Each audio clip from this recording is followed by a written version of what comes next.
The hearing of the Committee on Oversight and Government Reform will come to order. I want to welcome everyone here today. Without objection, the chair may declare a recess at any time. I now recognize myself for the purpose of making an opening statement. Good morning. Today's hearing is about a failure of leadership, plain and simple. For years, Governor Tim Walz and Attorney General Keith Ellison presided over one of the most extensive breakdowns of oversight this committee has ever examined. Billions of taxpayer dollars were stolen from social service programs while warnings piled up, whistleblowers spoke out, and state officials chose delay and denial over action. Federal prosecutors estimate that as much as $9 billion may have been stolen from just 14 Medicaid programs administered by the state of Minnesota. Those programs have cost taxpayers more than $18 billion since 2018, and investigators believe that half or more of that spending may have been lost to fraud. And that did not happen overnight. As our investigation has shown, it happened because state leadership failed repeatedly to intervene. Governor Walz has claimed his administration addressed fraud, and I quote, very early, unquote. But that claim does not hold up to the facts. His administration kept payments flowing. In January, the first hearing of this series, we heard from Minnesota state representatives who made clear this fraud was not hidden. It was known, documented, and repeatedly brought to the attention of state leadership. In case after case, state agencies identified red flags and received warnings from auditors and employees, but continued to send money out the door, not because they lacked authority to intervene, but because they feared lawsuits, bad press, and political backlash. While Governor Walz hesitated, taxpayers lost billions. Attorney General Ellison has likewise claimed his office was aggressively holding fraudsters accountable, but when his statements were tested against the record, they fell apart. In the Feeding Our Future case, Governor Walz and Attorney General Ellison publicly suggested that courts forced the state to continue payments. The judges in that case took the extraordinary step of publicly correcting them. The truth is the state made a choice once again to keep sending the money out the door. The Feeding Our Future scandal alone involved nearly $300 million stolen from programs meant to feed children during the pandemic. We're talking about fake invoices, meals that never existed, luxury cars, and overseas investments, all paid by the American taxpayer. Today, dozens have been convicted. The fraud was real, the warning signs were obvious, and state leadership failed to act. The same pattern repeats across Minnesota's social services system. In the Child Care Assistance Program, providers racked up dozens and in some cases more than 100 violations and still collected millions. Facilities shut down and reopened the same day under new names at the same address. This went on for years. Housing Stabilization Services, a program expected to cost $2.6 million annually, exploded to over $100 million a year. Federal prosecutors have described it as, and I quote, easy money. Providers built services never delivered while the Walz administration failed to intervene until federal agents showed up. And when state employees tried to stop this, they were silenced and retaliated against for even daring to notice the fraud. We have spoken with over 30 whistleblowers, many of them current employees and Democrats, who say they were ignored, retaliated against, and even surveilled for raising concerns. Instead of protecting the whistleblowers, the Walz administration protected the system that enabled the fraud. We are taking oversight of fraud seriously, and today I hope the Democrats will do the same, but their track record is not promising. We followed up with the whistleblowers when state leaders ignored them. Republican staff spent 36 hours and 46 minutes in 9 transcribed interviews with current and former Minnesota state officials. Democrats, however, only asked 3 hours and 14 minutes worth of questions. That's inexcusable and frankly embarrassing. Taxpayers deserve better. We are working with the Trump administration, which is taking a whole-of-government approach to stop fraud before money is stolen. What we've uncovered in Minnesota is not a paperwork error or a few bad actors slipping through the cracks. It is sustained failure of leadership. Governor Walz and Attorney General Ellison were warned repeatedly. Auditors raised red flags. Employees sounded alarms. Invoices didn't make sense. And still, the money kept flowing. While state officials hesitated, billions of taxpayer dollars were stolen from programs meant to serve children, the disabled, and families in crisis. While whistleblowers were silenced, fraudsters got rich. Accountability shouldn't begin only after federal prosecutors step in and clean up the damage. Accountability should compel leaders to act, and here they did not. Today, this committee expects answers, and we expect an explanation for why it took federal law enforcement, not state leadership, to finally turn off the spigot. Before we proceed, I'd like to ask unanimous consent to enter the committee's interim staff report titled, "The Cost of Doing Nothing, How Tim Walz and Keith Ellison Fueled Minnesota's Fraud Explosion," into the record. Without objection, so ordered. And with that, I now yield to Ranking Member Garcia for his opening statement. Thank you, Chairman Kilmer. I want to thank, of course, the governor for being here today, the Attorney General as well, and to Reverend Mariah Tolgard. Thank you so much for being here. I especially want to thank the Minnesotans that I know have traveled here to be with us today to witness this hearing, but also in solidarity of the horrors and terrors that are happening, not just in Minnesota, but that have happened across the country. Now, we look forward to hearing directly on what life in Minnesota has been like thanks to the Trump administration's actions. And the truth is that Donald Trump and Republicans have cut billions of dollars from health care and food assistance. That is a reality. Instead, with that money, they have used it to hire officers who are now terrorizing cities and killing Americans. That's where our taxpayer dollars have gone. We've taken from food assistance, we've taken from health care, and we superfunded terror on American streets. Now, Donald Trump has unleashed chaos against innocent Americans and across Minnesota, and we're going to talk about that today. Terror that has actually impacted real families and kids like Liam Ramos, who have been used, as we know, as bait. And we all know Liam's story really well. The reality is American citizens, innocent kids, people have been brutalized and ripped away from their families. They've been thrown into detention centers with horrible conditions that people are literally dying in these centers.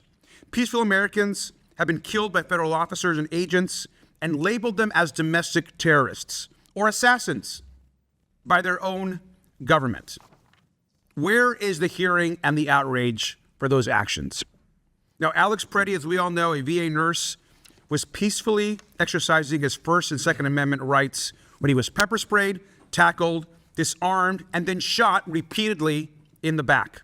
Renee Good, a mom who told an officer, and I quote, "I'm not mad at you," end quote, was shot dead just moments after.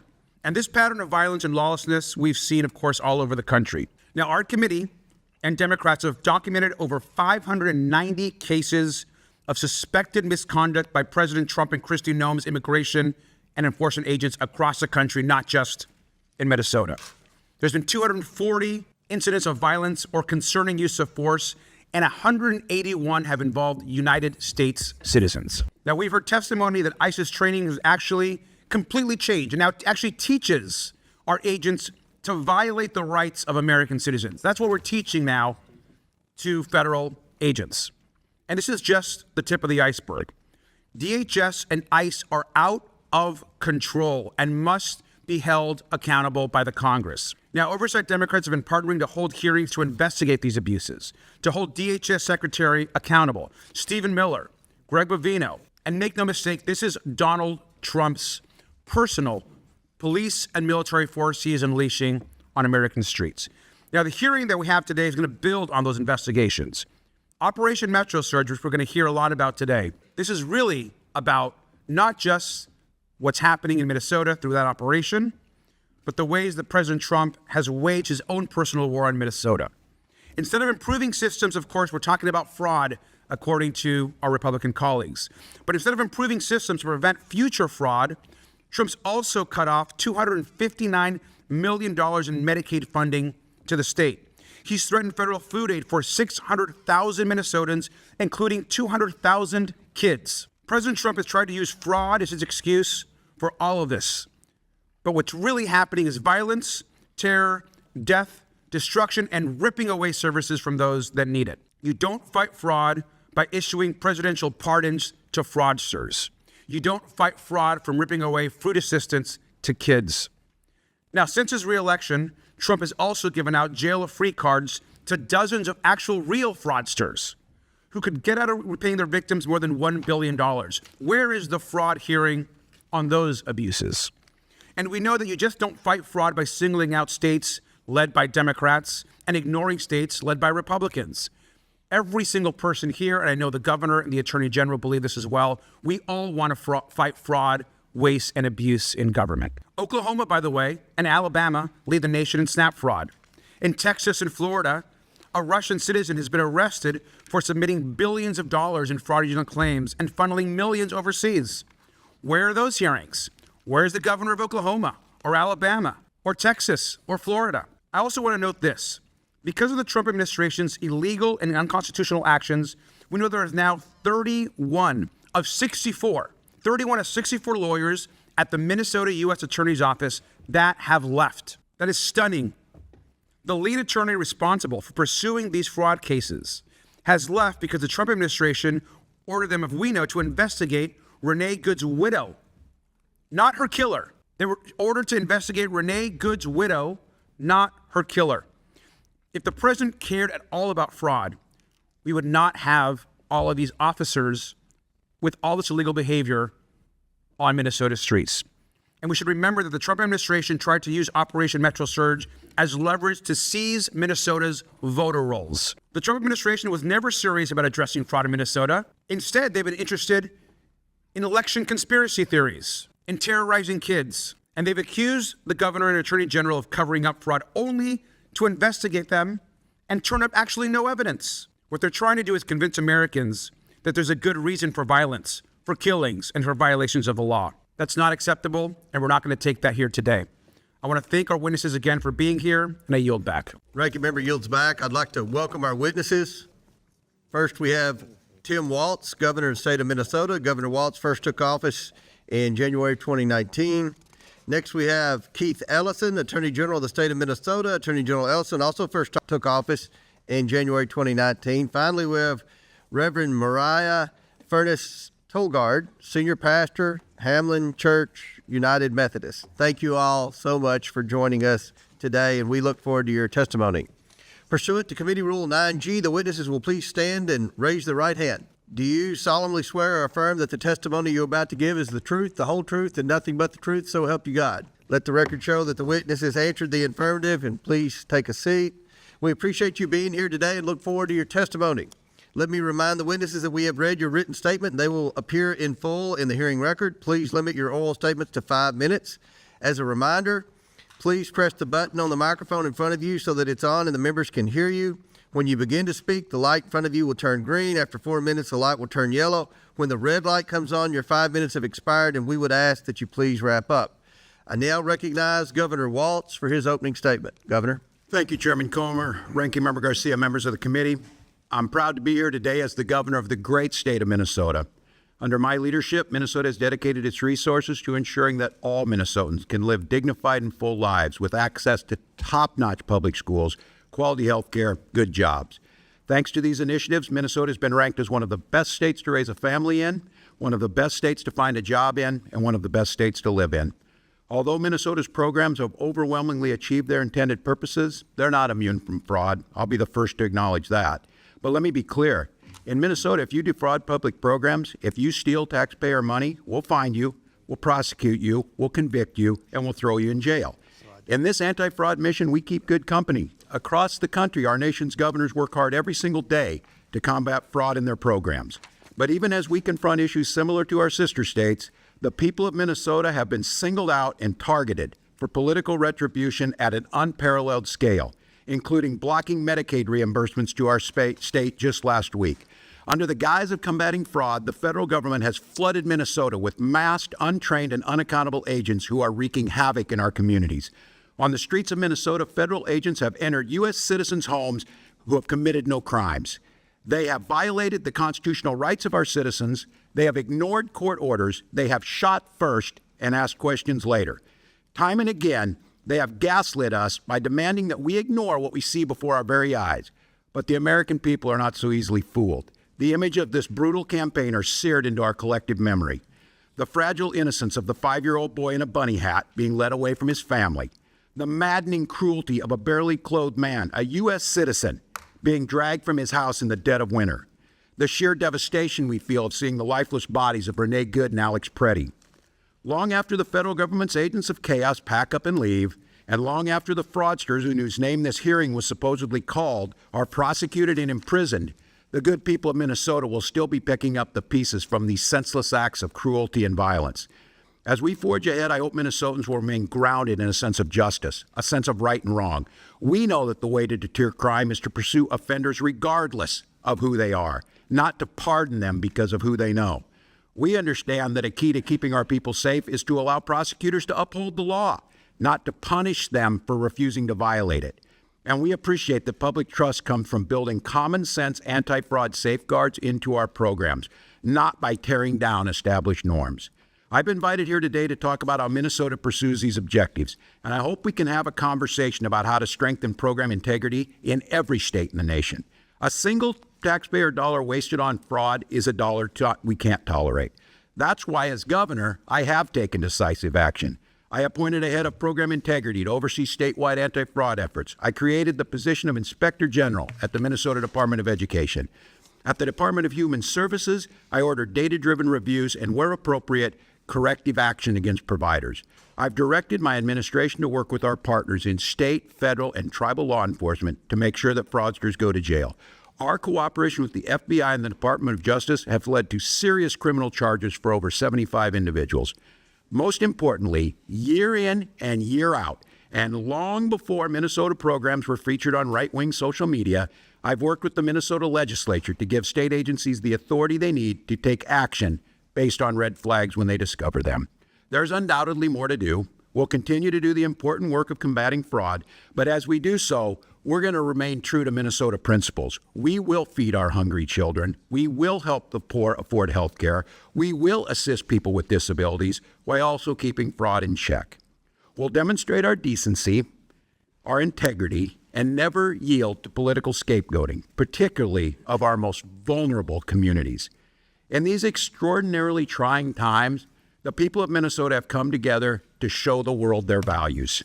I'm proud and honored to be their governor, and I look forward to today's questions. Thank you, Governor. We now recognize Attorney General Ellison. Thank you, Chairman Comer. And thank you, Ranking Member Garcia. And thank you to all the members of the committee. My name is Keith Ellison, and I have the honor of serving as Minnesota's Attorney General. You have invited me here today to speak about the topic I feel very strongly about, fraud enforcement. I look forward to discussing the contributions of my office and the contributions we've made to fighting fraud in our state. Fraud in government programs is reprehensible. It takes food from the tables of the hungry. It takes shelter from those without it. I have worked every day as Attorney General to hold fraudsters accountable, and I'm proud of our record. We've won 300 Medicaid fraud convictions, more than any other state of similar size, and recovered over $80 million for Minnesota taxpayers. We've returned tens of millions of dollars to victims of consumer fraud in Minnesota. Since 2019, our Charities Division has resolved over 50 investigations and dissolved 17 sham nonprofits. It's important to note that under Minnesota law, my office has limited jurisdiction over criminal matters. The only kind of criminal case we can prosecute all on our own is Medicaid fraud. Any other kind of criminal case must be referred to us by county attorneys. Still, we've punched above our weight where we do have criminal jurisdiction. I'm proud of that. Over the past 6 years, my Medicaid fraud control unit has ranked 5th in the nation in fraud convictions. Last week, I urged the state legislators to pass a bipartisan Medical Assistance Protection Act, which would give us additional resources to prosecute Medicaid fraudsters. Where fraud occurs outside of our jurisdiction, my office has and will continue assisting our local and federal partners. When our help is requested, we support our 87 county attorneys in Minnesota, and we regularly coordinate with federal investigators and prosecutors to combat fraud. That type of collaboration between enforcers at all levels of the government is essential in this fight.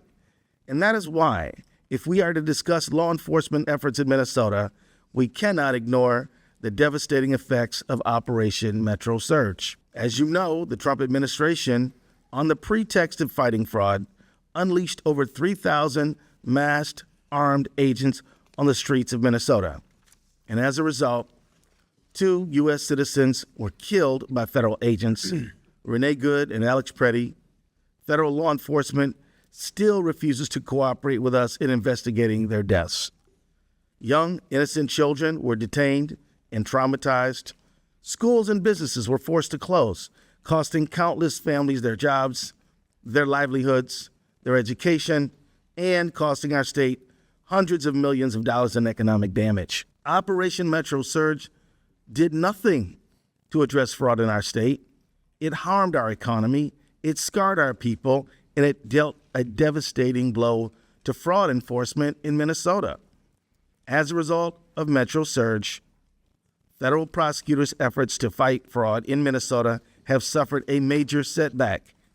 In the U.S. Attorney's Office, 6 high-ranking attorneys resigned because of the Department of Justice pressured them to investigate Renee Good's grieving widow. 8 more prosecutors then followed. The remaining staff should be spending their time prosecuting fraudsters and criminals. Instead, they are drowning in immigration-related petitions resulting from Operation Metro Surge. Mr. Chair, members of the committee, we cannot combat fraud without consistent messaging and support from our political leaders. All sides, Republicans and Democrats, the federal government and the states, must work together if we're going to win the fight against those who would steal from the public. We need our leaders to unite in that effort, not to use it as a political tool to score political points. I stand ready and willing to work with the members of this committee to advance the cause of holding fraudsters accountable. Now more than ever, we need coordinated, cooperative engagement across law enforcement if we are to achieve our goals. I look forward to your questions. Thank you, General. I now recognize Reverend Tolgard for her opening statement. Chairman, ranking members of the committee, thank you for the opportunity to speak today. I am the Reverend Mariah Tolgard, and I serve as senior pastor at Hamlin Church United Methodist in St. Paul, Minnesota. I come before you today in my personal capacity as a pastor, as a citizen, as a mother, an ordinary Minnesotan who has witnessed up close the fear and harm that Operation Metro Surge has inflicted on our state. The hearing today is about fraud in Minnesota, which is serving as a pretext for the terror the federal government has brought to the people of Minnesota. This fraud has been used as a rationale for deploying 3,000 federal immigration enforcement agents into our state in operations that target the most vulnerable among us, but are indiscriminately impacting all of us. Let me tell you about what this looks like where I live. In my church, members have been afraid to come to worship and have even postponed funerals. An elderly Hmong man in our city, a U.S. citizen, was taken from his home in the freezing cold wearing only his underwear and a blanket. ICE vehicles drive recklessly through our neighborhoods in packs of 4 to 6, stopping people of color for proof of citizenship, including a local police officer. In St. Paul Public Schools, where my 3 daughters attend, nearly a quarter of students enrolled in distance learning because families were too afraid to leave their homes. My 8-year-old struggles to sleep at night because she is afraid ICE agents might break into our house. At local elementary schools in Minnesota and across the country, students are practicing drills for what to do if ICE is near their school. Let that sit with you. American children are now practicing 2 kinds of drills at school. One for an active shooter and one to protect themselves from their own government. That is not security. That is a nation failing its children. This is happening to all of our neighbors in Minnesota. Every Minnesotan has stories that will stay with you, from hearing of someone hiding in a walk-in cooler or the back room when ICE stormed into their workplace, to friends and family members being followed when dropping off their children at daycare. In Minnesota, we love our neighbors. We care for one another, and because we believe that every person bears the image of God, we've built systems that reflect that belief. Free meals for all children, healthcare for families who need it, schools where every kid belongs. That's what love of neighbor looks like in action. This administration has targeted Minnesota because we live out our values of loving our neighbors. These tactics aimed at undermining those values have not succeeded. When unidentified masked agents appeared on our streets, Minnesotans put on their own uniforms, and it said neighbor. Motivated by faith and conscience, we bought groceries for families in hiding. We paid rent. We drove children to school. We stood vigil at mosques. We served as constitutional observers. We pledged to care for children if parents were detained. We sang. We marched. We prayed. As a pastor, I say to you, if you feel even a flicker of discomfort hearing these stories, pay attention to it. If you hear about children like Liam Ramos, if you saw the videos of the murders of Alex Preddy and Renee Good, if you know of workers arrested in the very restaurants where they serve federal agents their meals, if you understand that citizens and legal residents have been wrongfully detained and something in you tightens, that is not partisanship, that is conscience. In my faith tradition, we call that the still, quiet voice, the voice of God. It's not too late to listen, to change our minds, our hearts, and our policies. To the members of this committee and our leaders across government, the question I leave with you is simple. What are you willing to do about it? Your silence has a cost, and it is being paid right now by children who cannot sleep, families who cannot grieve, and communities that are hollowed out. To Americans across the country and those watching from home, and particularly to the families still too afraid to leave their houses, there are more people fighting for you than you know. Jesus teaches us in Matthew 25, whatever you do for the least of these, you do unto me. History will tell its story about us, but long before then, our own souls will know whether we stood with them or turned away. No nation can build a true future on the terror of its own people. Security built on fear will shatter the first time it is tested. Only a community that chooses love of neighbor over fear will endure, and that is still within our power to become. Thank you for allowing me to share our story. I am deeply proud to be a Minnesotan. Thank you. Without objection, Majority Whip Tom Emmer from Minnesota and Representative McCollum, also of Minnesota, are waived on to the committee for the purpose of questioning witnesses at today's committee hearing. Without objection, so ordered. And now, I'd like to recognize Representative McCollum for a UC. Thank you, Mr. Chair. I would like to, for the record, have a unanimous request put in with the statement. Thank you. Without objection, so ordered. We'll now begin our questions, and Chair recognizes the Chairman of the House Judiciary Committee, Mr. Jordan from Ohio. Thank you, Mr. Chairman. Governor, why didn't you tell the truth? Why didn't you just tell the truth about the Feeding Our Future program? This program, my understanding, received $3 million the first year. Within a couple years was getting $200 million of taxpayer money. Whistleblowers raised concerns. As the chairman said, auditors raised concerns. Everybody raised concerns. March 30th, 2021, the payments are stopped. And a little over a month later, the payments are restarted.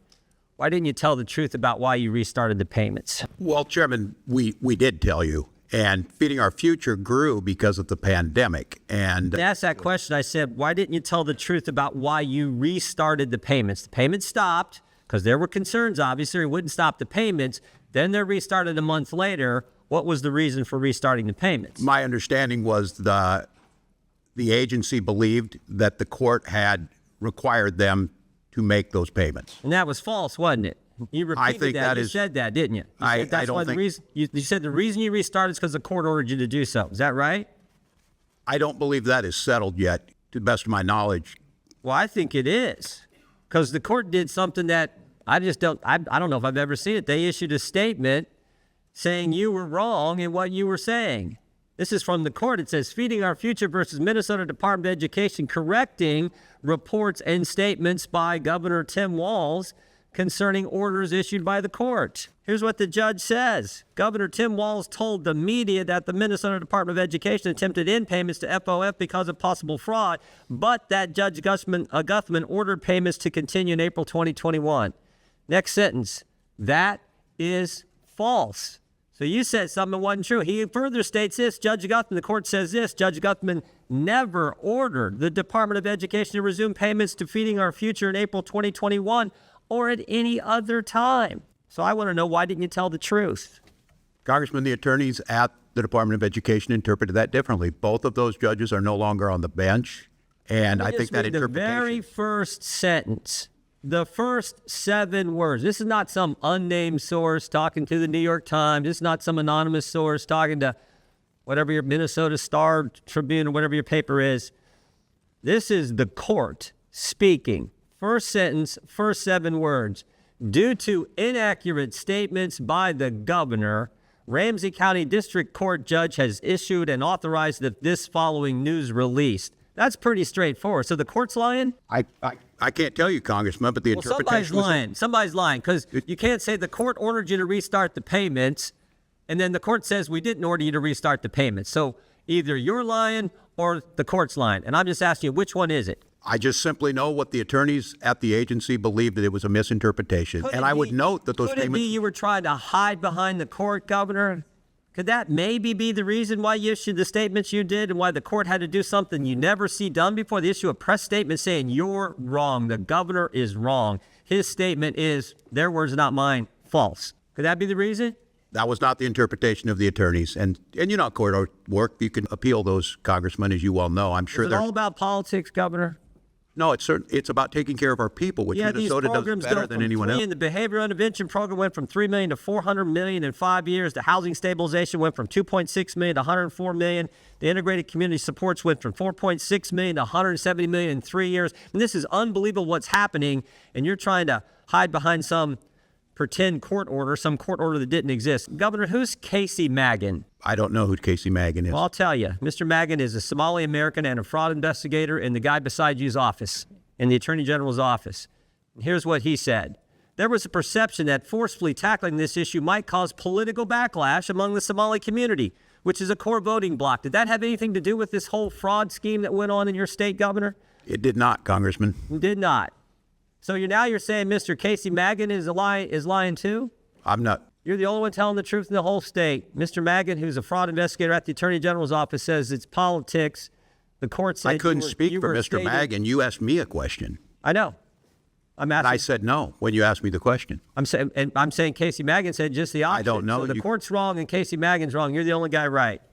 How many people have been indicted in your state right now? Do you know, Governor? I don't have those numbers with me. You don't? 98 people have been indicted. You happen to know how many are Somali American? I don't. We don't investigate or prosecute people based on ethnicity, religion. Neither do I. We shouldn't do that. But Mr. Magan is a Somali American who just said that the court, one of the concerns was this is a core voting bloc. And I just want to know if you know how many of the 98 people who have been indicted in your state are Somali. I don't. Their ethnicity is not my concern. 85% of the people indicted were Somali American, key voting bloc. And I think that's what drove this whole thing. With that, I yield back. Gentleman yields back. Before I recognize the ranking member, it's my understanding, Mr. Biggs, you seek recognition. Yes, Mr. Chairman, I have some uses. Here you go. Biden clemency for convicted fraudsters met with outrage. Next one. Biden's clemency and pardon list includes former elected officials. Next one. The drug dealers, thieves, and gang leaders granted clemency by Joe Biden. Next one. North Dakota judge blasts Biden for setting fraudsters free. Next one. Victims shocked after Biden grants clemency to kids for cash. Next one. Who has Joe Biden pardoned? Without objection, so ordered. Chair now recognizes Ranking Member Garcia from California. Thank you, Mr. Chairman. And I want to thank, of course, our witnesses again for being here. Now, of course, over the past 2 months, countless brave Minnesotans have shared their stories of heartbreak and violence and terror, not just with us in this committee, but with folks across the country. Peaceful protesters are being shot in the streets. Children have been snatched from their schools. People dragged from their cars and tackled at work. And we know that parents, of course, have been missing work and children have been missing school. Now, Reverend Tolgard, I want the country to really understand the effects on kids. Are you seeing families who can't go to work, who can't go grocery shopping, and who can't take their kids to school or the library or the park because they're terrified to leave their home. Are you seeing that? Yes, that's what we are seeing in Minnesota. And this includes, of course, U.S. citizens, right? We're talking about also families, U.S. citizen families, and kids who are United States citizens. Is that correct? Yes, people who are U.S. citizens and legal residents.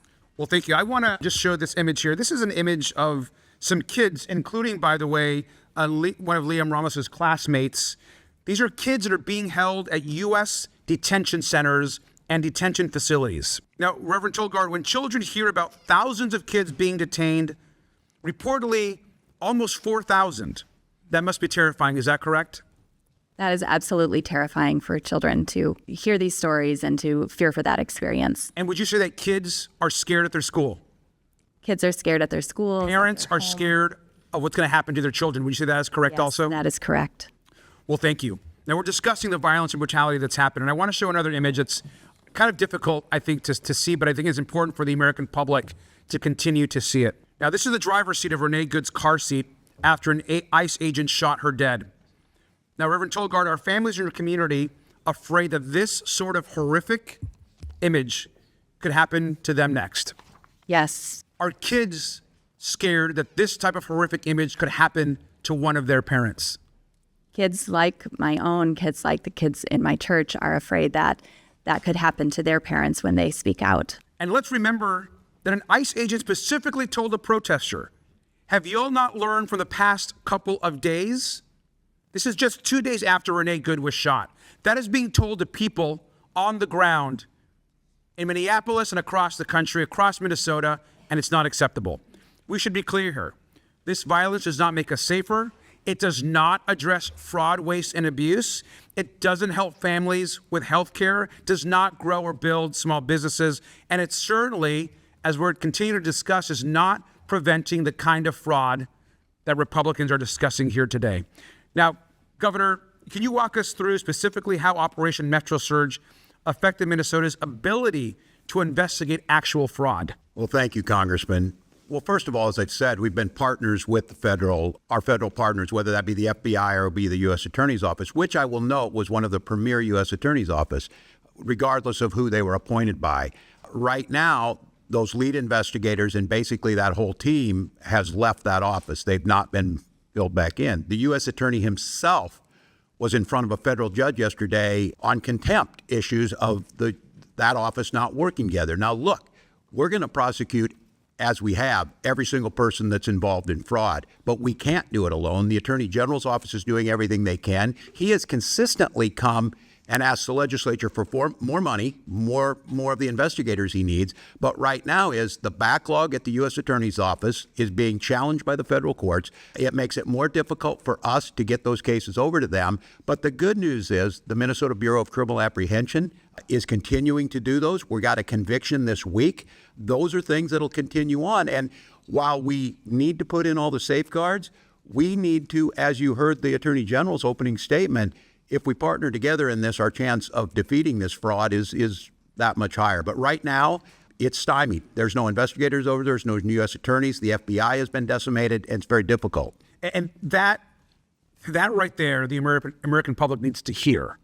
I mean, it's completely outrageous what's happened to those that are actually trying to take on fraud in Minnesota and across the country. Those offices have been decimated, and there's no support. Not acceptable. And Governor, finally, there appears to be actually no evidence that ICE and DHS reign of terror in Minnesota that continues has actually prevented any fraud. Is that your assessment, sir? That's correct. What you saw on the streets didn't do anything to it. And we've actively asked if you have folks who can help us, if you have folks who are good at the forensics, if they can help us do this, we want you there, as we have for the last 7 years that I've been governor. We partnered together and convicted people. Thank you. And with that, I also, just for the record, want to introduce our report as well. Today, the Democratic staff released it as well as far as relates to this hearing and Operation Metro Surge. So thank you, Mr. Chairman. Without objection, so ordered. Chair now recognizes our Majority Whip, Representative Emmer from Minnesota. Thank you, Chairman Comer. And actually, thank you, Governor Walz and Attorney General Ellison, for appearing before the committee today. Gentlemen, let's see if we can agree on at least one thing today. Today's hearing is titled Oversight of Fraud and Misuse of Federal Funds in Minnesota. Can we agree that this fraud is a serious thing, Governor Walz? Yes or no? Can we agree on that? Yes, any fraud is serious. Thank you. Because it's interesting that you and I agree that it's a serious thing, considering the man sitting next to you, your Attorney General Keith Ellison, just 2 months ago said, quote, "This is a political matter. This is not a serious thing," end quote. Attorney General Ellison, is there an organized crime ring operating in Minnesota? I'll answer for you, sir. Governor Walz believes there is an active crime ring in our state. In October, the governor said, quote, "We've got an organized crime ring in Minnesota. I think it's been going on for years." Moving on, Mr. Ellison, I, along with millions of Americans, have grave concerns over your alleged relationships with Somali fraudsters who have since been charged and convicted of federal crimes. I'm sure you are aware that over 90% of the defendants charged in the Feeding Our Future fraud case are of Somali descent. In fact, you have personal knowledge of these people. There's a 54-minute audio tape of your meeting with these criminals in December of 2021. And during your meeting, they complained to you about increased scrutiny of their nonprofits, and you told them, quote, "Of course I'm here to help," end quote. It's on the internet. Anyone can listen to you say that. Since then, you claim you were not aware of their crimes in the $250 million Feeding Our Future scheme, the largest pandemic fraud case in the nation. But just weeks after your December 2021 meeting, the FBI executed search warrants that you never would have requested in the Feeding Our Future fraud investigation. Now let's fast forward to September of 2022, 10 months after you met with the Somali fraudsters. Your office issued a press release stating, quote, "Minnesota Attorney General Keith Ellison and his office have been deeply involved for 2 years in holding Feeding Our Future accountable," end quote. So according to your office, sir, you have been deeply involved in the Feeding Our Future case since September of 2020. That actually sounds like you are saying that at the time of your infamous meeting with the Somali fraudsters, you were already aware of the allegations of fraud. When you had this meeting in December 2021, did you know, sir, about the long-running FBI investigation into Feeding Our Future? Yes or no? Mr. Chairman, Representative Emmer. Reclaiming my time. When did you personally become aware of the FBI investigation? That's all I'm asking. Representative Emmer, as you know, I have addressed this issue many times. All right. Reclaiming my time. In that same meeting with the fraudsters, Mr. Attorney General, you took aim at the Minnesota Department of Education. You stated that the Minnesota Department of Education had fought the nonprofit in very disgusting ways, in a very racist, xenophobic, and Islamophobic manner. You actually asked for the names of all these folks who are just hung up and offered to call the Minnesota Department of Education to, quote, demand some explanations. We now know that when you made these comments, the Biden DOJ was working with the Minnesota Department of Education and that their work exposed the massive fraud ring. Pretty bad look for you, sir. Either you were oblivious to what was going on under your nose, or worse, you were trying to obstruct the work of the Minnesota Department of Education. So I can see the time is getting short. Mr. Chairman, we are left with 2 questions. 1, what did Governor Walz and Keith Ellison know about the fraud? And 2, when did they actually know it? I would suggest that if they do not give direct and truthful answers to both these questions at this hearing, then they both need to be put under oath in a deposition. This is a serious thing, Mr. Attorney General. You are the only one who thinks protecting taxpayer dollars is political. Mr. Ellison, my concern is that you actively obstructed this investigation in exchange for campaign donations, a quid pro quo. If these concerns are proven to be true, you should be disbarred and you should go to jail. I yield back. Gentleman yields back. Chair now recognizes Ms. Norton from Washington, D.C. Thank you, Mr. Chairman. It is critical that the federal government support people who need assistance with food, housing, and health care. Unfortunately, as long as the government provides these services, there will be bad actors trying to take advantage of them. We need to prevent and identify these fraudsters so that social services can reach those who need them.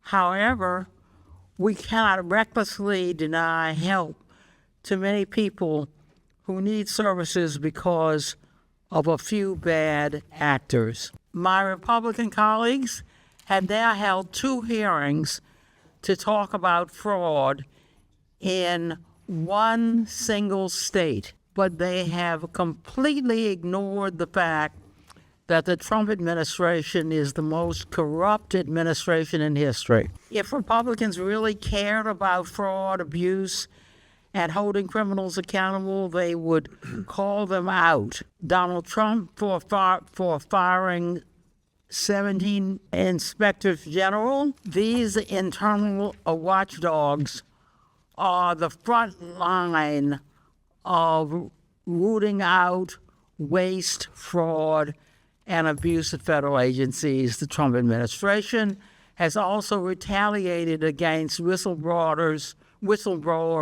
and allowed administration officials to engage in serious conflicts of interest that often cross the line into outright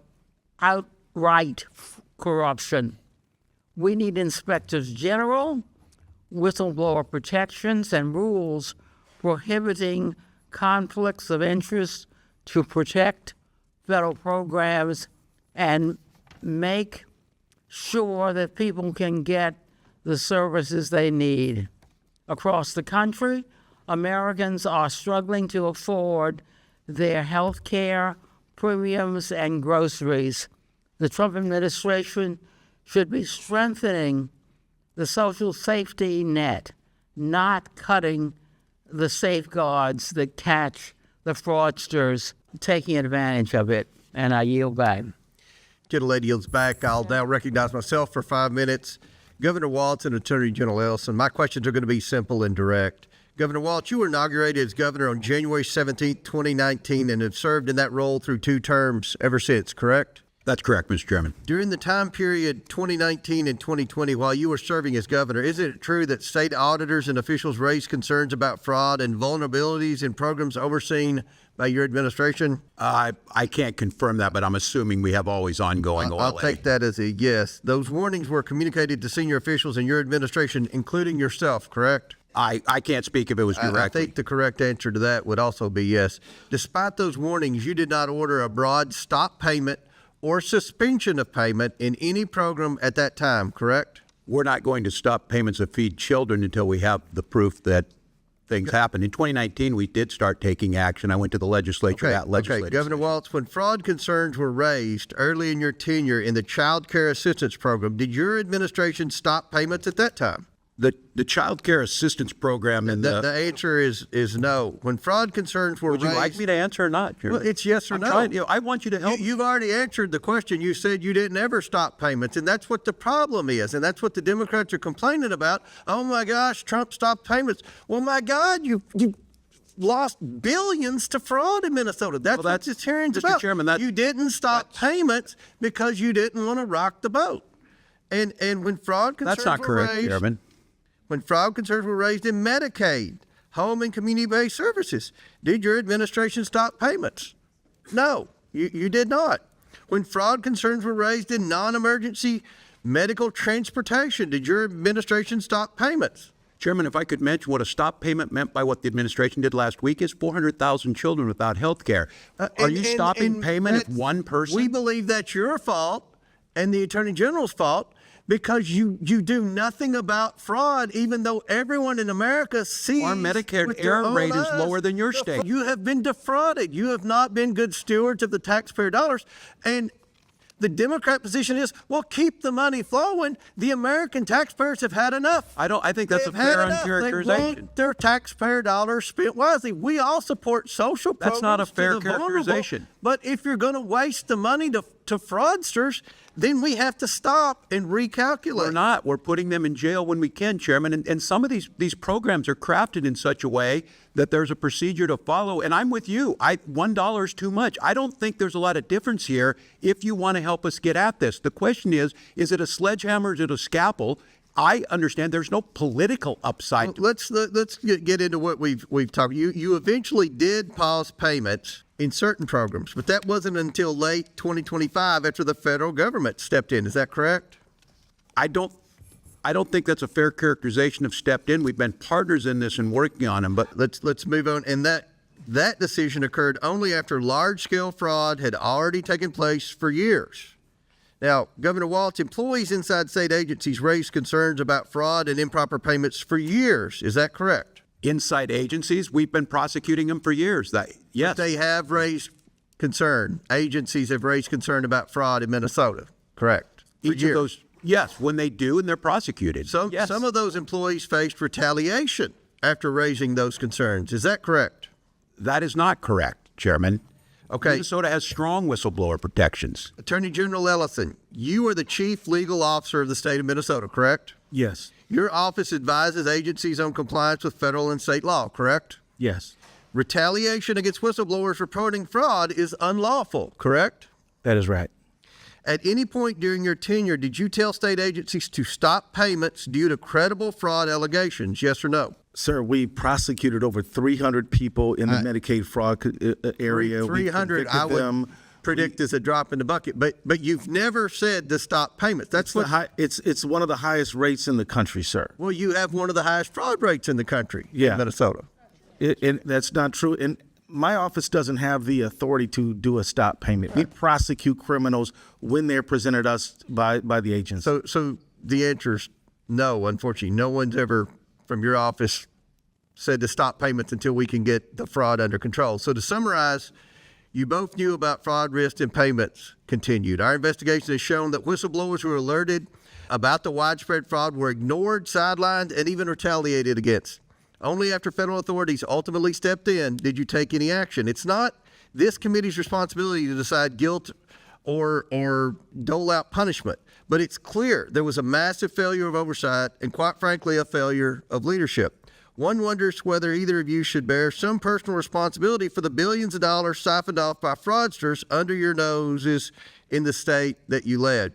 Again, this isn't for the committee to decide, but based on your answers today and apparent failure to take any responsibility, still the answer to that question has become abundantly clear. And now Mr. Chair, I seek unanimous consent to enter items into the record. Before I recognize Mr. Lynch, Ms. Randall, you have a UC? Thank you. I ask unanimous consent to enter into the record a November 12th, 2025 article from ProPublica entitled How Trump Has Exploited Pardons and Clemency to Reward Allies and Supporters, which shows President Trump rewards those in his good graces. I also seek recognition to insert into the record a Washington Post article from December 19th, 2025 entitled Trump's Pardons Wipe Out Payments to Defrauded Victims, which shows that President Trump lets criminals and fraudsters walk free. And I also seek unanimous consent to enter into the record an article from May 29th, 2025 from ABC News titled Trump's Flurry of Pardons Include Some to Campaign Contributors.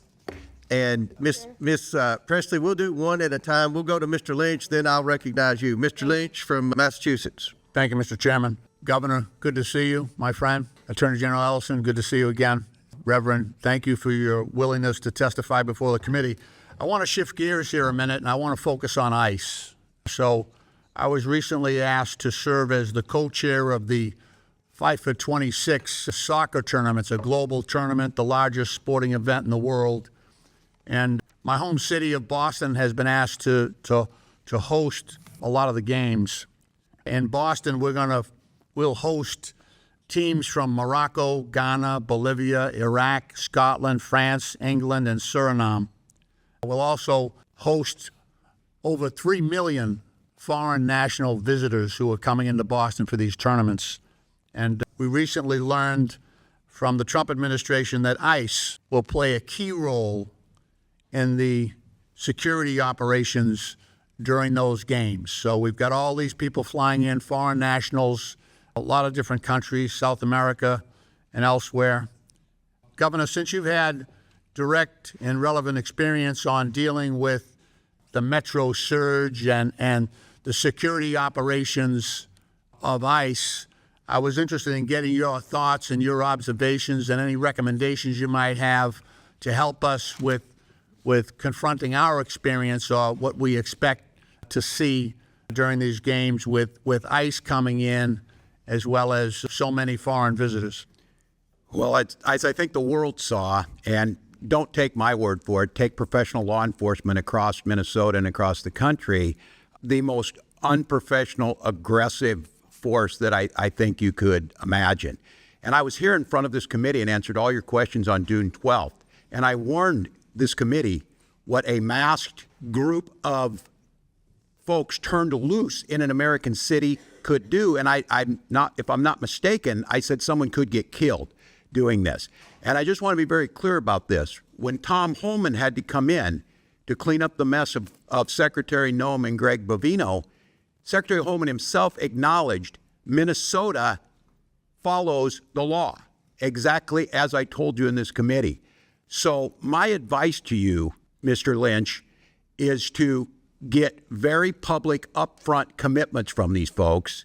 While I disagree with Mr. Holman's views on many things, he's at least professional enough that he pulled the leash back and pulled these folks out of Minnesota after, again, misrepresenting the number of people they were detaining, misrepresenting before he got there exactly what Minnesota did. And I'm just going to name it on accountability.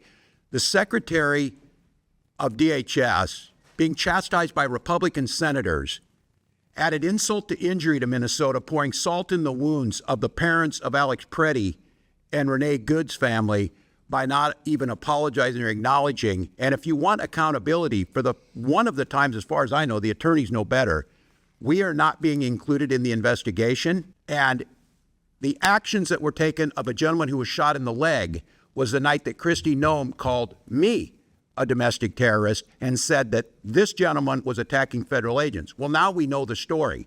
They lied. They are now under investigation, they being the federal agents. So look, I'm with you. I want your help on fraud. Why would I not want money to go to the programs I care deeply about, feeding people, clothing people, housing people?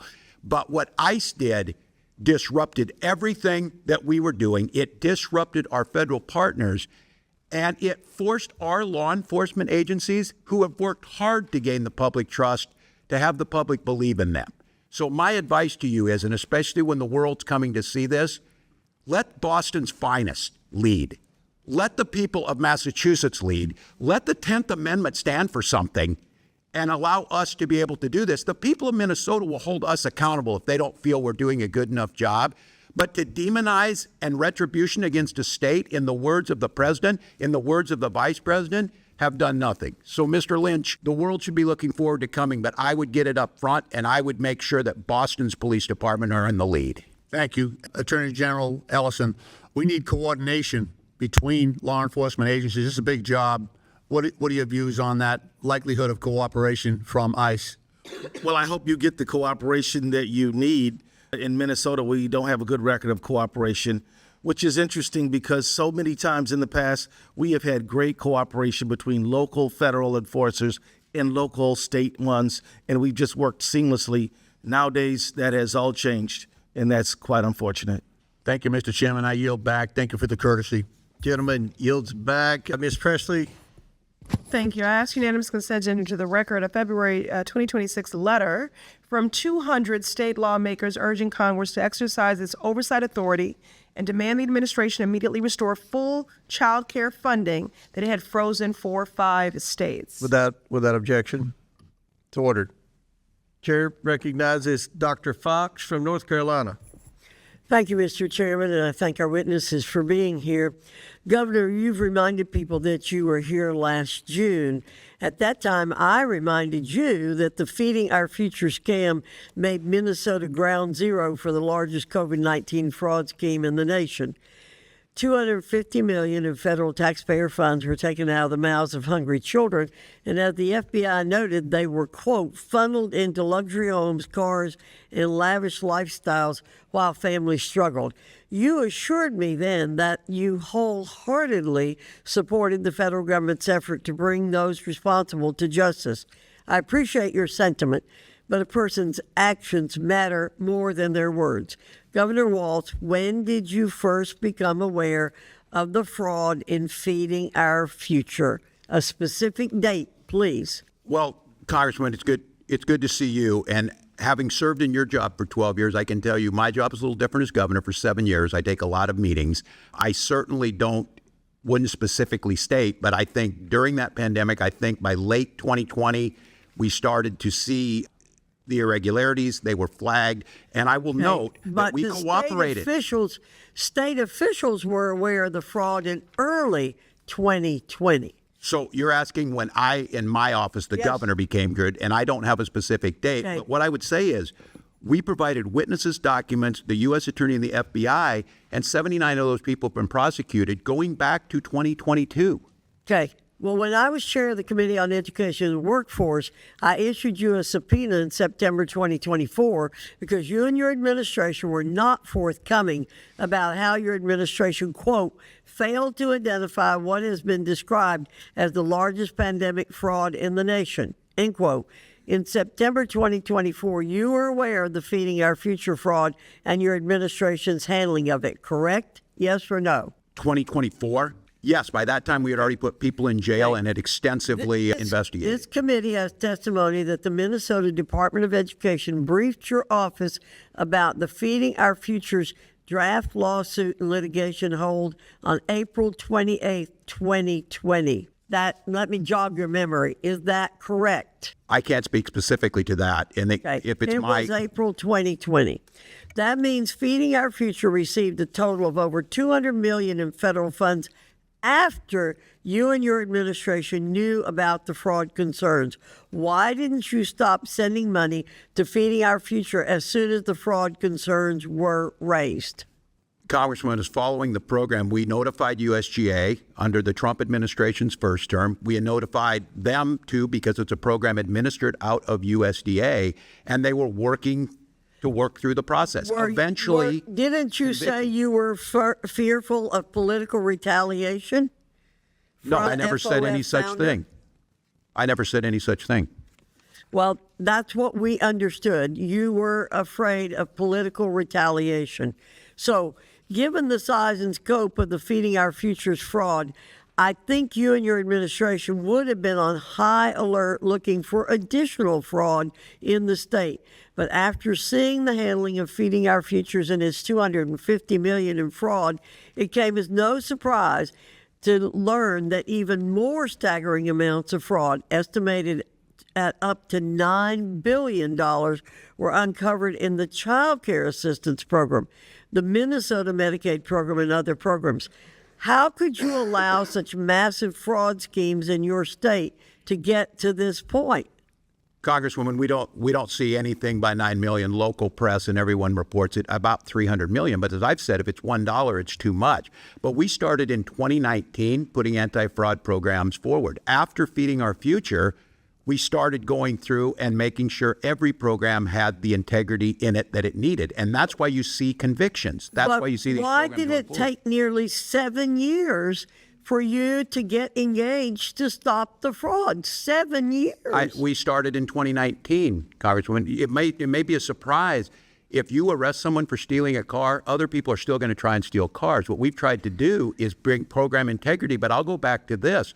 We're not going to shut down programs that have things that are going well in it, and we need to find that proper balance. And I've acknowledged that every year we're putting things in place in Inspector Governor General. Walz, you did not do your job.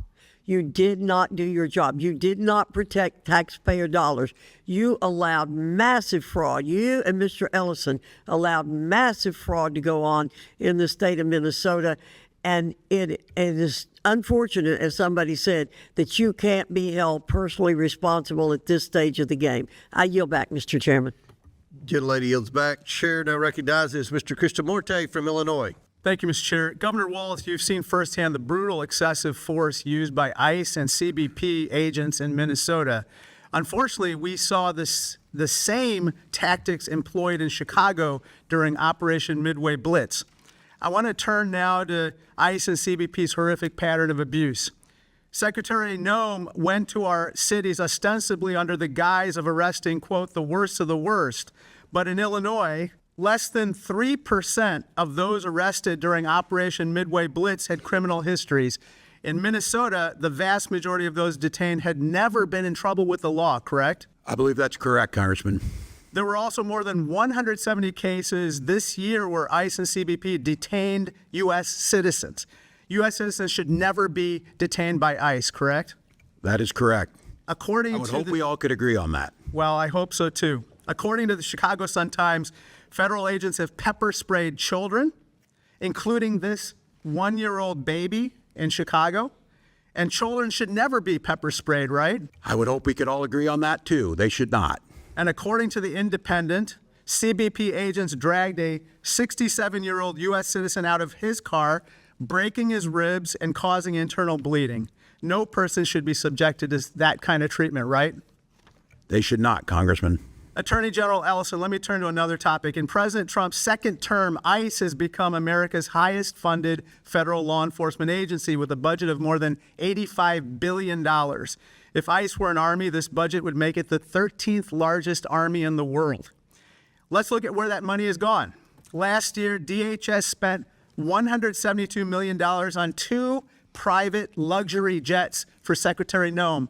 I assume you're not aware of a stop payment on that particular payment, right? No, I'm not, sir. Republican Senator John Kennedy yesterday grilled Secretary Noem about a $220 million ad campaign featuring her prominently, including on this horse in front of Mount Rushmore. Secretary Kennedy suggested this was wasteful spending, and I agree. I assume you'd agree with that as well, right? I do. This gross misuse of funds must end now, and Secretary Noem must be held accountable. Not tomorrow, not next week, now.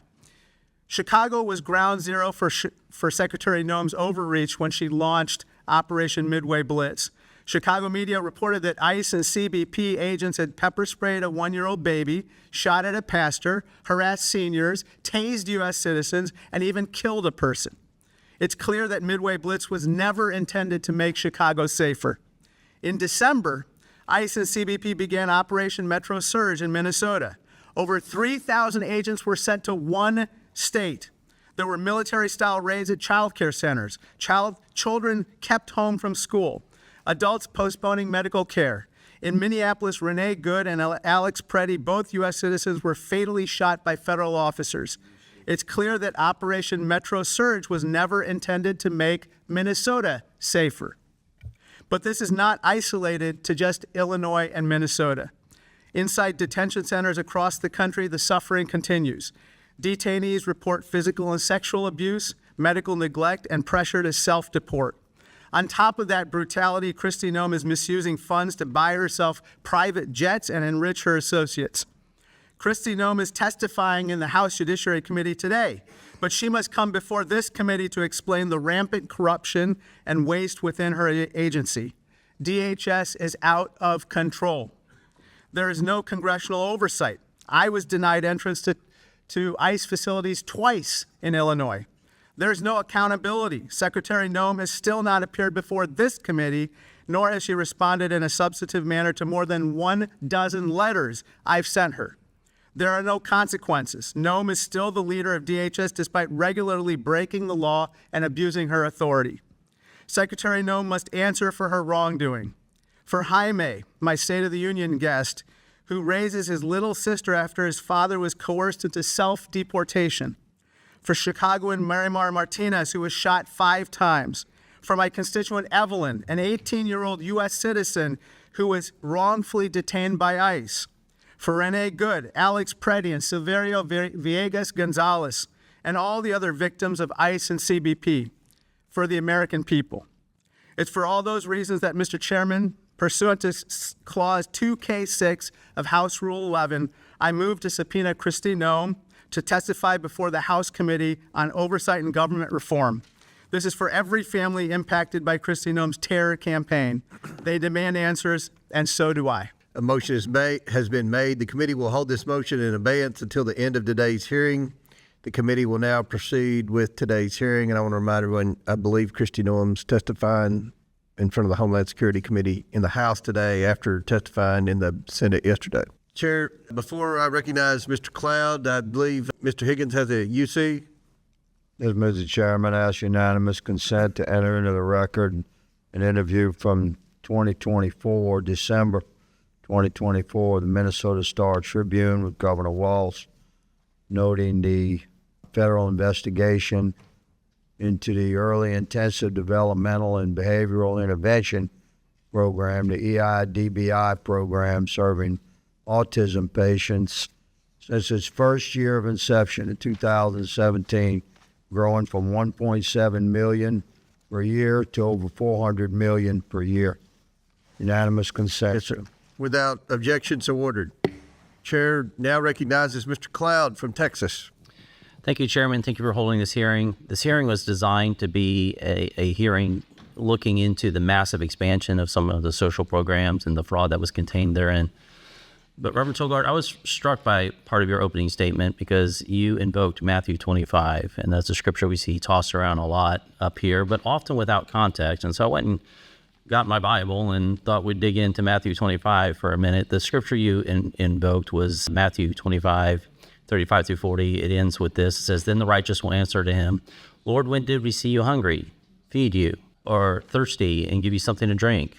And when did we see you a stranger and invite you in, or naked and clothe you? When did we see you sick or in prison and come to you?"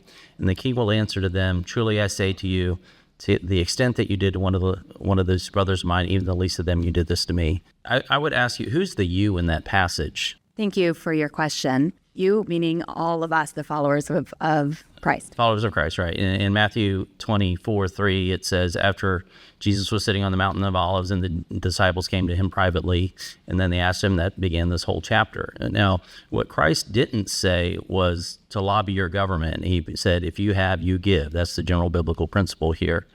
2 Corinthians chapter 9 gives us probably the best scriptural understanding of what charity is. It says, each of you should give what you've decided in your heart to give, not reluctantly, under compulsion, for God loves a cheerful giver. Would you say that taxes are under compulsion? Taxes are not my area of expertise, but But are they given under compulsion? Do you pay your taxes? As a U.S. citizen, I pay my taxes. Yes, because what happens if you don't? We don't have the services that we need to support our... What happens to you personally if you don't pay your taxes? You get in trouble. You get in trouble. I would say that's under compulsion. So if we're talking about what charity is, I'm always amazed in D.C. how much of we get to define our personal worth as a politician or statesman or whatever you want to call us by how much of other people's money we give away. And so there's certainly a place for a social safety net potentially, but the idea that Matthew 25 is kind of used as a blanket statement. As a matter of fact, the parable that he gives right before that scripture that you go into is the parable of the talents, where you see a business owner go away and he leaves 3 employees in charge and gives them each a bit of investment. And 2 of them turn their investment into a profit. And one that turns it not into a profit, he does nothing with it, just sits on it. What does he call him? You're a pastor, right? Yes, I am, sir. I don't have...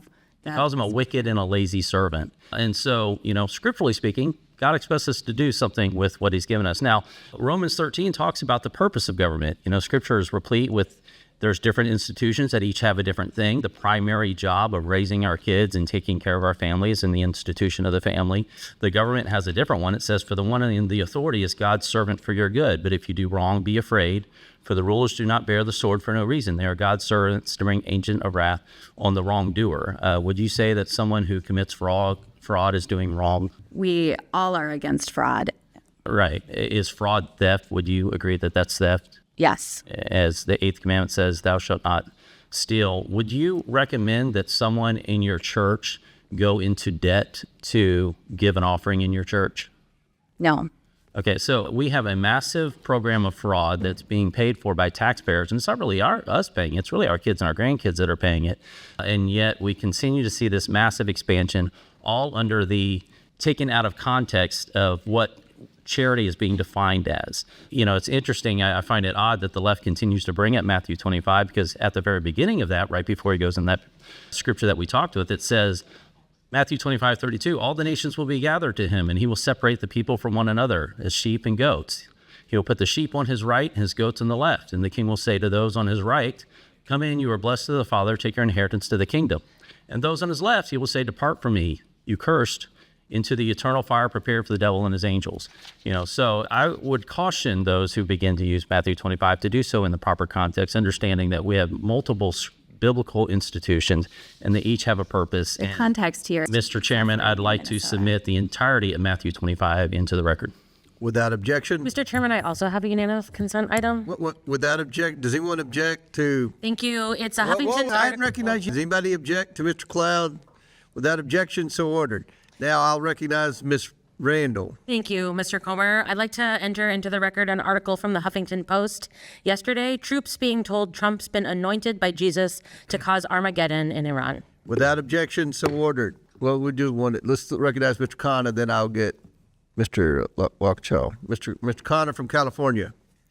Thank you, Mr. Chairman. Governor Walz, when I went to Minneapolis and was at Alex Preddy's memorial, I was struck that by the people there. I expected a lot of folks who were immigrants, and I expected or folks who were children of immigrants who looked brown like me.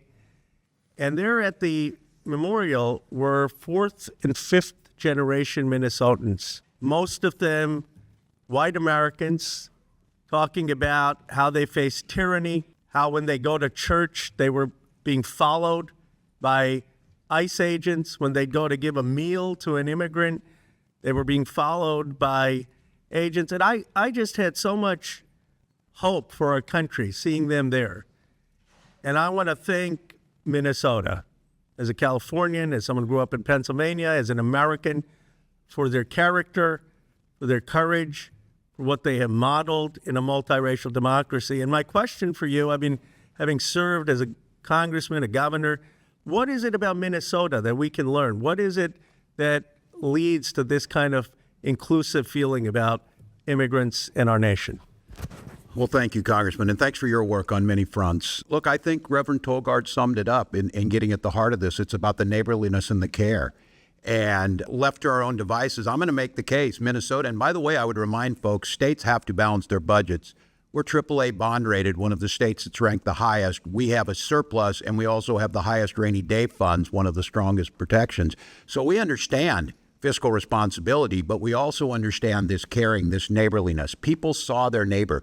I believe our politics can change with that idea of what the next door neighbor looks like. Now, I will have to tell you, Mr. Khanna, I was deeply concerned last year when the Vice President of the United States mentioned he can understand why people wouldn't want to live by somebody who's not like them, which seems to go against our entire ethos in Minnesota, whether it was the first wave of Norwegian and Swedish immigrants that came to Minnesota, German immigrants like my family, or whether it was Hmong coming after the Vietnam War, or Somali and other East African immigrants to our country. And I think it's this sense of working together. There's a reason that we rank at the top in healthcare. We rank at the top in personal incomes. We rank near the top in home ownership. We rank near the top in happiness. Because this idea that we're all in it together and that we believe everybody should have a chance. So I think it's an ethos, and it gets into our politics on the secular side. I believe as an elected official that I shouldn't give a sermon, but I should attempt to live one. And one of our politicians, Paul Wellstone, talked about we all do better when we all do better. And that's what we do. And I know that is true to a certain degree in other states, but I see folks making the claim that, well, you wouldn't have any fraud if you just cut all these programs, if you just zeroed them out. That is true. If we did not provide food for our children, no one would steal from that program. But there would also be a lot of hungry children. And what I'm asking for and acknowledging the accountability, we need to put program integrity in. So I think it's a neighborliness. I think it's a historical point about caring for your own. And I think it's a clear understanding that if your neighbor does better, you're going to do better. Well, thank you, Governor. And obviously, fraud matters and budgets matter. But what really matters right now in this country are values. And I really appreciate your sharing that. Attorney General Ellison, in the brief time I have, I just want to be clear about Somali Americans, because when I was growing up as an Indian American, anytime someone who was of Indian origin did something wrong, every Indian American was concerned, and I don't think people understand that. If you aren't a minority, how that makes you feel. I understand there were 80 or 90 people who were Somali Americans who were involved in this, but there are 100,000 Somali Americans at least in Minnesota. And statistically, from all the studies I've seen, it is just factually untrue that Somali Minnesotans or Somali Americans commit more fraud than white Americans or Indian Americans or other Americans. And could you just speak to this, because it is so dangerous? And I don't even think on the other side people are doing that on purpose. But if you aren't an immigrant, if you haven't lived that or a child of immigrants, you don't know what that makes you feel. And can you talk about the Somali experience in Minnesota? No, the reality is the Somali community in Minnesota has brought great things to our state. They have opened businesses. They've gotten professional degrees. They are great neighbors who volunteer and help their neighbors. They have been a benefit to our state. If you pick out a few people who've done wrong, sure, you can do that. But I can guarantee you can do that in any ethnic group at all in the state of Minnesota or anywhere in America. Thank you. Thank you both. All right, before I recognize Mr. Higgins, I'll recognize Mr. Walkinshaw for unanimous consent. Thank you, Mr. Chairman. And first, I just wanted to make a quick correction. You said Secretary Noem is before the Homeland Security Committee today. That's not true. I'm a member of the committee. She was with us a couple months ago, but not scheduled. With that, I ask unanimous consent to enter into the record a September 22nd, 2025 article from Reuters titled "Trump Aide Homan Accepted $50,000 in Bribery Sting Operation," which shows the Trump administration is willing to cover up blatant corruption of its officials. Without objection to order, Chair now recognizes Mr. Higgins for Louisiana. Thank you, Mr. Chairman. Gentlemen, ma'am, thank you for being here today. Governor, when you took office, this fraud had already begun. Is that an accurate assessment? That's accurate, Mr. Yes, Higgins. So what we're trying to get our heads wrapped around here as a nation, and we're doing our best as a committee, I'm quite certain on both sides, to just sort of focus our attention on what needs to be focused on. You had massive fraud in the state of Minnesota. And when we started looking into waste, fraud, abuse, and theft across the country, Minnesota surfaced as a wow moment for the entire country. So naturally, we look as a citizenry to, well, who's in charge there? And my old friend Governor Walz is in charge. And the truth is fraud had begun before you took office. So it's a reasonable question, Governor. Why you're noted in many interviews. I'm not going to go through them ad nauseum. You were aware of this level of fraud and investigations, and yet it seems like nothing was done until the Trump administration reestablished itself in a second term, and we began broad investigations into waste, fraud, abuse, and theft, and Minnesota popped. So would you please, I just give you a minute to respond. Yeah. Why didn't you do something sooner? I know some people were put in jail. I know there were investigations, but there was billions and billions and billions of dollars being stolen from a pretty concentrated demographic in your community. And this demographic is a significant political supporter for you and your party, good sir. So I just ask you, please explain. Yeah. Well, thank you, Mr. Higgins, and I appreciate your question in good faith on this. First of all, the issue of billions, and I'll keep saying this, $1 is too many. That number got thrown around. There's nothing behind it, but I will acknowledge $1 is too much. I will also note the characterization. I would say it's slow.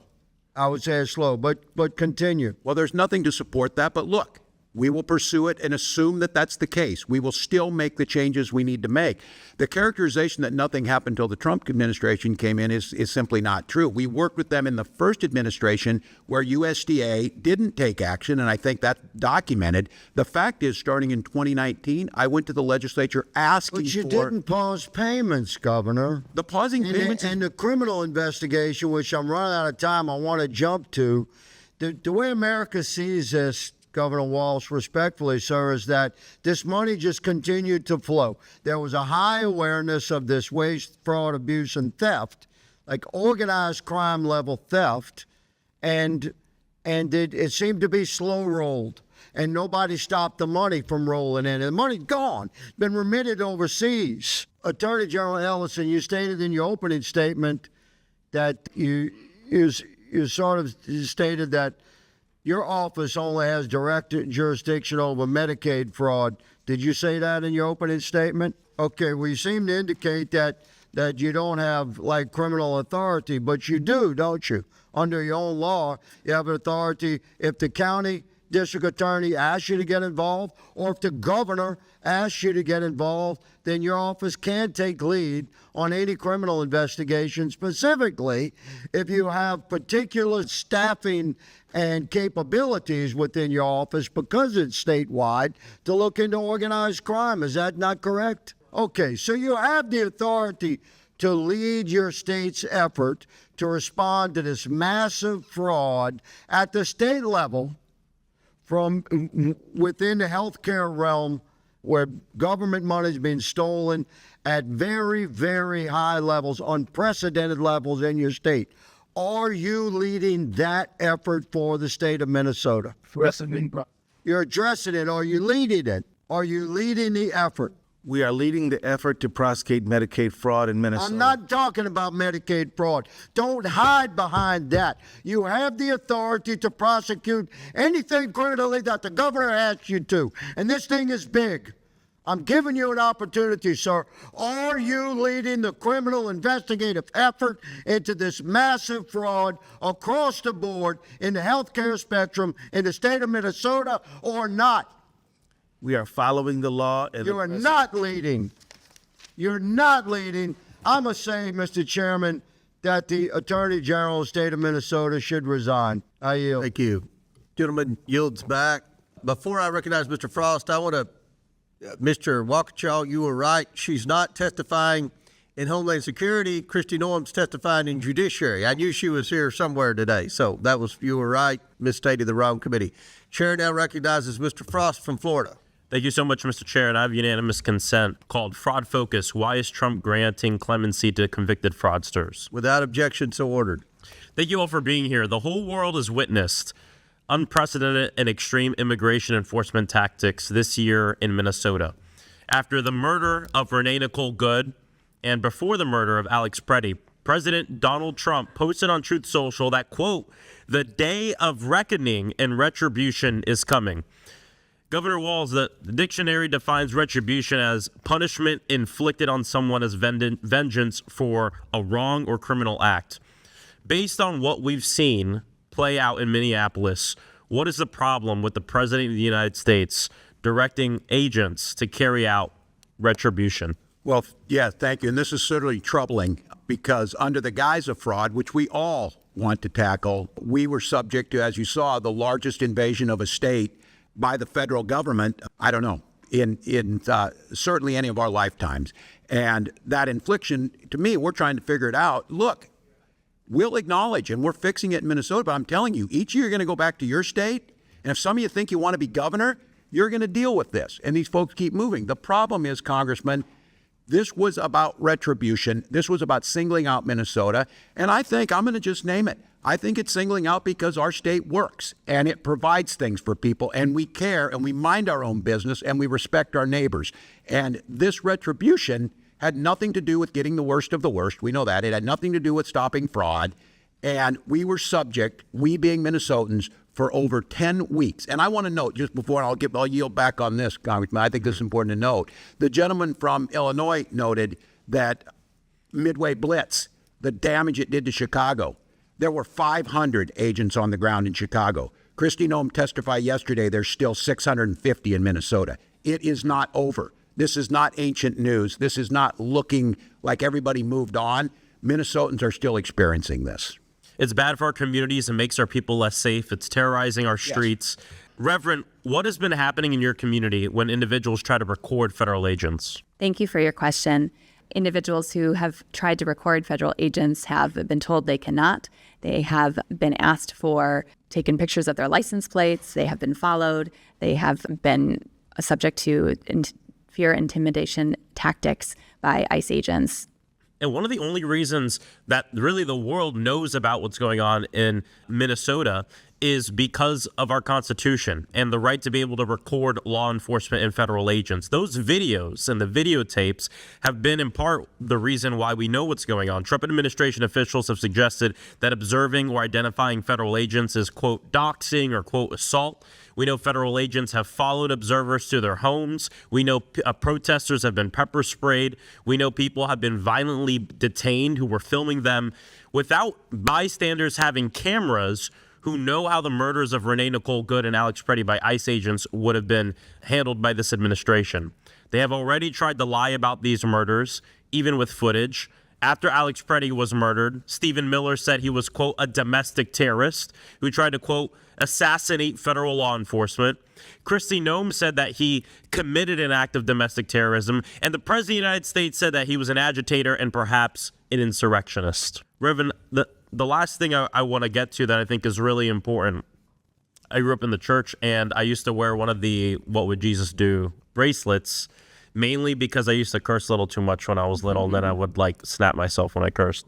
Either way, nowadays, I think less about what would Jesus do, and I think more about what would happen to Jesus in this country. And I just wanted to give you a moment to talk about what you think would happen to refugees Mary and Joseph as they come to our border. Would they be separated from their child? I mean, what does this look like? Such a good point, Congressman. And yes, Jesus was himself a refugee, as were his parents. And yes, I fear that they too would have experienced the harm and cruel treatment that Minnesotans have been experiencing at the hands of our government. What do you say to the people who hide behind the Bible and wrap themselves in the flag to say that what is going on in our country right now with ICE, terrorizing our communities, ripping our neighbors, ripping families apart? What would you say to people like that? I think, again, Matthew 25, where are we in this moment? It should be on the side of the least, the widow, the orphan, the hungry, the homeless, and that as people of faith and moral conscience, history will tell what side we stood on, but our actions today will show true love of neighbor. Thank you. I yield back. Yields back. Before I recognize Ms. Mace, Mr. Grofman, I believe, has a UC. Yeah, I'd like to submit for the record something here. Hit the button. I'd like to submit for the record something called Minnesota Financial and Compliance Report on Federally Assisted Programs for the year ending June 30th, 2024. Without objection, so ordered. Chair now recognizes Ms. Mace from South Carolina. Thank you, Mr. Chairman, and good morning, gentlemen. Thank you for being here today. Governor Walz and Attorney General Ellison, you have presided over one of the worst government fraud scandals in American history. This was money intended to feed hungry children, help kids with autism, provide food and shelter and health care to the needy, and more. You both allowed billions in these American taxpayer dollars to be pillaged and plundered by Somali pirates. You knew this was happening. You chose to do nothing about it, and in some cases, you even enabled it.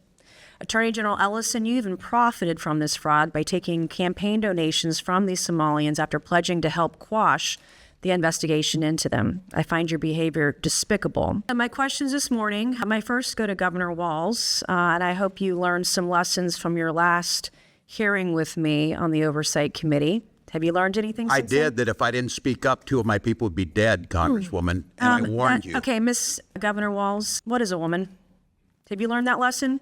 Do you know what a woman is? I'm the governor of Minnesota, Congresswoman. You know what a I'm not woman here is? to be your prop for your obsession. So I if you taught middle can't school your define what obsession. a woman is, you certainly can't define what fraud is. If you can't even define what a woman is, you can't define fraud. How much money was spent on autism in Minnesota in 2017, Governor? I don't have those numbers in front of me, Congresswoman. Did you prepare for this hearing today? Did you I do did. any preparation I for take this Congress hearing today? seriously. And you've seen the numbers about autism fraud in Minnesota. So we're going to do some Minnesota math with you today, okay? Are you ready? How much money was spent on 2017 for autism in Minnesota? How much? I don't know. I wasn't the governor. Okay. Did you not just say that you prepared for this hearing today? $1 million, okay? A quick Google search or using your AI could tell you $1 million was spent. How much money was spent on autism in Minnesota in 2024? I don't have the number in front of me. As Were you governor I in don't- 2024? I was, but I'm not the Okay, head so of your HHS. excuse before that you didn't know what 2017 autism numbers were because you were not governor, and today you can't answer the numbers about 2024.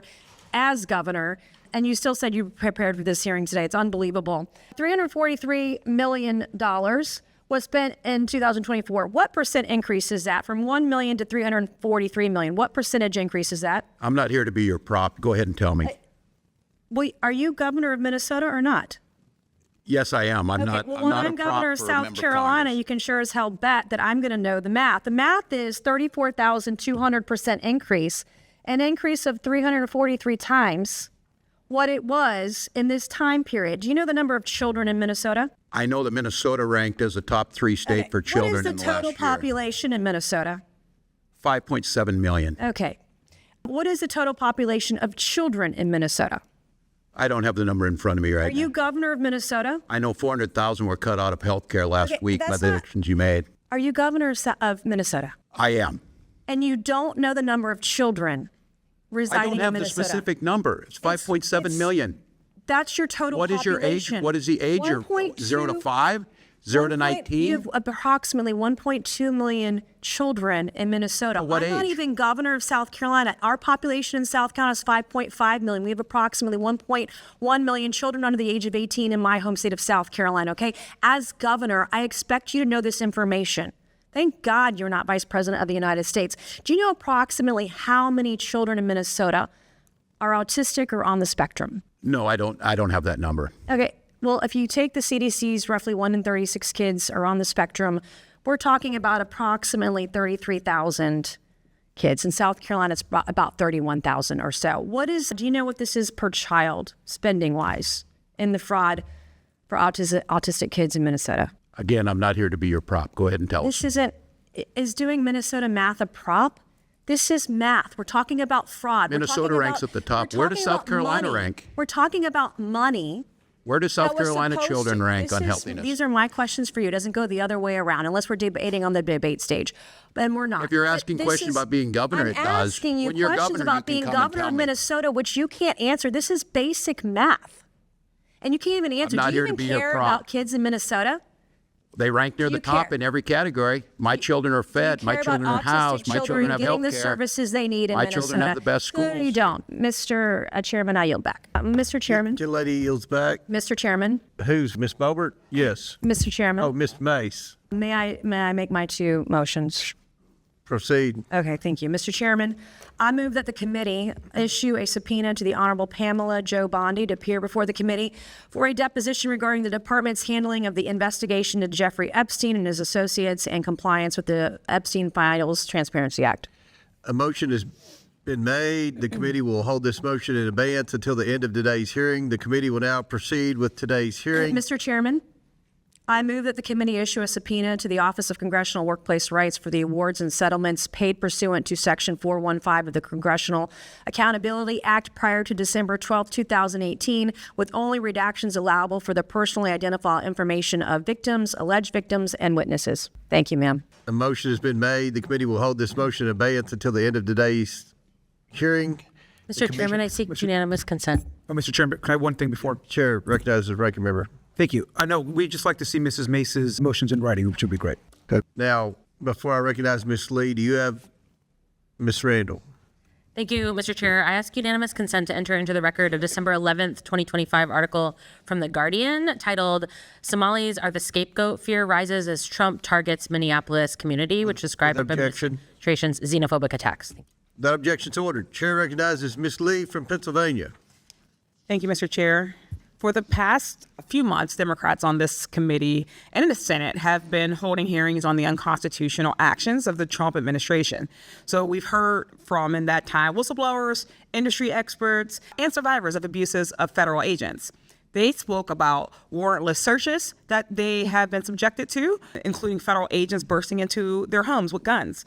They spoke about being shot at and dragged out of their cars, and then, being made to look like they were actually the perpetrators. They spoke about federal agents' use of masks in unmarked vehicles and the efforts of these agents to hide their identity to escape any sort of accountability. And we heard from the brother of Renee Good, who was murdered by ICE agents in Minneapolis.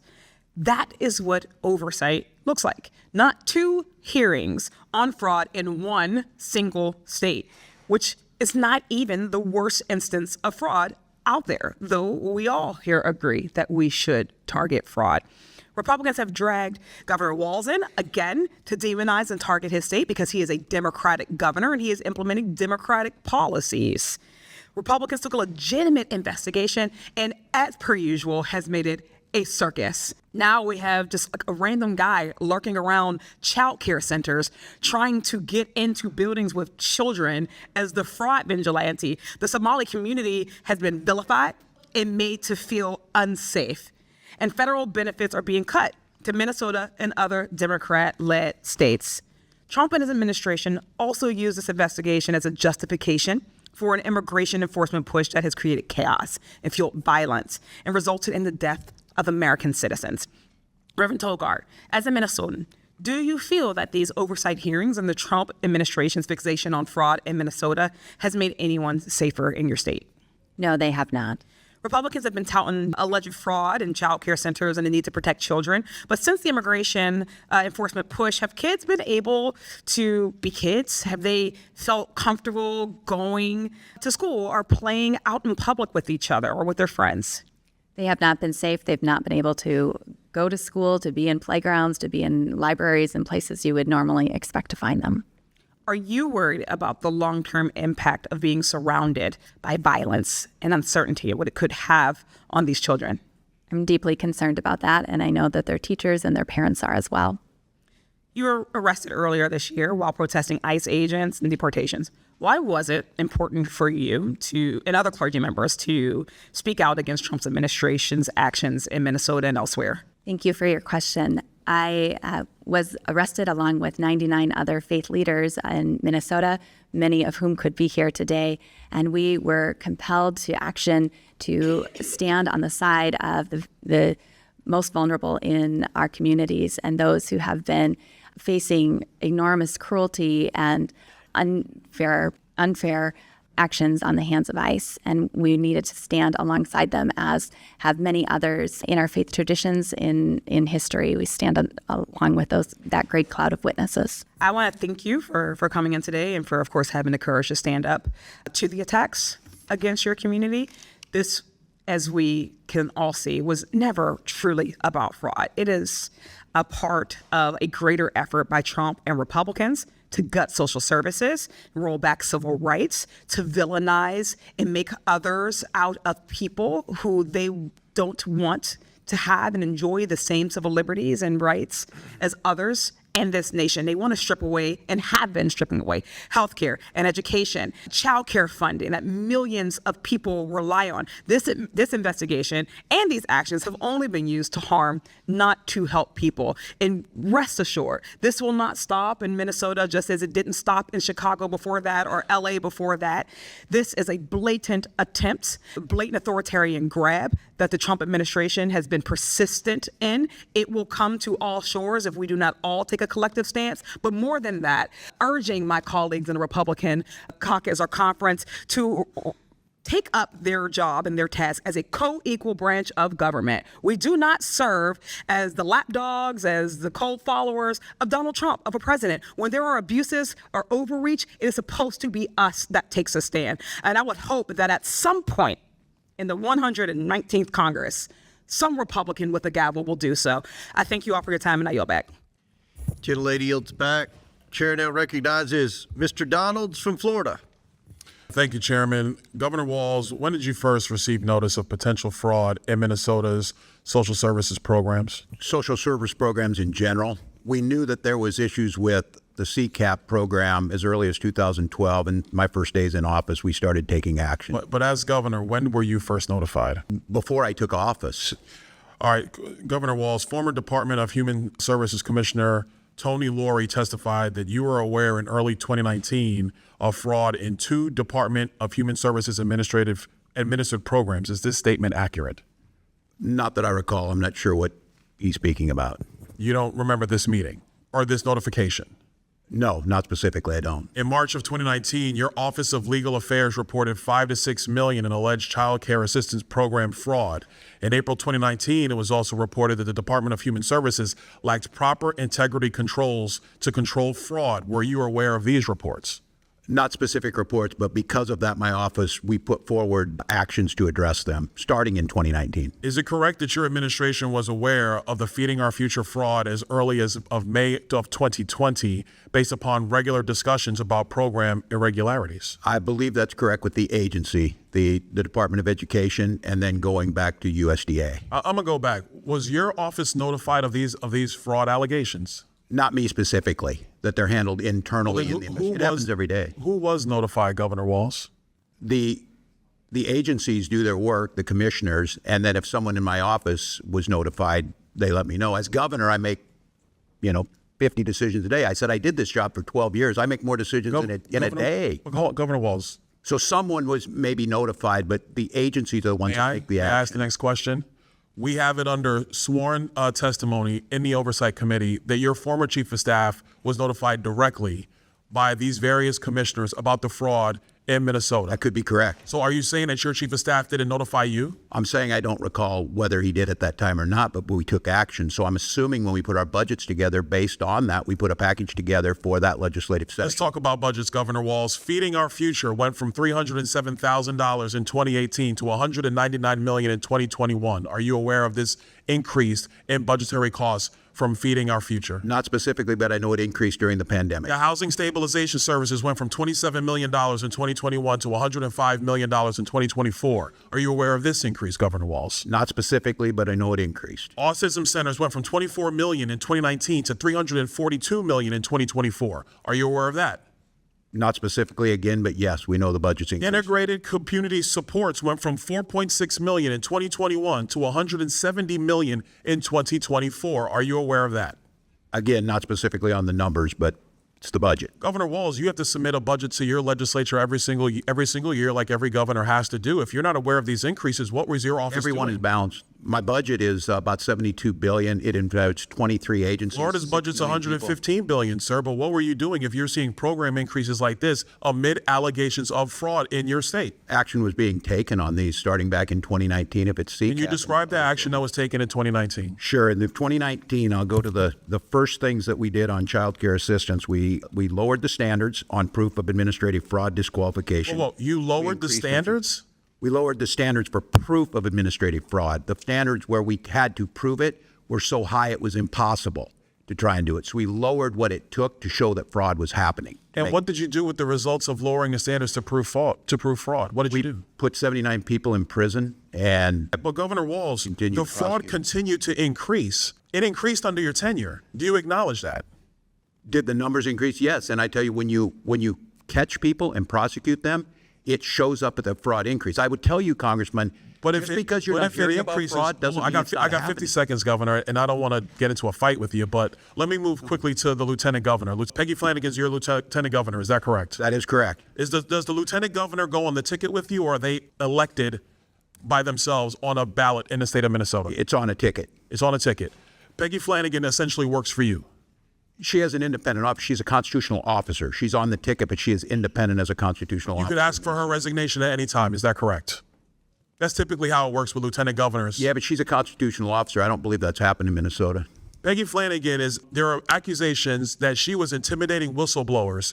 There was a meeting on April 12th of 2024, where she went on stage and publicly denounced whistleblowers in the state of Minnesota, calling them losers in their mother's basements. Is this the type of treatment that your administration allows for whistleblowers in Minnesota? I'm not familiar with that. Are you aware of any intimidation of whistleblowers in the state of Minnesota? No, there are 30 whistleblowers who have given letters to this committee on the record saying that they have been subject to intimidation by your administration because they were trying to stop the fraud in Minnesota. I encourage them to go to the OLA and the independent sources in Minnesota that are... The OLA, you're the governor. No, the OLA is the independent... But sir, you're the governor. Why don't you take responsibility for what's going on in your state? We do take responsibility. None of those people, I'm telling you, I have no knowledge. But you lost billions of dollars of American taxpayer money in the process, Governor Walz. We prosecuted these people, Congressman. I think Florida has fraud. I would argue that the prosecutions have largely come from the federal offices that's as not opposed how to the this state works. offices. You know that we refer What do you mean that's not how it works? That's exactly how it works. They're partners. They partner together. They're a BCA. Is the Attorney General allowed to investigate fraud and prosecute fraud in the state of Minnesota without the Department of Justice federally? Are you allowed to do that, Attorney General Ellison? Yes, so we do prosecute Medicaid Yes, and we do prosecute Medicaid fraud all the time. We've prosecuted over 300 people. Apparently not enough, because Minnesota's rife with it. I yield back. Gentleman yields back. Chair recognizes Ms. Randall from Washington State. Thank you, Mr. Chair, and thank you, Governor Walz, Attorney General Ellison, and Reverend Tolgard, for being here to shed light on the impacts of the Trump administration's harmful actions in Minnesota, and frankly, to be pulled into some really ridiculous question lines. The escalation in attacks from this administration on social services programs in democratically led states like Minnesota, on the heels of the big ugly law's billions of dollars of Medicaid cuts last summer, is clearly devastating our communities. Do I believe Congress has a responsibility to reduce opportunities for misuse and fraud where we have seen evidence that it exists? Sure. That's why I introduced the Federal Program Integrity and Fraud Prevention Act, a bipartisan bill that would prevent individuals who have been convicted of fraud from applying for federal contracts.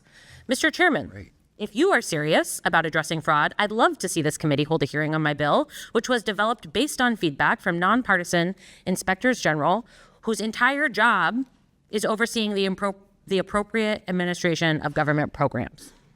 And let me remind my friends on the other side about Mississippi, a state with Republican leadership where over $77 million in temporary assistance for needy families funds were misused. One of the perpetrators of that fraud, former NFL quarterback Brett Favre, who received $1.1 million from the government for speeches he never made. Congressional Republicans' response was to invite Favre to come testify before the Ways and Means Committee about how we should strengthen oversight of federal welfare programs, because I'm sure he had some good advice about that. Meanwhile, my Republican colleagues are villainizing entire minority populations because of the actions of a few.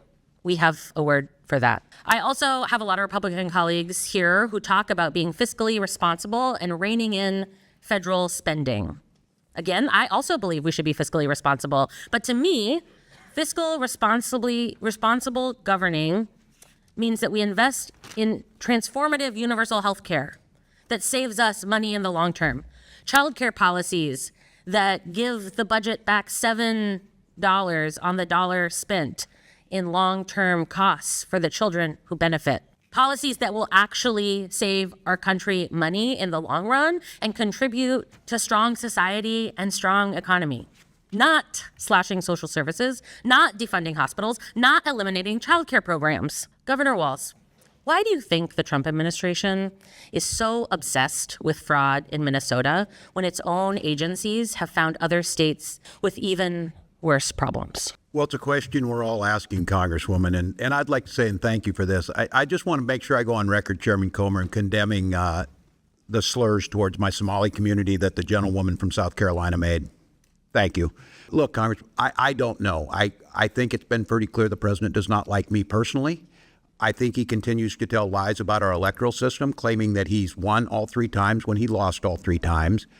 I think he has people around him who were trying to find quotas around immigration, and they saw a perfect storm, if you will, that included some Somali folks and a whole lot. If we're going to condemn folks, there's no Somali folks in the Epstein files, things like that, we know. But I don't know. It's an obsession, and I come back to it again. I think it's because we are so ideologically opposed to making children go hungry, people go unhoused. We invest in education, we invest in research, and we believe everybody has a place. And so I think it's just personal about how we do business. Thank you so much. I could not agree more. There are also reports that as many as 50 prosecutors in the U.S. Attorney's Office for Minnesota have quit in the last 12 months. They used to have 70 prosecutors. Now some reports say they have as few as 17. Many of those who left include the very same prosecutors who were prosecuting the Feeding Our Futures fraudsters. How has this flight impacted your efforts to fight fraud in Minnesota? Well, it's made it very difficult. And I think for all of my friends on the Republican side, we welcomed the Republican folks, the attorneys over at the U.S. Attorney's Office who were good at helping us as partners. We turned this over to them. They prosecuted, they put people in jail. They're not there now. There's nobody doing this. And I will remind this committee, the U.S. attorney was in front of a federal judge yesterday being threatened with jail because of what's going on in that office. And from my perspective, who's prosecuting trafficking, drugs, murder, and fraud? And so we want them. If you could do anything, Chairman, call the president and tell him to put some U.S. attorneys over there to prosecute fraud. I'll sign on with you. Thank you, Governor. Thank you, Mr. Chair. Well, you bet. Chair now recognizes Chairman Burchett from Tennessee. Say that with disrespect in your voice, Mr. Chairman. Governor, you mentioned that President Trump lost all 3 times. I believe that's an error, and that's a conspiracy theorist. I believe you spoke in error there, but No, he lost Minnesota all 3 times. okay. I'm glad you corrected that. He doesn't agree with that, I don't though, care. Chair. We're good. Have you ever used taxpayer funds directly or indirectly to take action against individuals suspected of disclosing potential wrongdoing within a government entity? I have not. Well, almost 30 whistleblowers accuse you and your administration of retaliation. Would you say that's a conspiracy then? I can't speak to what they said. I can tell you it didn't happen. Okay. Are you aware of reports alleging state officials have engaged in retaliation against whistleblowers? No, I'm not. Not specifically, no. You're not aware of that when 30 have come forward? I am not. I believe these are internet. We have options. The OLA, we have independent folks that they can come to, and I encourage them. It's against the law in Minnesota. I have executive orders. It's against the law here, but it doesn't stop it. What actions have you taken to protect whistleblowers in your state, sir? And has anyone faced consequences for retaliation? If so, who? Well, in Minnesota, we have nonpartisan legislative auditor. We have zero tolerance. The Minnesota Whistleblower Protection Act prohibits retaliation. I signed executive order in 2025, added protections. The law explains and clarifies protections around what reports are protected and who can report issues. They're strong. When I was here, I was an advocate for the IGs, and I think that's well known in my 12 years here that we need them. Okay. Well, a whistleblower told our office that her supervisor at the Minnesota Department of Health and Human Services threatened to make her job difficult, and the supervisor that did that later received a promotion. Would that surprise you, and can you confirm if this account is accurate? No, I can't confirm it, and I don't make HR decisions, but what I'm being very clear about this. There's a zero tolerance for whistleblower retaliation in Minnesota. How can any agency combat fraud when retaliation goes unchecked? It makes it more difficult. That's why we don't allow it. Do you think that any the fraudsters sent stolen funds to Somali terrorist groups? Pardon me? Do you think that any of the Somali folks that received funds sent any of that money to any of the stolen funds to Somali terrorist groups? There's been reports done and investigations done on this, and I don't believe there's any proof to support that. Okay. Mr. Attorney General, do you recall a December 2021 meeting with individuals connected to Feeding Our Future, during which you stated there will be cases that I want you to feel free to call me directly, and then I call up and what's the problem? And let me tell you, just letting the inquiry from AG is sometimes enough to make people knock it off. Congressman, yeah, I was at a meeting like that. Let me just say that I've reported on this numerous times. I've been in front of a committee in the Senate. I'm here today. I was in front of a House committee. This is a widely discussed matter, and I've been fully transparent. But let me just be clear. These people were fraudsters, as everyone here agrees. They were liars. They lied to me. They lied to courts. They lied to everyone. And I would like you to know that I do meet with community meetings all the time. I mean, it's a regular part of my job. Nothing unusual about me meeting with people. Nothing unusual about me telling people, if you got a problem, my office will try to help you. But these people were liars and fraudsters. Okay. The main thing is I'd like you to know is that we're down so many federal prosecutors that it has put our ability to hold these people accountable definitely at a loss. Yes, sir. 8-hour days do get long. In September of 2022, you issued a press release titled, "For 2 years, Attorney General Ellison's office has held Feeding Our Future accountable." Does that sound familiar? Thank you for the question, Congressman. Let me tell you, the Department of Education. Does it sound familiar or not, sir? It certainly does. And the Department of Education. How much did you receive in campaign contributions from individuals charged in the Feeding Our Future case? Every campaign donation I got was returned to all authorities. Okay. Everybody knows about the $250 million in fraud for Feeding Our Future case, which was prosecuted by the U.S. Attorney's Office in Minnesota. but there were just 2 other large site sponsors that you settled with instead of prosecuting them. Why did you not prosecute Partners in Quality Care or the Gar Family Services? Because my office doesn't have jurisdiction to prosecute in those cases. You allowed them to dissolve, but no one was prosecuted. And PIQC They still is may accused, be, sir, PIQC is accused of $300 million in fraud as significant assets, yet no charges and no attempts to recover taxpayer money. I'll remind y'all, $19 billion. I was a state legislator, and I can remember when our state budget was $19 billion. This is money that's been stolen, and it will not be recovered, and you all are to blame, and every dadgum one of you all ought to step down. Thank you, Mr. Chairman. Gentleman yields back. Before I recognize Mr. Bell, Mr. Donald, you have a UC? Yeah, I ask unanimous consent to enter into the record an op-ed from the Minnesota Star Tribune, authored by Jim Nobles, the former Minnesota legislative auditor, dated December 29th, 2025. Without objection, so ordered. Chair recognizes Mr. Bell from St. Louis. Thank you, Chair, Ranking Member, and our witnesses for being here today. My Republican colleagues have called this hearing today once again to divert the public's attention from the dangerous threats that they themselves have created for the American people.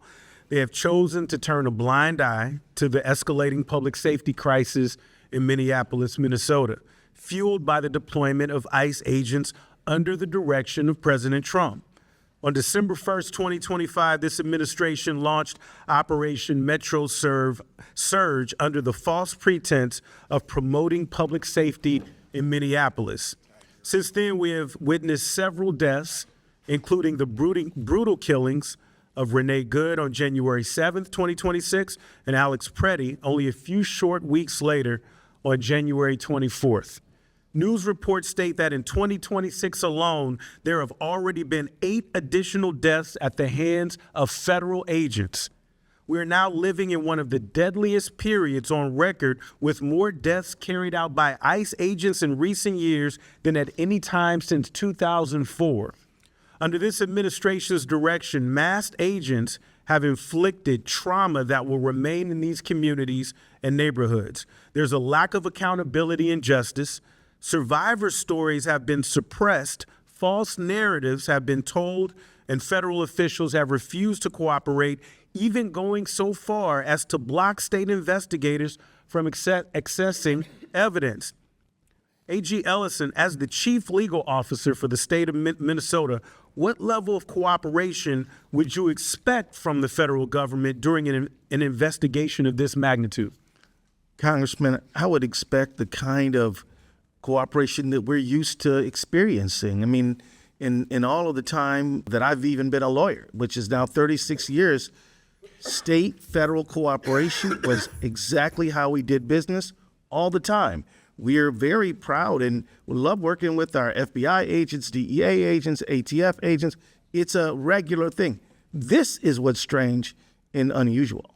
And has the lack of cooperation and unclear communication from the federal agencies undermined the investigations into the death of Renee Good and Alex Preddy?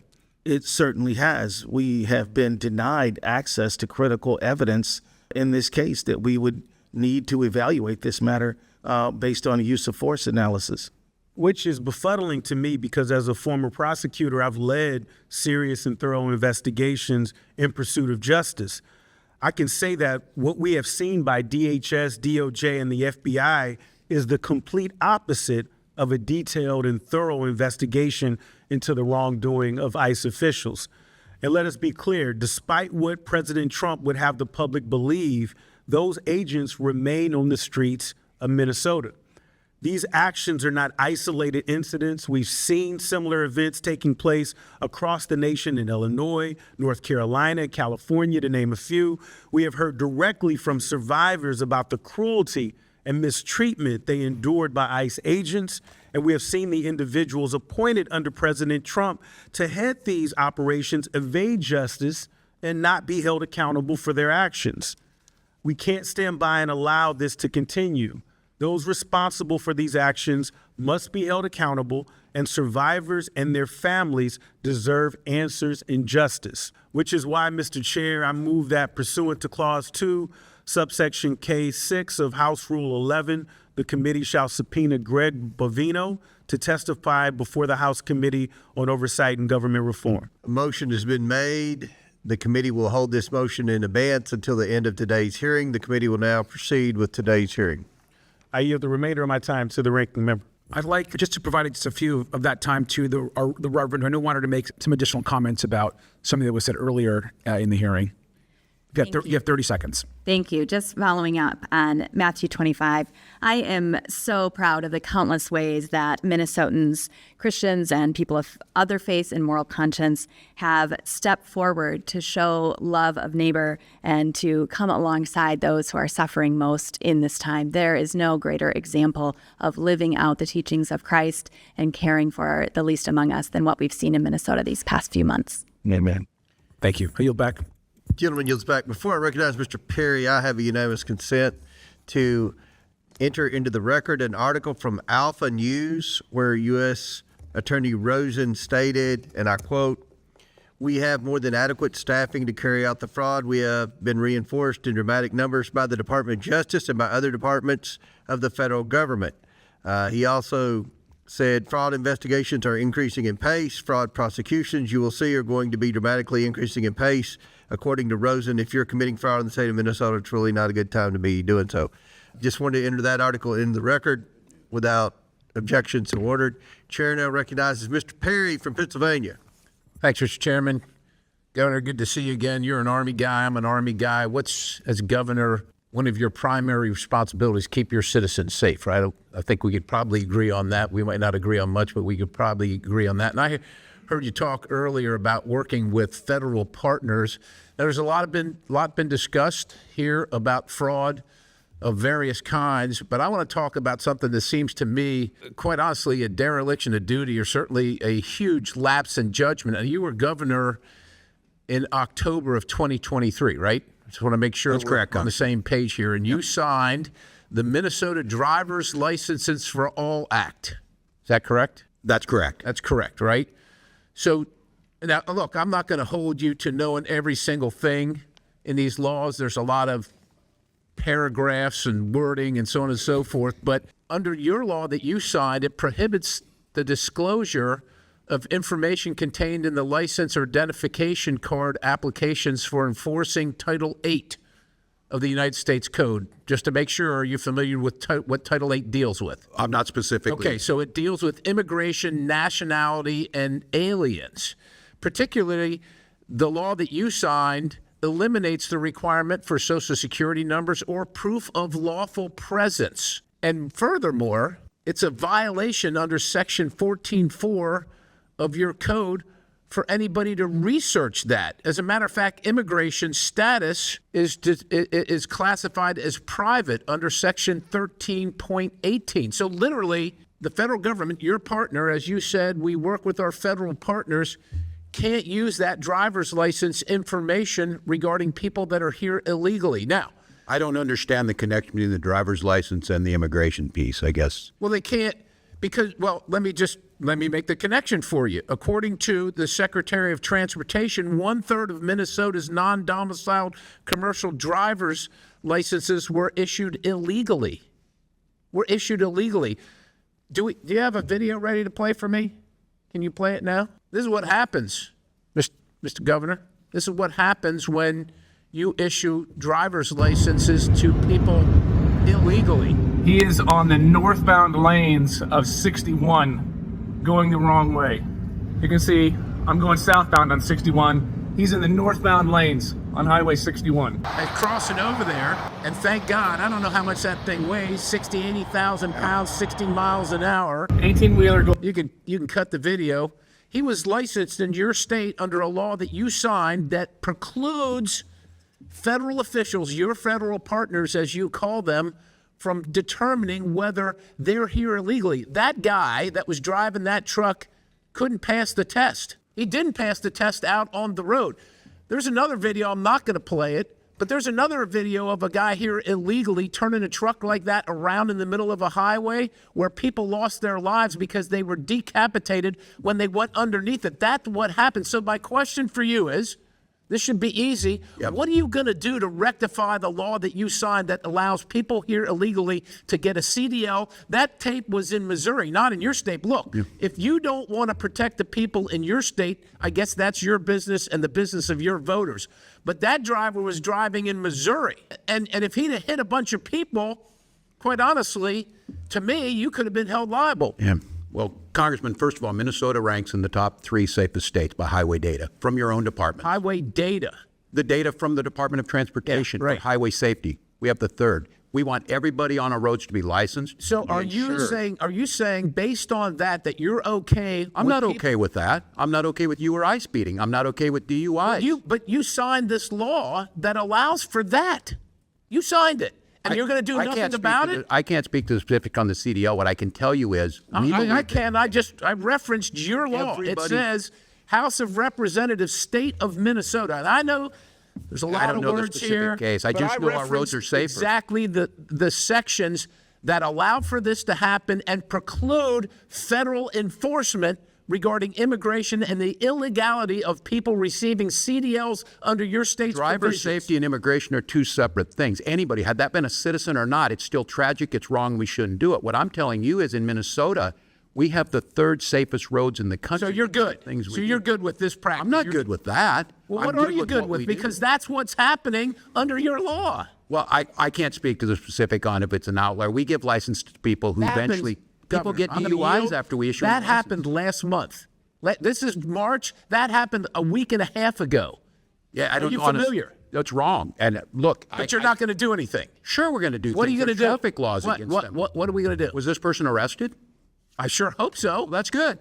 And but he was licensed in your state under your law that you signed about a year and a half ago. Every day we give licenses and people speed. So we ticket them and try and stop that. What I'm telling you is I don't understand the connection between... He's here illegally. He can't read, and he got a license under your provisions, and he's driving all across the country, imperiling everybody else. That's the connection. I can't speak. Thank you. The data shows Minnesota is one of the safest driving states in the country. I don't know what to tell you. I don't know.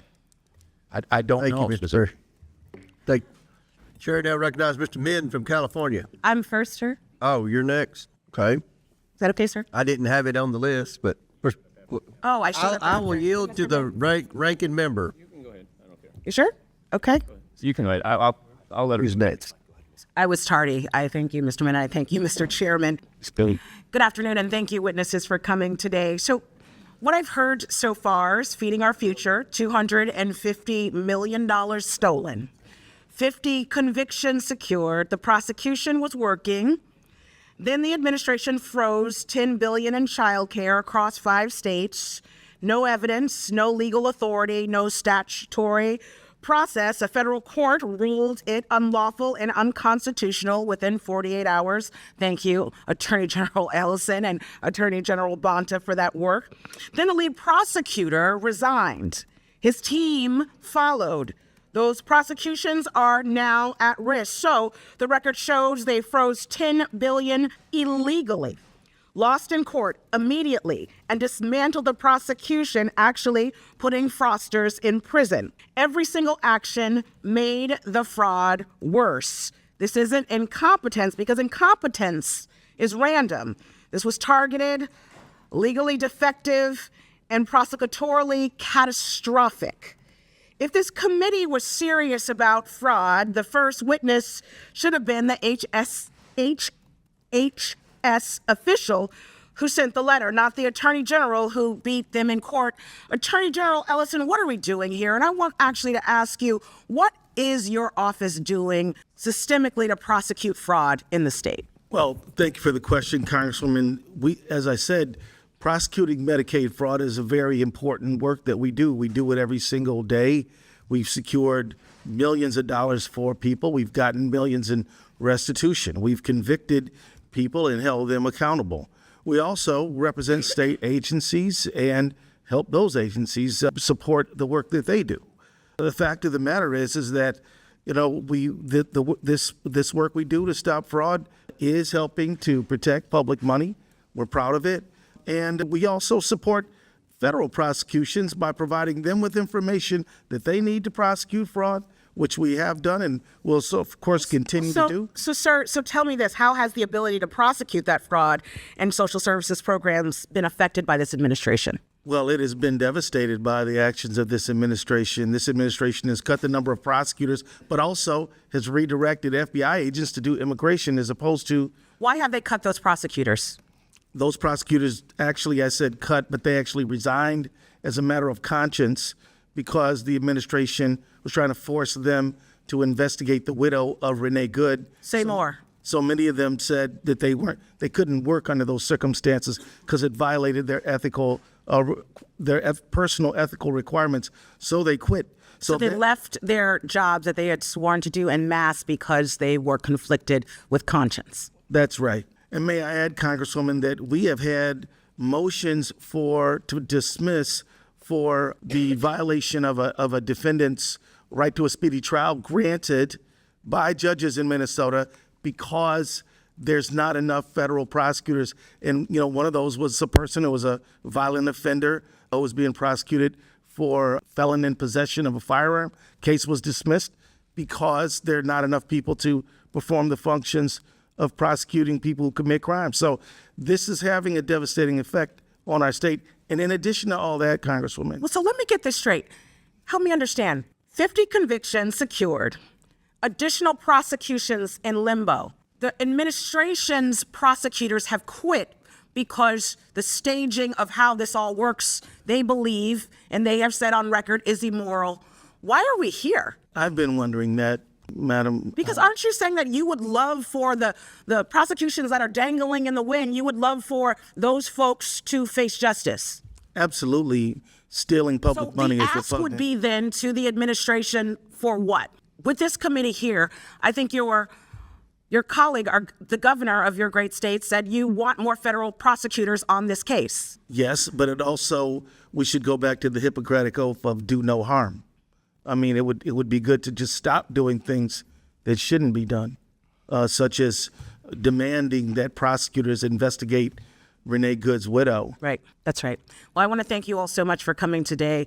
And to the Reverend, I was able to come to your state briefly. And like one of my colleagues said, I did go by the site of Miss Good's death. And it was heartening to see the solidarity in your community. There were about 150 Christians reciting the Lord's Prayer over and over and over. You all are showing us what good really means. Thank you so much for being here today. And I'll yield back. Gentlelady yields back. Chair recognizes Mr. Crane from Arizona. Thank you, Mr. Chairman. Thank you to our guests for coming today. I want to start with you, Attorney General Ellison. In an interview with CNN host Laura Coates, she asked you about whether or not you did enough to stop the fraud. Do you remember that interview, Attorney General? Congressman, I got to admit that I don't remember the details. Can we play the video, please? So, to refresh Mr. Ellison's memory. Are we ready to? It may take us a second on that. I'm sorry. Okay. I'll just tell you what you said when she asked you if you'd done enough to stop the fraud, and she mentioned the $9 billion. You said, "Of course we have done enough. We're doing more every single day. This is a political matter. This is not a serious thing." Do you remember saying that, Attorney General Ellison? I remember the conversation. What I remember was that I was lamenting the politicized nature of this very serious problem. You said it's not a serious thing. So now you're saying fraud is a serious thing. Okay, well that's not what you said on CNN, Mr. Ellison. You said this is a political matter, and this is a quote. This is not a serious thing. So I notice you're changing your tune now that you're before the House Oversight Committee. I would have to. Do you understand, Mr. Attorney General, why this adds gasoline to the fire when Americans are so frustrated with this government for their out-of-control spending and the amount of money they pay in taxes, and then to see $9 billion of it, an estimate of $9 billion getting stolen of their taxpayer dollars and being used to fund cars and vacations and homes and even fund terrorism? Do you understand how statements like that throw gasoline on the fire, sir? Congressman, I believe that you are mischaracterizing what I said. No, I actually read you the quote. I'm not mischaracterizing that it at all. video's ready if you still want it. It's up to you. Yeah, let's play it, please. Is that there has been hundreds of millions of dollars, but now there are some estimates that there could be $9 billion or more. And no one was just suggesting they took hundreds of people off the street who were involved in fraud. Are you confident your office has done enough? Of course, we've done enough, and we're doing more every single day. This is a political matter. This is not a serious thing. So how are you going to sit here, Attorney General, saying I'm mischaracterizing? I read word for word your quote. I then showed it to the entire dais, the entire audience here today. How are you going to sit here and say that I mischaracterized you? Congressman, I believe you mischaracterized me because clearly what I was referring to by not serious is that the serious issue of fraud is being politicized and converted into a political weapon. That is not a serious matter in my view. That is something that I believe all of us should take seriously, but we're not taking seriously enough. So, sir, I would say very clearly, fraud is a odious, horrible, malignant thing, and that's why it should not be turned into a political weapon. But we should come together on a bipartisan basis. The reason it's becoming political, sir, is because of statements like that when confronted with the $9 billion of fraud in your state as the top cop in your state that you're clearly not doing enough to address. I want to move on. Reverend Tolgard, you said in your opening statement that today's hearing is about fraud in Minnesota, quote, unquote, which is serving as a pretext for the terror the federal government has brought to the people of Minnesota. This fraud has been used as a rationale for deploying 3,000 federal immigrant enforcement agents into our state. Did you say that, Reverend? Yes. This is absolutely false. These federal agents were actually brought in to the state of Minnesota for a very specific operation to remove illegal alien criminals. It wasn't because of the fraud. That's being handled under a completely different agency and ICE and everything else. That's the U.S. District Attorney, okay? Did you know that? The administration has linked all of these things together. Well, they've linked the fact that you guys supported an open border that let in $15 to $20 million, and some of the fallout from that is fraud, like the $9 billion we're talking about today. Some of it are the rapists, the gangsters, the people that are committing fraud. They're burglarizing people, they're carjacking people. It's all kind of linked together. It's also linked to the SAVE Act, which many of you guys and my Democrat colleagues don't want to vote for, even though 83% of Americans support it. It's all linked together, but that's not what this operation was about. So you're bearing false witness in this hearing today, because that's not what that operation was about at all. What I'm here to talk about is the suffering of Minnesotans at the hands of federal agents, including children and their parents, and the great devastation and harm that it has caused across our state and across our wonderful communities. Have you spoken out about Lake and Riley or any of the American victims that have been raped, murdered, or killed by these illegal aliens, Reverend? I didn't think so. I yield back. Gentleman yields back. Now, Chair recognizes Mr. Min from California. Thank you, Mr. Chair, for convening this hearing. Let's start at the outset by just stating the obvious. Waste, fraud, and abuse are horrible. They're stealing from taxpayers. They're taking money and food out of the mouths of hungry kids. I have spent my career fighting against fraud. I started my career at the SEC, prosecuting corporate fraud, continued on as a law professor, teaching the next generation. And as someone on the Oversight Committee, this is a very, very important issue to me. Again, every dollar that is stolen from these programs is a dollar that's not just taken from us hardworking taxpayers. It is something that is meant for a better use. And so I appreciate the gist of this hearing, but as I pointed out in prior hearings on allegations of fraud in Minnesota, the singular and exclusive focus on the Somalian community in Minnesota seems very partisan and wrong, because we know there's massive fraud across this country, particularly in southern states, including states like Florida and Mississippi. Mississippi is still at trial right now over $77 million in welfare fraud. Federal prosecutors have recently arrested a Russian national accused of submitting billions of dollars in fraudulent schemes in Texas and Florida. And of course, Oklahoma and Alabama consistently rank as the highest states when it comes to SNAP fraud. And yet we've only focused on Minnesota. Why? As a freshman member, I've been here 14 months, but I've learned that their House Republicans are all single issue voters with just a handful of exceptions. And that single issue, the only thing that you all care about is whether you're on Team Trump or not. So when Donald Trump goes after Minnesota and falsely claims that he won the election there 3 times and that it was rigged against him, I pay close attention. When he says that he would no longer admit Somalians to this country because they contribute, quote, nothing to this country, I listen. That's a wildly racist statement, but it's going to reflect what Republicans are going to do, and that is why we're holding this hearing. I care about welfare fraud, and I care about the scumbags who rip off taxpayer money. But if this was about welfare fraud, we'd be also hauling in people like Mississippi Governor Tate Reeves and former NFL quarterback Brett Favre, who clearly knew about a scheme to send money to build a volleyball facility at the college his daughter was playing at, receive funds for $600,000 or more for work that he never did from the government, again, taking money from the mouths of children that are hungry. Now, this hearing is not about welfare fraud. It's about placating Donald Trump. This committee is holding this hearing for the same reasons that it's ignoring the massive corruption we know that Donald Trump is engaged in his family, soliciting bribes from foreign governments and private companies in exchange for regulatory favor, for the same reason that Republicans are protecting pedophiles right now and that the DOJ is right now actively deleting Epstein files while we're at war with Iran. It's why they ignore their oath to support and defend the Constitution of the United States. It's why we're holding hearings on this rather than on ICE abuses or the fact that Donald Trump just took us into war without even consulting with Congress, let alone getting our authorization for military use or force or actual declaration of war in direct contravention of the Constitution of the United States. But for those of us who care about taxpayer dollars, let's focus on that. This is horrible, but of course we have seen instead a different type of abuse of our taxpayer dollars. They've taken our taxpayer dollars and used them to fund abuses against our American people, as a number of our witnesses have aptly described. And I want to just point out that until the murder of Alex Preddy, not a single DHS or ICE agent accused of wrongdoing, witnessed or videotaped assaulting Americans was suspended, faced any disciplinary action. That doesn't happen with police. When my local law enforcement are accused of misconduct, certainly if they're videotaped shooting someone, they are subject to an investigation. Maybe they're justified or not, but they're suspended, removed from duty, investigated. None of that has happened until the murder of Alex Preddy and the outrage around that. Now, Governor Walz, I want to just briefly ask you, what's the economic impact that the deployment of ICE in Minnesota has had over the past few months? Well, thank you, Congressman. I thank you for your characterization. I associate myself with you on fraud is horrific. It is corrosive. It hurts those people that are there, and taxpayers should demand accountability. And I think that's what we're trying to take.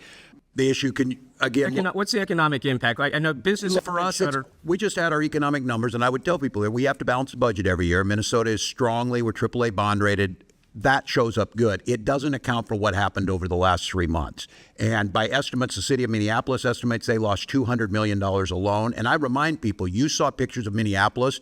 This happened across the state. Near my hometown of Mankato, Minnesota, in St. Peter, we saw a woman that was pulled over at gunpoint, a citizen.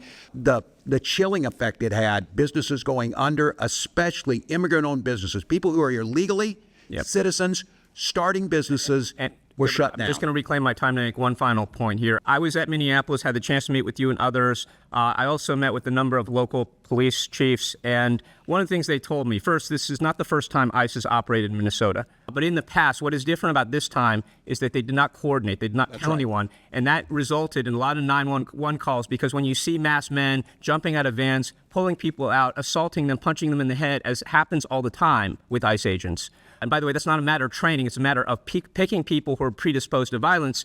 That costs our local police quite a lot of money. It's one of the reasons I'm going to be introducing the Recoup Act so that local jurisdictions are repaid for the funds that they expend due to ICE misconduct. With that, I yield back. Gentlemen, just back. Before I recognize Ms. Bobert, Mr. Gill, I understand you have a UC. Yep, thank you, Mr. Chairman. I ask unanimous consent to enter into the record a letter from the America First Policy Institute dated March 3rd, 2026, which details widespread and rampant fraud in Minnesota.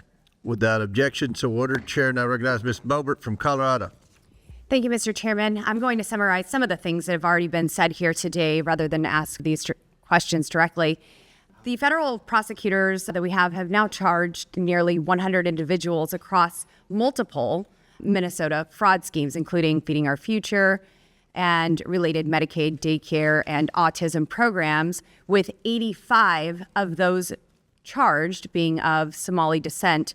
Governor Walz, your administration's Department of Education and Department of Human Services failed to act on multiple early fraud warnings about Feeding Our Future, allowing the theft of at least $250 million in federal child nutrition funds that were supposed to feed hungry kids during the COVID-19 pandemic. Governor Walz, I'd like to turn to the demographics and policy choices that enabled this. Since you took office, the Somali population in Minnesota has grown substantially. Recently, Fox 9 reported the reporting puts the total over 107,000. Did your administration's soft on immigration policies, including expanded refugee programs and temporary protected status, contribute to that rapid growth?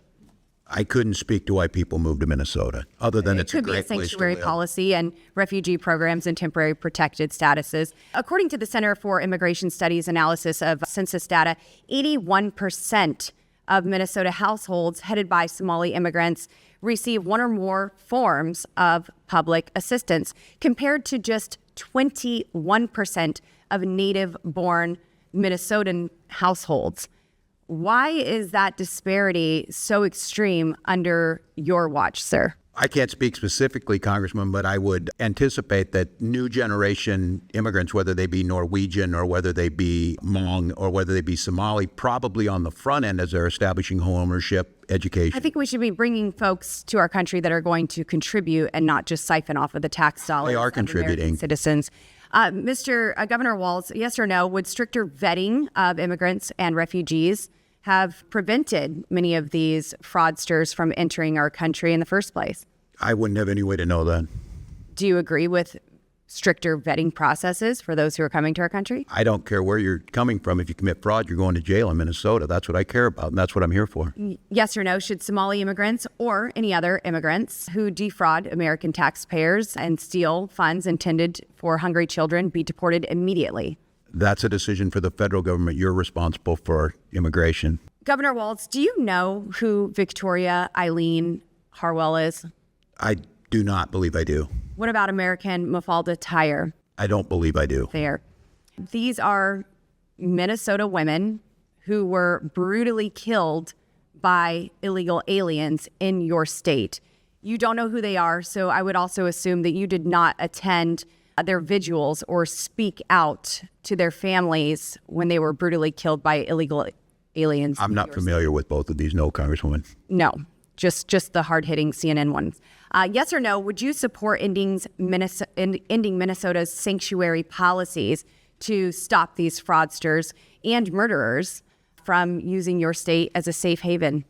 Well, as I said on June 12th, we don't have sanctuary policies, and Tom Holman reiterated that here in the past few weeks that we do not either, and that we are cooperating. Thank you, Governor. Will you direct local law enforcement to fully cooperate with ICE and federal agents and follow federal immigration laws that are currently on the books? They do. If they want to do more, they can, but we have a floor that they have to. And that's been proven time and time again in Minnesota over this. That's why they're leaving, because we had cooperated. Okay. Final question for you, Governor. There are multiple documented reports of Somali immigrants entering sham marriages, including siblings and close family members, solely for immigration purposes. Are you aware of these reports, and what, if anything, has your administration done to stop this kind of immigration fraud happening in your state? States are not responsible for immigration screening, and I'm not familiar with what you're You're not responsible for any vetting whatsoever? Federal government. Well, this is happening under your watch, and there's immigration fraud, so we will do everything that we can. And hopefully you allow your local law enforcement officers to coordinate with federal agents when we are going after these immigration fraudsters. As we do. Thank you, Madam Chair. Now recognizes Mr. Walkinshaw from Virginia. Thank you, Mr. Chairman. Governor, would you agree that fraud is not a victimless crime? I would agree with that. It is not a victimless crime. Thank you. And it's my understanding that in Minnesota, you as governor, you do not have the unilateral power to pardon those convicted of state crimes, but you and Mr. Ellison and I think one other person sit on a panel that can issue pardons. Is that correct? Yes, with the Chief Justice of the Supreme Court. Thank you. In your time on that panel, can you recall ever pardoning an individual convicted of fraud? I can't recall. I can't state either way. Okay. Mr. Ellison, any recollection of that? It's possible. I don't recall it, though. Okay. I'm not sure if it's true in Minnesota, but at the federal level, if a convicted fraudster is pardoned, that pardon can wipe out their obligation to pay restitution to the victims. Are any of our witnesses familiar with this individual? I know you're far away. His name is Jason Galanis. Sound familiar? I am not, Congressman. Jason Galanis, according to the federal judge who sentenced him to 15 years in prison, is a serial fraudster and a con man who defrauded a pension fund in a Native American tribe of $80 million. I'll put it in simpler terms. He stole money from retirees. Do any of our witnesses know what federal prison Mr. Galanis is being held in? I do not, Congressman. He's not, because President Trump, our fraudster in chief, the namesake of the fraudulent Trump University, the fraudulent Trump Foundation, the fraudulent Trump Organization, pardoned him and relieved him of the requirement to pay restitution to his victims. A member of this committee, Mr. Jordan, recommended to President Trump that he be pardoned. Any of our witnesses familiar with this individual? His name is Jeremy Hutchinson. I am not, Congressman. Mr. Hutchinson is a former Arkansas state senator, Republican, convicted of a multi-million-dollar public corruption scheme, embezzlement, bribes, illegal campaign contributions, conspiracy to commit bribery. Mr. Homan might know something about that, for passing legislation that benefited an orthodontist who was paying him off. President Trump's Department of Justice in his first term prosecuted him. A judge sentenced him to 8 years in prison and ordered him to pay $355,000 in restitution to his victims. Any of our witnesses know where Mr. Hutchinson is serving that sentence today? I have a guess. I have a guess, too. He's not serving a sentence because President Trump pardoned him, relieving him of his restitution obligation. A corrupt politician, prosecuted by Trump's Justice Department in the first term, pardoned by Trump in this term. Trump has pardoned fraudster after fraudster, denying victims, we talked about victims, taxpayers, senior citizens, children, the restitution they deserve. $1.3 billion. That's the total that Trump's pardoned fraudsters have been relieved of paying their victims. The chairman called this hearing because he's concerned about fraud, about accountability. I share those concerns. But where is the hearing on the $1.3 billion Trump has relieved his pardoned fraudsters from paying their victims? Did those victims get a voice in this Congress? There's a lot of outrage today, raised voices on both sides. Will we raise our voices on behalf of those who have been victimized by President Trump's pardoned fraudsters? Governor Walz, what signal would it send if you and Attorney General Ellison and the judge who sit on this panel were to pardon some of the fraudsters who have committed this fraud in Minnesota? What signal would that send? What impact could that have? Congressman, I believe it would send a signal that we don't take it seriously, because you have to put these people in jail and they have to serve their lengthy sentences and they have to do restitution. And just hypothetically here, if you were to pardon one of those individuals, how would you explain it to the victims of that fraud, the taxpayers across the country, those individuals who didn't get access to the social services they need because the money was stolen? How would you explain it to them? I don't believe I could. I don't think you could either. May I share, Please. Congressman, that generally when people get any kind of a pardon in Minnesota, they've done all their sentence. And Governor Walz is very careful to say, have you paid every penny you owe people? Yeah. So that's kind of how we do pardons in Minnesota. Well, these folks have not paid their pennies, $1.3 billion worth of pennies. Would the gentleman yield a question? My time's expired, Mr. Chairman. I'll Your give you time. more time if you want. Sure. I mean, you mentioned Jason Galanis, and that piqued my interest, and I'm sure it did Mr. Biggs as well. And I think, and you are correct, he did defraud an Indian or a Native American pension fund. Do you know who his partner was? I know all the background of it. The point is, he stole money from Would you state who his partner was? Is Hunter Biden. And Jason Galanis served in prison for how long, Mr. Biggs? 2 years. No, that's incorrect. No, he served in prison years. Many years. And they were equal partners, and Galanis blew the whistle during our Biden investigation, and he was raped. He was raped in prison right after that. So That's correct. Will the victims of his fraud get their money back? I don't know. Maybe ask Hunter Biden. Why ask President Trump? You weren't Ask here. President Trump. You weren't here Ask during the President Biden Trump administration. to get the You've victims been here their about money 3 back. months, but you know more than anybody about everything. So, Chairman, the chair recognizes Mr. Biggs from Arizona. Thank you, Mr. Chairman, and I'm glad you brought it up because of the 10 partners in that fraud that you mentioned, 9 of them went to prison. You know who the one partner was that didn't go? Your buddy, Hunter Biden. That's right. Hunter Biden didn't go. And by the way, you must not have been here. I don't think you were here when I introduced all these documents earlier before I had to leave to go to judiciary, talking about of the 1,500 criminals pardoned by Joe Biden in 1 week, 24 of them were fraudsters that had hundreds of millions of dollars of restitution forgiven by Joe Biden. I'm going to go now to Mr. Ellison. Will the gentleman yield? No, I've had enough of you. Let's talk to Mr. Ellison. Mr. Ellison, isn't it true that when you were a member of Congress, you sponsored the Money Remittances Improvement Act of 2014? It was H.R. 4386. Do you remember that? Congressman, I think that's accurate. Yeah, I get you. We all introduced lots of bills, but that bill's purpose was to give more authority to states to investigate remittance payments. Do you remember that? Congressman, I believe that the purpose of that bill was to facilitate financial transactions for Minnesotans who needed them. Well, in reality, you shifted remittance payment investigations to the states, and that was supported by the Somali American Remittances Association. You may not remember that, but that was. Congressman, could you remind me, did that bill ever pass? H.R. 4386. So it was supported by the Somali American Resistance Association, and it was so important to you. You said, quote, "This is a great day for diaspora communities around the country, including the Somali and Hmong communities." And that's something you said, and we know that the Somali population in Minnesota supported that bill. That bill was passed, I believe, in 2014. Minnesota started identifying large numbers of remittances payments going overseas. And isn't it true that within 4 years of the bill passing, more than $100 million had been flown out of the Minneapolis airport by Somalians? Do you know that? I don't have the information on that. And over the last 2 years, the TSA has identified over $700 million being flown out and linked to Somali travel. Are you familiar with that? No, sir, I don't have the data on that.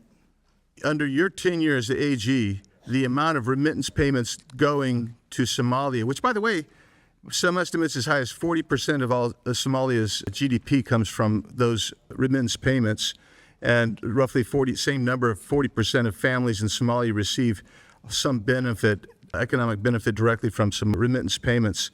So, moving from that, do you know Salim Saeed? That name is not familiar to me, sir. Ikram Mohammed? No. Abshir Omar? No. Okay, so in 2021, you met with a group of Somalis, business people. Those 3 people were there. Safari Restaurant, Partners in Quality Care, also known as Parties in Nutrition, some of their named partners, and Feeding Our Future representatives, including Abshir Omar, who said they were having difficulties because they were being investigated, and that conduct is very racist, xenophobic, and Islamophobic. Do you remember that meeting? Yes, I do, and I'll tell you that these are people who were fraudsters. They lied to me. They lied to the judge. They lied to state agencies. And that's why we contributed to them being convicted. Well, let's go on from that, because you may not remember some of the things you said to them. Specifically, and maybe we should play this video. I don't know if do we have the video queued up? If we have the video queued up, well, that's fine. Let's do it. Call them and say this is not in the right format. Not you're out. You're done. Your contract's over. And so this has my attention. I'm extremely frustrated by it. But we are in the middle of a battle with the agencies now. And I can tell you this. Walz agrees with me that this piddly, stupid stuff running small people out of business is terrible. Yeah, because what you thought was terrible there was that these people were being investigated for fraud, and you later took $10,000 in campaign donations from these same individuals. Do you remember that? I would disagree with that characterization entirely, sir. I'm sure you would. No, what I would- because it's surely uncomfortable for you. But you took $10,000 from those same people that were ostensibly supposed to be investigated. Yeah. No, that's actually inaccurate. No, it's not inaccurate. Well, it is. First of all, you're entitled to say it's inaccurate, but the facts are the facts. And my time's expired, Mr. Chairman, but I do have some UC requests. Go ahead. Thank you, Mr. Chairman. Minnesota AG, who took $10,000 from convicted scammers, dismisses fraud scandal as political theater. Without objection. Amy Bach alleges Governor Tim Walz, Attorney General Keith Ellison knew of Minnesota fraud. Without objection. Walz and Omar using ICE operations to distract from fraud scandal. Without objection. Tim Walz accused of stonewalling Keep Probe as Somali fraud sweeps his state. Without objection. Conservatives blast Dems. Walz for likening ICE agents to Nazi police force. Without objection. Tim Walz urges Minnesotans to resist federal occupation. Without objection. Tim Walz was a COVID-19 tyrant. Without objection. Anti-ICE agitators set up blockade on Minneapolis Street to check drivers' license plates. Without objection. Minnesota Attorney General's legal opinion could threaten some county agreements with ICE. Without objection to order. ICE restricted from Minneapolis-owned parking areas under Mayor Fry orders. Minnesota mom jailed over COVID accuses Walz of tyranny. Minnesota grandma jailed for defying Walz COVID lockdown order warns you do not want tyranny at this level. And mother ponders, and that's all I do. Without objection to order. Chair now recognizes Ms. Presley from Massachusetts. I've been in Congress now for almost 8 years, and one of the most meaningful moments that I experienced here was in the Committee on Oversight and Reform under the great Chairman Elijah Cummings.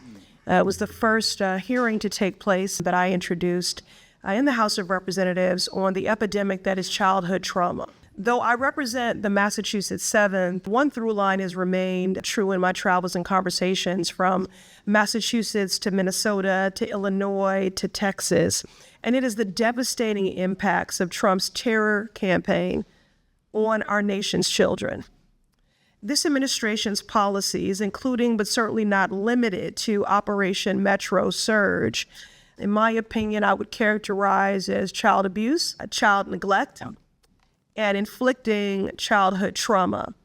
We are experiencing in real time the compounded adultifying of our children, where increasingly so, a childhood is a privilege instead of a right. I'm reminded of a conversation I had recently at the airport where a dad approached me to talk about his 6-year-old son who returned home from school, pleading and begging for his parents to give safe haven to his classmate, his best friend, for fear that if they did not do that, that he would be deported. No child should have those concerns or carry that heavy burden, but this is the reality for our nation's children under Donald Trump's America. Frederick Douglass said it is easier to build strong children than to repair broken men. We are certainly not building strong children. In my district, the Massachusetts 7th, Eleni was only 2 weeks old when her father was wrongfully taken by ICE, a trauma that she will carry for the rest of her life. Again, so far speaking about the pleas of a 6-year-old and the policy, rather the family separation of a 2-week-old.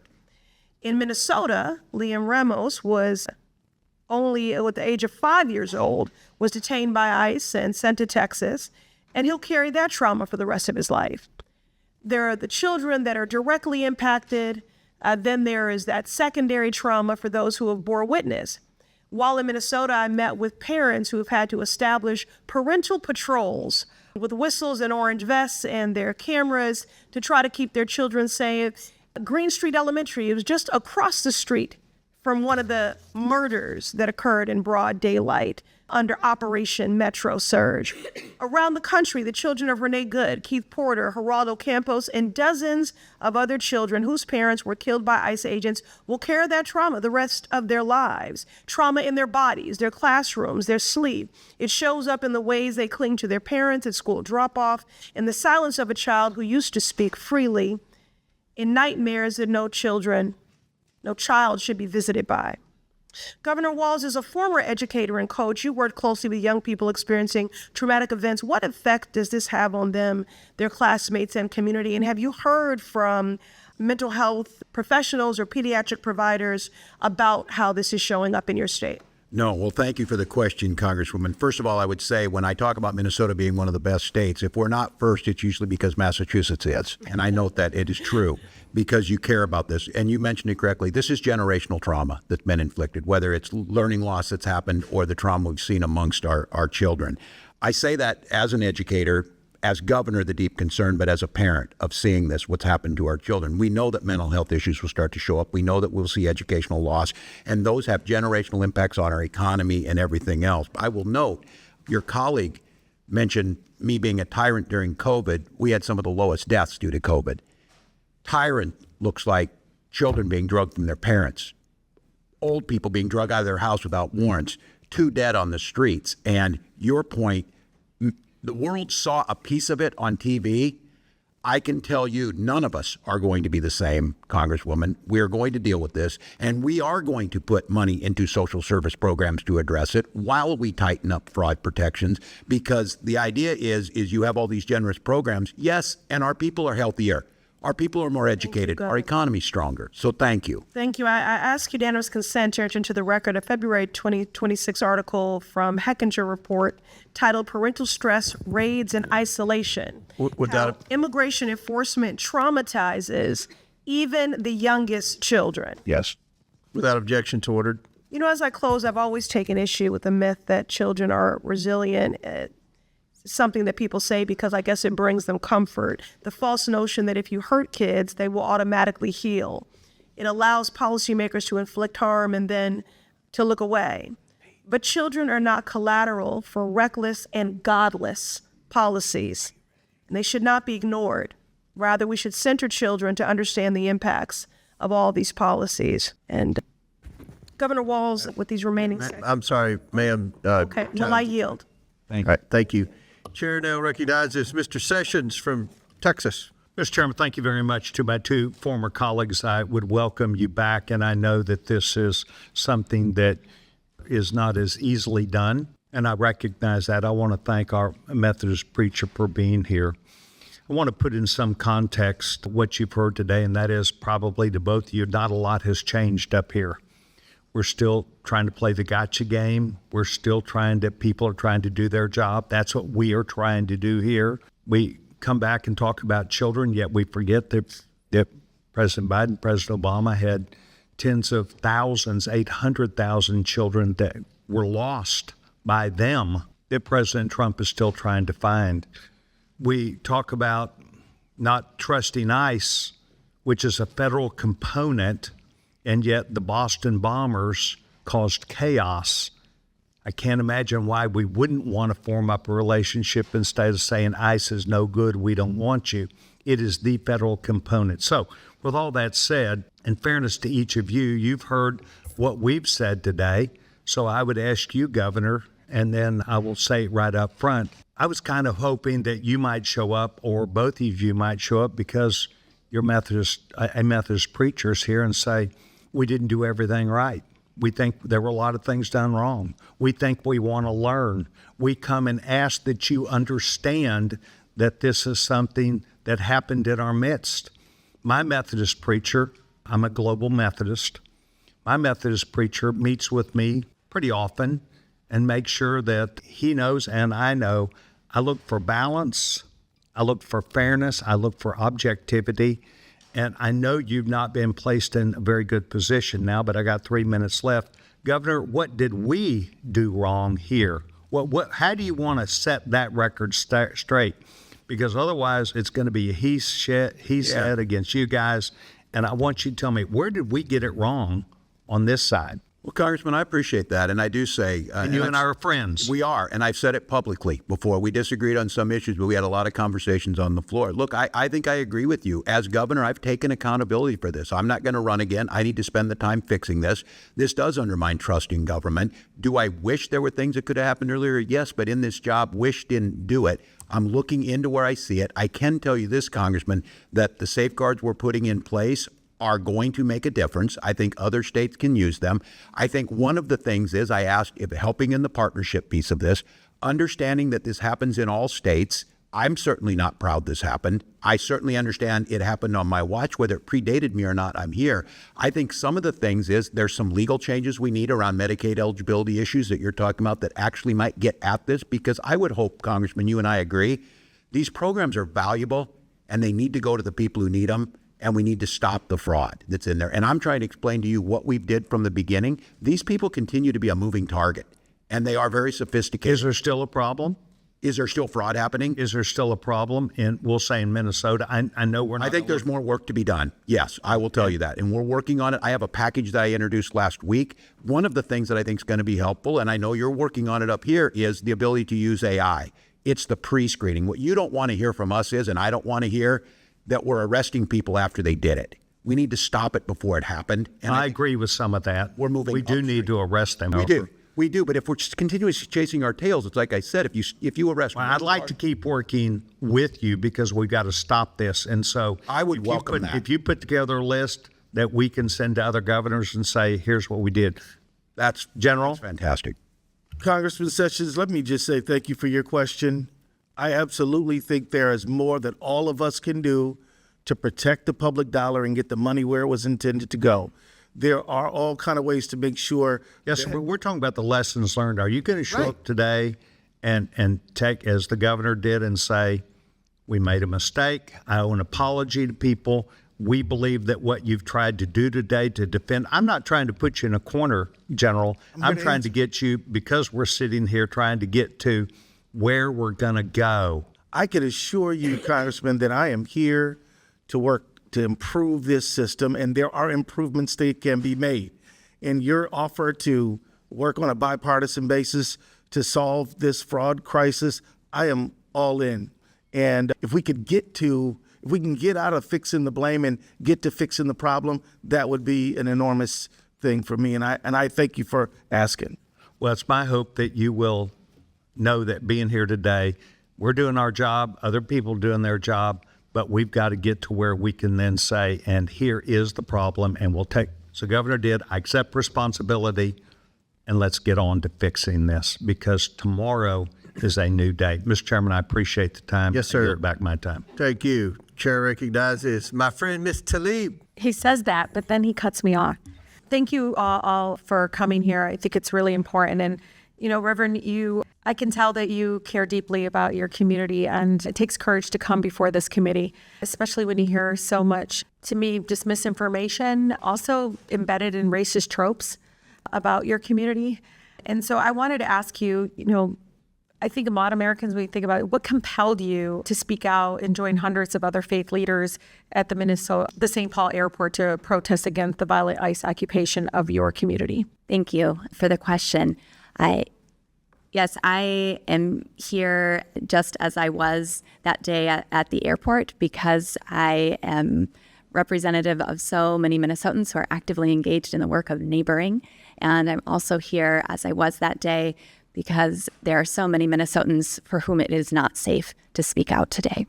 And I'll tell you, you know, we're learning a lot. I think the whole country is learning a lot from all of you and your neighboring and showing love and showing up for your community. And I know it took a lot of courage for even some of the elected officials to stand up and say, not on our watch. You know, we talk about the fearlessness that is needed sometimes to fight for our rights. And some people will continue to gaslight folks and call us domestic terrorists, to surveil us more, to try to bully us and intimidate us to silence. And I just want the Minnesota people to know, I know my district sees you all, and we say continue it. You are freeing all of us when you continue to speak up, and you're protecting all of us as well. In response to, of course, the powerful local resistance, you know, one of the things they keep saying is it's ended, it's done. You heard my colleague from Boston, Congresswoman Ayanna Pressley, talk about trauma. It's not done. There needs to be a lot of healing, and I don't think they want to fund that or support that. But I'm asking, just as myself and many of us in my district are wondering, is it truthful? Are they done? Unfortunately, it's not over. As we heard, there are still 650 ICE agents in Minnesota. That means there is still fear and trauma for our children and for our immigrant and refugee neighbors. And as Ms. Priestley named, the trauma will go on, and we have much work to do in healing and caring for, especially those who've been most victimized in this. So I want to talk about intention. What's the intent of this hearing? What's the intent of all of it? I think intention is important because, for the chairman, if I can submit for the record, article titled Fraud Focus, Why is Trump Granting Clemency to Convicted Fraudsters? Without objection to order. Because I see this, and even though you're here, you have nothing to hide. These folks are not here. I don't get to question them. I don't get to say to the guy that committed $200 million Medicare fraud who just got pardoned by Trump. I don't get to ask Jared Kushner, why is your dad go from, literally in France, the title of the article is Prison to Paris. Literally from committing fraud, he pardons his son-in-law's father, and now he's an ambassador. You see all that happening. It's like, well, what's the intention here? They're creating a world's largest paramilitary under the direct control of the president, who has made it clear that he intends to crush dissent, target entire cities, and rig elections. He literally is telling us he's going to send ICE agents out on election day to intimidate and target our community. He's not lying. He's going to do it. And I think we need to be very, very much prepared. At the same time, intention. Governor, I seen him in this administration funding freeze, and blaming all of these people. Like, I hope people don't blame my community for everything Trump's doing. Do you know what I mean? Can you imagine right now the impact that is happening? What impact is it going to really have right now? I mean, you're talking about today, this is cut off, and he's refusing to let go of the money that, again, Minnesota actually is supposed to rightfully get appropriated. 400,000 children lose health care, pregnant women, and elderly and rural hospitals will be severely impacted and potentially close. It's hard because I wonder if they would do that in Kentucky where they have fraud, in Tennessee where they have fraud. Their own numbers show that our error rate is 2.1%. The national average is 6%. Oh, I know. You guys testified about it. Attorney General, even though, you gave everybody else 30 seconds, I need to ask you, I mean, you're here today. What could you be doing right now? You're Attorney General. What today, if you were at work instead of here, to be honest, I mean, can you explain what's back home that you have work to do at home? Like, what can you be doing instead? Microphone, please. I have is a Medicaid fraud bill that I'm trying to get passed to increase. The legislature is in session. The legislature is in session, and I'm supposed to meet with House caucus leaders tonight, hoping to make that so that we can do more to stop fraud. Yeah. So that's one thing I could be doing among 20 others. Well, I'll tell you, I'm always reminded, and please bear with me, Chairman Comer, our amazing, former chair, Elijah Cummings, first hearing I ever had as a freshman was on the high cost of prescription drugs. It was incredible. It was powerful. It was real. And the intent there was, let's make sure people that get sick are taken care of. I'm just so tired of these hearings that are just politicized in a way that is not consistent. Because if he's doing this, why are you targeting innocent people? Thank you. Thank you, Ms. Tlaib. I gave you an extra minute and 15 seconds to criticize the chairman of the committee. But I do like Ms. Tlaib. Chair recognizes Mr. Gill from Texas. Thank you, Mr. Chairman, and thank you to the witnesses for taking the time to be here. Governor Walz, are you familiar with the early intensive developmental and behavioral intervention benefit? I am, Congressman. Got it. It provides services for autism patients. Is that right? That is correct. Got it. And when did you become governor? In January of 2019. In 2019. Okay. So using 2018 as a baseline, do you know what that program paid in Medicaid claims? I do not, Congressman. It's about $671,000. Do you know what that program paid in Medicaid claims in 2024? I don't have the number in front of me. $342 million. That's about a 500x increase over 6 years. Was there 500 times the number of autism patients in that time period? I couldn't speak specifically to it, but I will say, Congressman, that doesn't sound reasonable, right? You don't think there was a 500x increase in the number of autism patients in 6 years, right? Correct, and that's why we ordered on-site visits starting back in 2024. So we agree that doesn't sound reasonable. Would you also agree that a single taxpayer dollar wasted on fraud is a dollar too much to tolerate? Yes. Yep, and would you agree that as governor, ultimately you're responsible if tax dollars are defrauded. Yes, I would agree. Would you also agree that calling somebody racist is a serious accusation? If they are racist, I think it's I'm probably asking you, is that a serious accusation to make about somebody? I think it's just an observation of reality. All right, well, let's go there. Is it racist for a government official to identify fraud? No. No. Is it Islamophobic? To identify fraud? To identify fraud? No, I don't believe it would be. How come multiple whistleblowers have said that your administration told them not to say anything about widespread fraud across multiple agencies because doing so would be considered racist or Islamophobic? I can't speak to it because it's not anything I would say. Well, that's what your administration has said and has told whistleblowers. And as you just testified, the buck stops with you. It's what you stated in your statement whenever you announced you weren't running again. Are you familiar with Faye Bernstein? Yes, I'm familiar with the name. She's a Democrat, isn't she? I wouldn't know that. She stated publicly that she's a Democrat. She's only voted Democrat in her life. She's also stated publicly that she was retaliated against and called racist, and that her work responsibilities were diminished whenever she was highlighting fraud within your administration. Are you familiar with that? I couldn't speak to why do you think she would allegation. Why do you think she would say that? I can't speak for what you have no idea. I do not. You would agree that the tone in your administration comes from you ultimately, right? The tone is that the tone of how you might deal with whistleblowers, right? And we protect them. Wait, it doesn't sound like you're protecting them. We heard from Representative Kristen Robbins, quote, "We have dozens of credible whistleblower reports saying the exact same thing, that people were told not to say anything because they'd be called racist or Islamophobic, or it would hurt the state." Do you think it's racist or Islamophobic to highlight and try to stop fraud?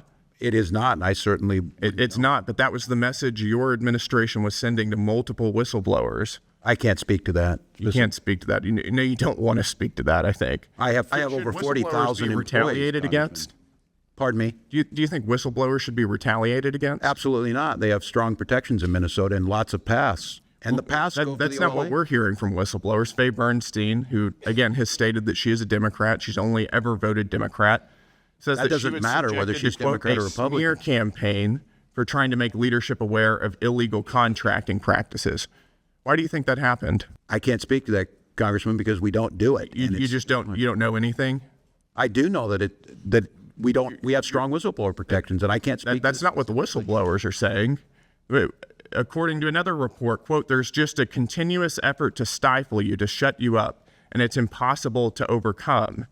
Your administration's response to whistleblowers has also been described as, quote, "nearly unbearable retaliation."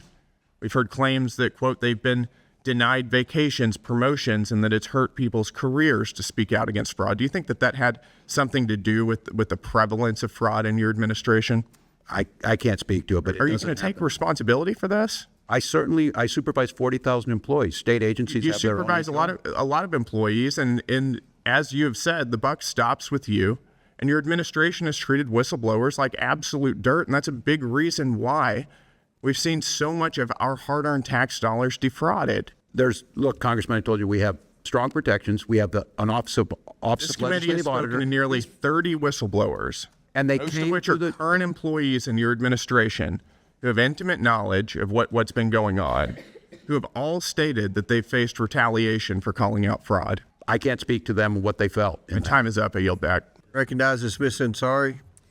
Mr. Chairman, it's outrageous that this is what we're choosing to spend our time on the Oversight Committee. At the first fraud. The first one, yes, fraud, because let's talk about fraud. At the first one of these ridiculous series of hearings on Minnesota, I brought up the dozens of horrific ongoing corruption scandals in the Trump administration, but I know we're very scared of Donald Trump, so we won't be talking about those. But those are the things that we should be investigating on the Oversight Committee. Now we have another one. The Department of Justice was caught red-handed withholding explosive and credible FBI witness interviews of a woman who accused Donald Trump of sexually assaulting her when she was a minor. Shouldn't we hold a hearing on that? Shouldn't Pam Bondi be here, forced to testify why she is violating the law that Congress passed, the Epstein Files Transparency Act, nearly unanimously, along with this committee's subpoena? But since the Republican majority instead wants to have a conversation about Minnesota, then let's do that. The Trump-Epstein regime's deployment of thousands of ICE agents, Donald Trump's personal secret police force, is a fascist disgrace. These untrained agents terrorized the people of Minnesota, violated their rights, and even shot them dead in the streets. I want to remind us all about what happened to Alex Preddy, an intensive care nurse murdered by CBP agents while trying to protect a woman that the officers were assaulting. After his murder, Stephen Miller said Alex was, quote, a domestic terrorist who tried to assassinate federal law enforcement, a would-be assassin, and an assassin. Kristi Noem said Alex was, quote, committing an act of domestic terrorism. She said, I don't know any peaceful protester that shows up with a gun and ammunition rather than a sign. She accused Alex Preddy of brandishing a weapon, despite video evidence showing the gun never left its holster. Greg Bavino said, quote, this looks like a situation where an individual wanted to do maximum damage and massacre law enforcement. And Donald Trump said Alex was, quote, a gunman whose weapon was loaded with 2 additional full magazines and ready to go. He said Alex was an agitator and perhaps an insurrectionist, obviously projecting about himself. Dictators in other countries would literally be impressed at how brazen these lies and propaganda spread by the Trump regime and Kristi Noem. So Governor Walz, I want to thank you and Attorney General Ellison for putting up with all of the lying and hypocrisy from the Republican majority. Governor, is the Trump administration attempting to block Minnesota state and local police from investigating the murders of Alex Preddy and Renee Nicole Good? I believe we're not getting any cooperation, and we were told we would not be part of that. Attorney General may know more. Yes, Congresswoman, we have been told that we would not have access to investigative file, which would include evidence that would be relevant to the investigation in both cases. And even there's one case shooting incident that was non-fatal, and that one has also we've been frozen out on that as well. So 2 follow-up questions. We had to go to court to get the evidence preserved. Okay. Yeah. And 2 follow-up questions, and whichever one of you wants to answer. Why do you think that might be the case, and is this out of the ordinary? It is wildly out of the ordinary. I can tell you that our local FBI, ATF, even before Operation Metro Surge, you heard about ICE matters, but you didn't hear about it nearly as much as we do now. This is an extraordinary departure from what we know. And we routinely work with federal partners, and we never had problems until now like this. I would just speculate that they need to take accountability for it, and I think they understood what the world saw, that this was improper and it needs to have justice for these families, and it doesn't appear. I hope those questions are being asked of Secretary Noem today. And Governor Walz and Attorney General Ellison, are you committed to getting to the truth about the murders of Alex Preddy and Renee Good? Absolutely, yes. Yes, I pledge to their families we'd do that. Thank you. We need to hold this administration accountable for these murders, starting by impeaching Kristi Noem for gross misconduct, lying to Congress, and failure to uphold the laws and the Constitution. I yield back. Chair recognizes Mr. Grothman from Wisconsin. Thank you. We'll go for Governor Walz again. A major focus of today's hearing has been the misuse of federal funds distributed through the Child Care and Development Block Grant. This program is supposed to be helping working families afford child care, and I think the taxpayers expect these programs to be protected from waste and fraud.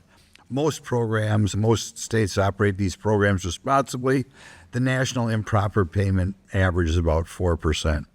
As you know, I kind of watch what's going on in Minnesota because it's a state adjacent to Wisconsin. It's amazing, if you're a congressman, the number of people who get Minnesota and Wisconsin confused.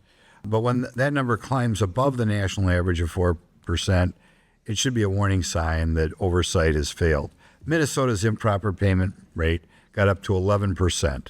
That's not a small administrative mistake, over almost 3 times the national average. That is a system that's clearly not being monitored the way it should be. When Wisconsin had a similar program several years ago, when I was in the state legislature, in 2010, we uncovered fraud in our child care assistance program. Wisconsin did not look away.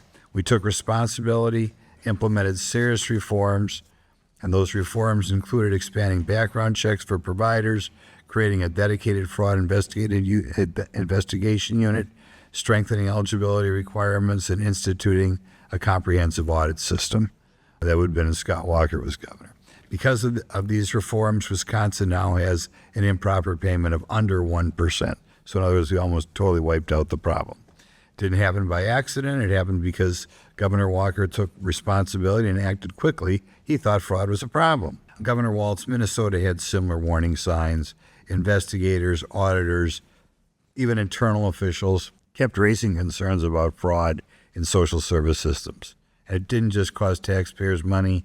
These programs are meant to help children and working families. When fraud drains millions of these dollars from these programs, that money is not reaching the people it was intended to serve.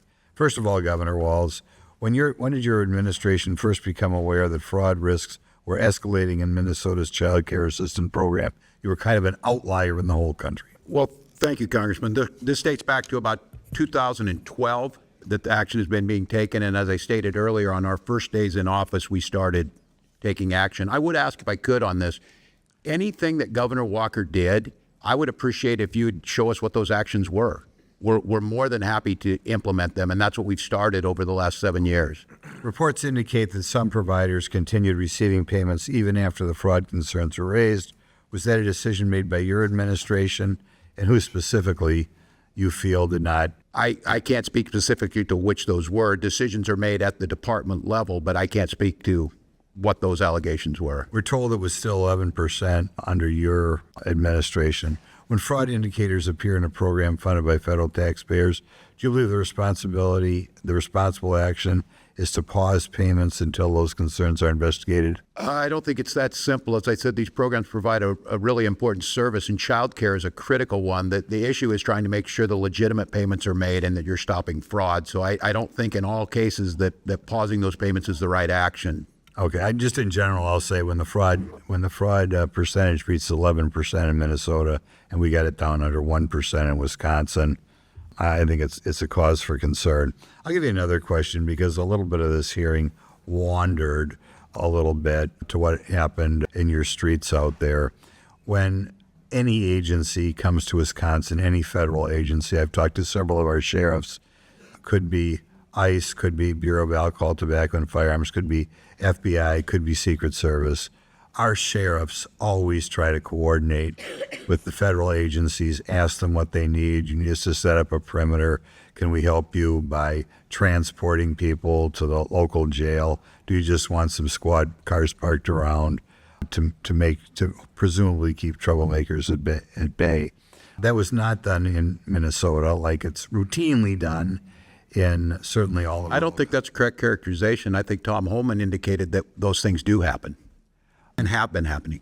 During the time in which you had the serious riots or whatever you want to call them in Minnesota, I believe that you did not reach out for your state law enforcement to help out federal law enforcement, in part because you're a sanctuary state. And that is incorrect. Tom Holman indicated we are not. I don't know what to tell you, Congressman. We did. We want to cooperate. That's not what you saw on the streets. Right. We did not see cooperation. You saw ICE agents shooting people in the head. You saw little children being drug out. You saw ICE agents indiscriminately throwing smoke grenades. And I think what the world saw was peaceful resistance and a defense of their neighbors. So this is not about immigration reform. This was about an untrained force that came in, not with the intention of immigration. I would say that you did not have the interaction between local law enforcement and federal agencies that is routinely seen around the country. Thank you. Gentleman yields back. Chair recognizes Ms. Brown. Thank you, Mr. Chairman.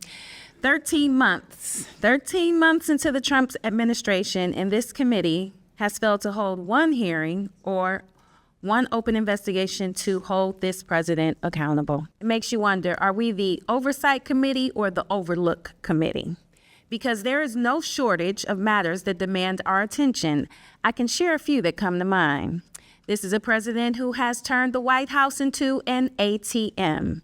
And in Trump's Washington, the fastest path to a pardon or a position is to donate to Trump's ballroom or inauguration. Last year, the Trump family added billions to its net worth through pay-for-play schemes and corrupt deals. Last month, the president surged ICE into Minneapolis in an abusive operation that led to American deaths and repeated violations of constitutional rights under the First, Fourth, and Fifth Amendments. Also last month, the administration struck shady oil deals after the administration invaded Venezuela. 2 weeks ago, the president blocked a Michigan bridge from opening after he was reportedly lobbied by a wealthy businessman who owns a competing bridge. Last week, the president launched a war on Iran without the consent of Congress, without an imminent threat to our safety, and without any plan presented to the American people. And right now, hour by hour, this administration is engaging in an active and egregious cover-up of the Epstein files. Yet today, my colleagues on the other side of the aisle are once again showing they are more interested in partisan politics than good governance. If you are serious about fraud, you investigate it, you prosecute it, you strengthen safeguards to prevent it. What you don't do is weaponize it. You don't denigrate entire communities with racist smears. You don't unleash abusive enforcement actions that undermine trust and due process. You don't illegally cut off all Medicaid funding, which will lead to innocent and sick Americans dying. And you don't fire inspector generals and push out career prosecutors actively working to defeat that fraud. So, AG Ellison, the U.S. Attorney's Office in Minnesota has at least 6 prosecutors resigned due to the chaos ICE caused. Can you briefly describe how these resignations have affected our ability to prosecute fraud? Thank you, Congresswoman. And in fact, it's a great deal more than 6 prosecutors. It's many more than that. In fact, one of the prosecutors who resigned in protest was one of the ones who helped to lead the prosecution of the Feeding Our Future defendants.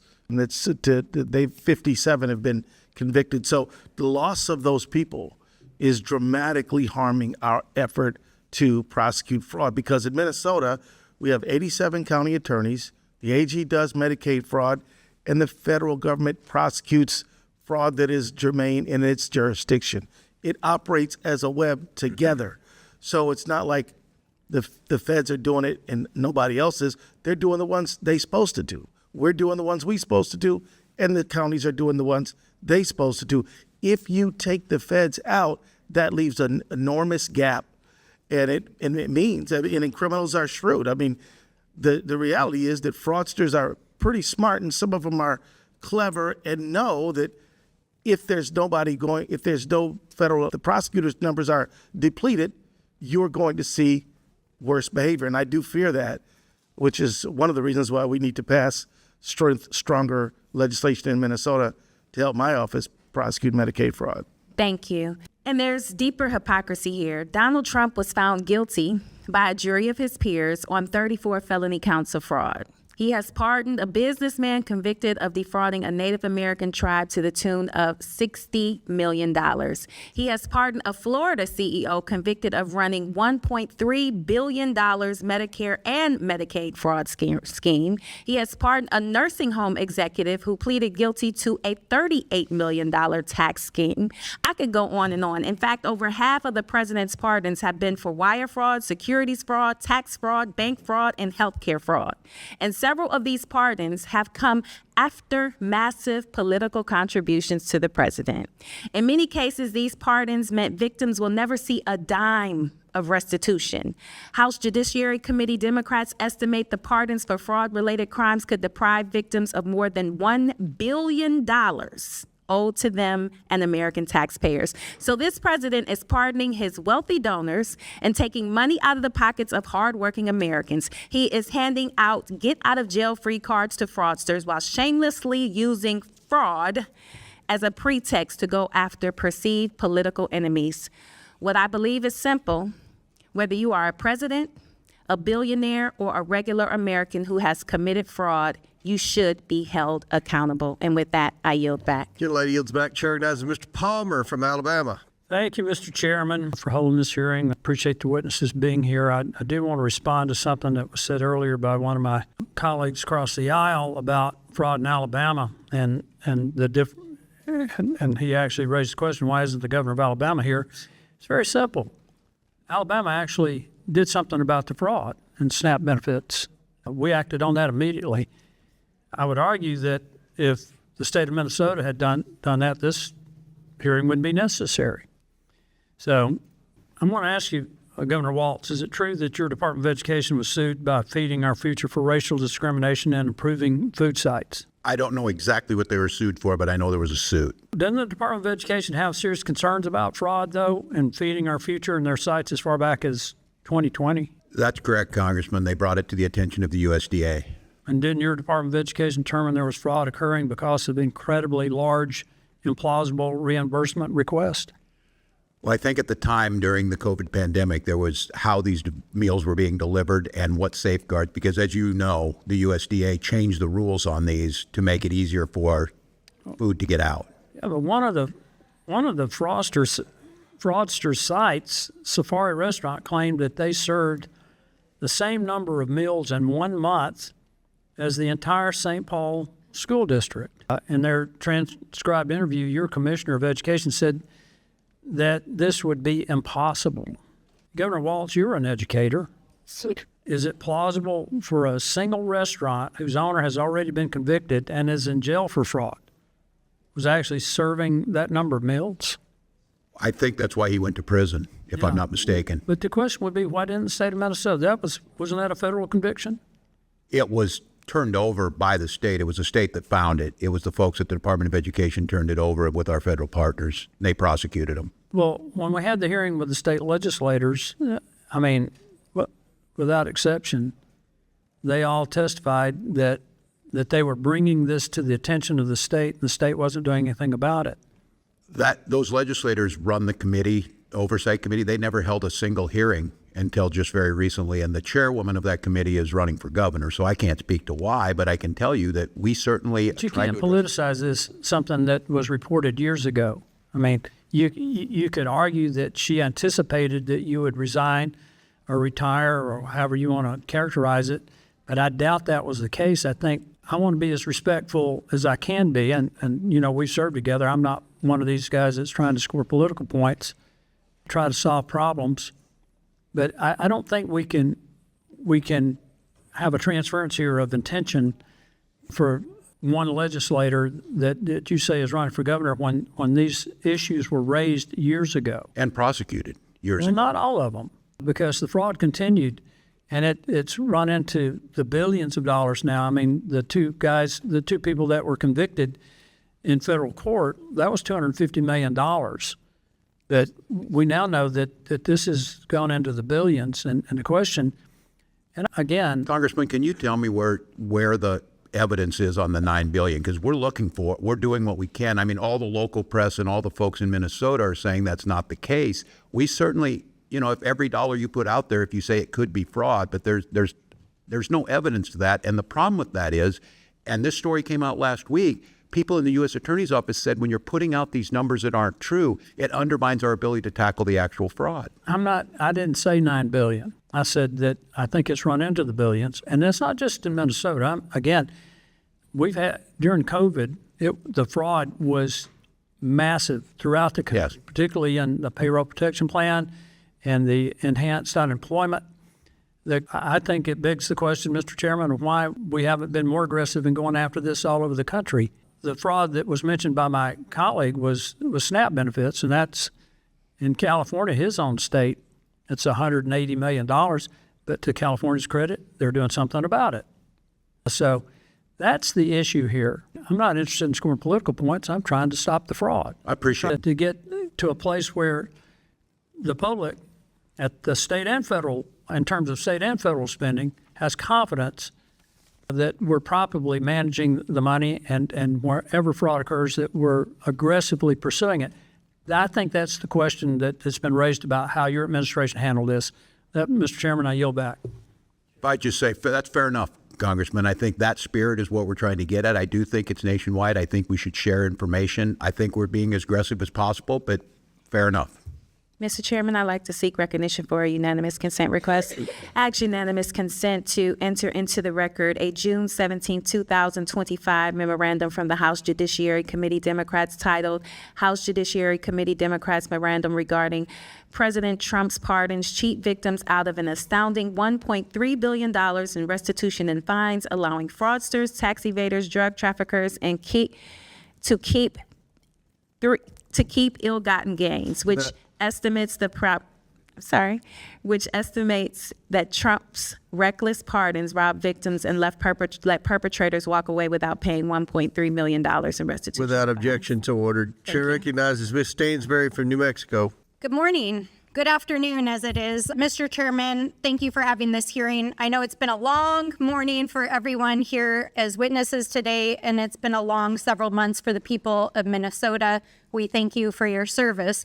Now, let me just start by saying at the beginning of my comments here what I said at the beginning of the last hearing that we had on this exact same subject, which is that we must unequivocally root out waste, fraud, and abuse and prosecute any crimes wherever they happen, whether those crimes are happening in social service programs at the state level or whether we have an out-of-control president and administration that is committing crimes, waste, fraud, and abuse inside the White House and within our federal agencies, including deploying thousands of armed agents into our communities, using per diems that are costing millions of taxpayer dollars every day to terrorize our communities, to violate their civil rights, to violate due process rights, and that have resulted in the murder of 2 U.S. citizens. And so my question is, why are we not conducting oversight over that?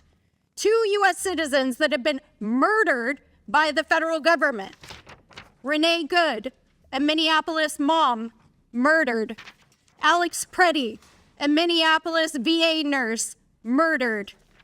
Nurul Amin Shal Alam, a partially blind refugee in Buffalo, New York, dead after being left in a parking lot by DHS without even a pair of shoes on. The kidnapping of children like Liam Ramos, and an administration that has launched an unauthorized war in the Middle East with 6 service members dead and over 160 school children and their teachers dead and buried yesterday. Never in my life have I seen a greater disregard for the Constitution, for the rule of law, for the carelessness for human life and basic human dignity and senseless cruelty than I have seen in this administration, whether that is at home or abroad, and they can't answer the most basic questions about why. And meanwhile, people who should be investigating these crimes are partying and drinking on taxpayer dollars. We've got the U.S. DOJ AG refusing to release the Epstein files or even acknowledge their basic human dignity. And yesterday, the Secretary of DHS testifying and lying under oath in the United States Senate, refusing to acknowledge Alex Preddy and Renee Nicole Good's death, its murder, and the harm that she personally has caused by calling it domestic terrorism. That is what we should be investigating. And the billions of taxpayer dollars that are being used to support this cruelty and out of control administration. Now, I know it's been a long day, and Mr. Ellison, I know you have had a long day especially. I want to say thank you for your service, Governor.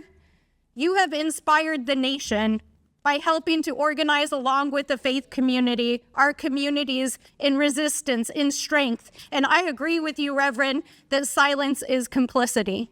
And that is why we have to speak. And so, Mr. Ellison, I just want to ask you one question. What do you think Congress should be investigating? What should we be investigating here today? Congresswoman, I'd be very grateful if the committee really dug into the use of force policy at ICE. I think it needs greater training. I think it needs clearly better guidelines. I think there needs to be a policy of cooperation between state and federal investigators in the FBI. And I think there should be a general policy that leaders not make statements about blame or guilt, immediately after the tragedy, and they should try to wait and figure out what actually happened before they make those kind of statements that you identified. Thank you, AG. And I'll just say this. I've heard a lot of political theater here today. I think it's disgraceful. Our job as the Oversight Committee, our job is to oversee the administration and the agencies that it executes on, and we are failing the American people, and this administration is failing the world. With that, I yield back. Gentlelady yields back. I might add that it's my understanding the Homeland Security Committee is investigating the 2 deaths in Minnesota. Chair now recognizes Mr. Fallon from Texas. Thank you, Mr. Chairman. Governor Walz, do you believe the 70,000 strong Somali community as a whole has made a positive impact on your state? I do. So you'd be of the opinion, fair to say, that the Somali community has successfully assimilated and is making Minnesota better? Yeah, I believe they're on that path, yes. I'm just curious by what metric you'd come to that conclusion. I just looked at some hard data. And do you have any idea what percentage of the native-born Minnesotans, all races, live in poverty in your state right now? I don't have specifically. I'll share it with you. It's 8%. For the Somali community, it's 52%. How about receiving food stamps? I don't know. All right, I'll run it down with you. 7%, and then compared to 54% in the Somali community, and then don't have at least a high school diploma. For all Minnesotans, it's 5%. Somali community, it's 39%. One family member at least on Medicaid, it's 18% for Minnesota, 73% for the Somali community, and receiving welfare of some form, it's 21%, and that's 81% for the Somali community. Governor, do you happen to know what the percentage is of all those who have currently been charged in this staggering social services fraud scheme were native-born Minnesotans? What percentage? I do not have that. I think it was 85 out of 98, which comes out to 13% Minnesotan and 87% Somali Minnesotan.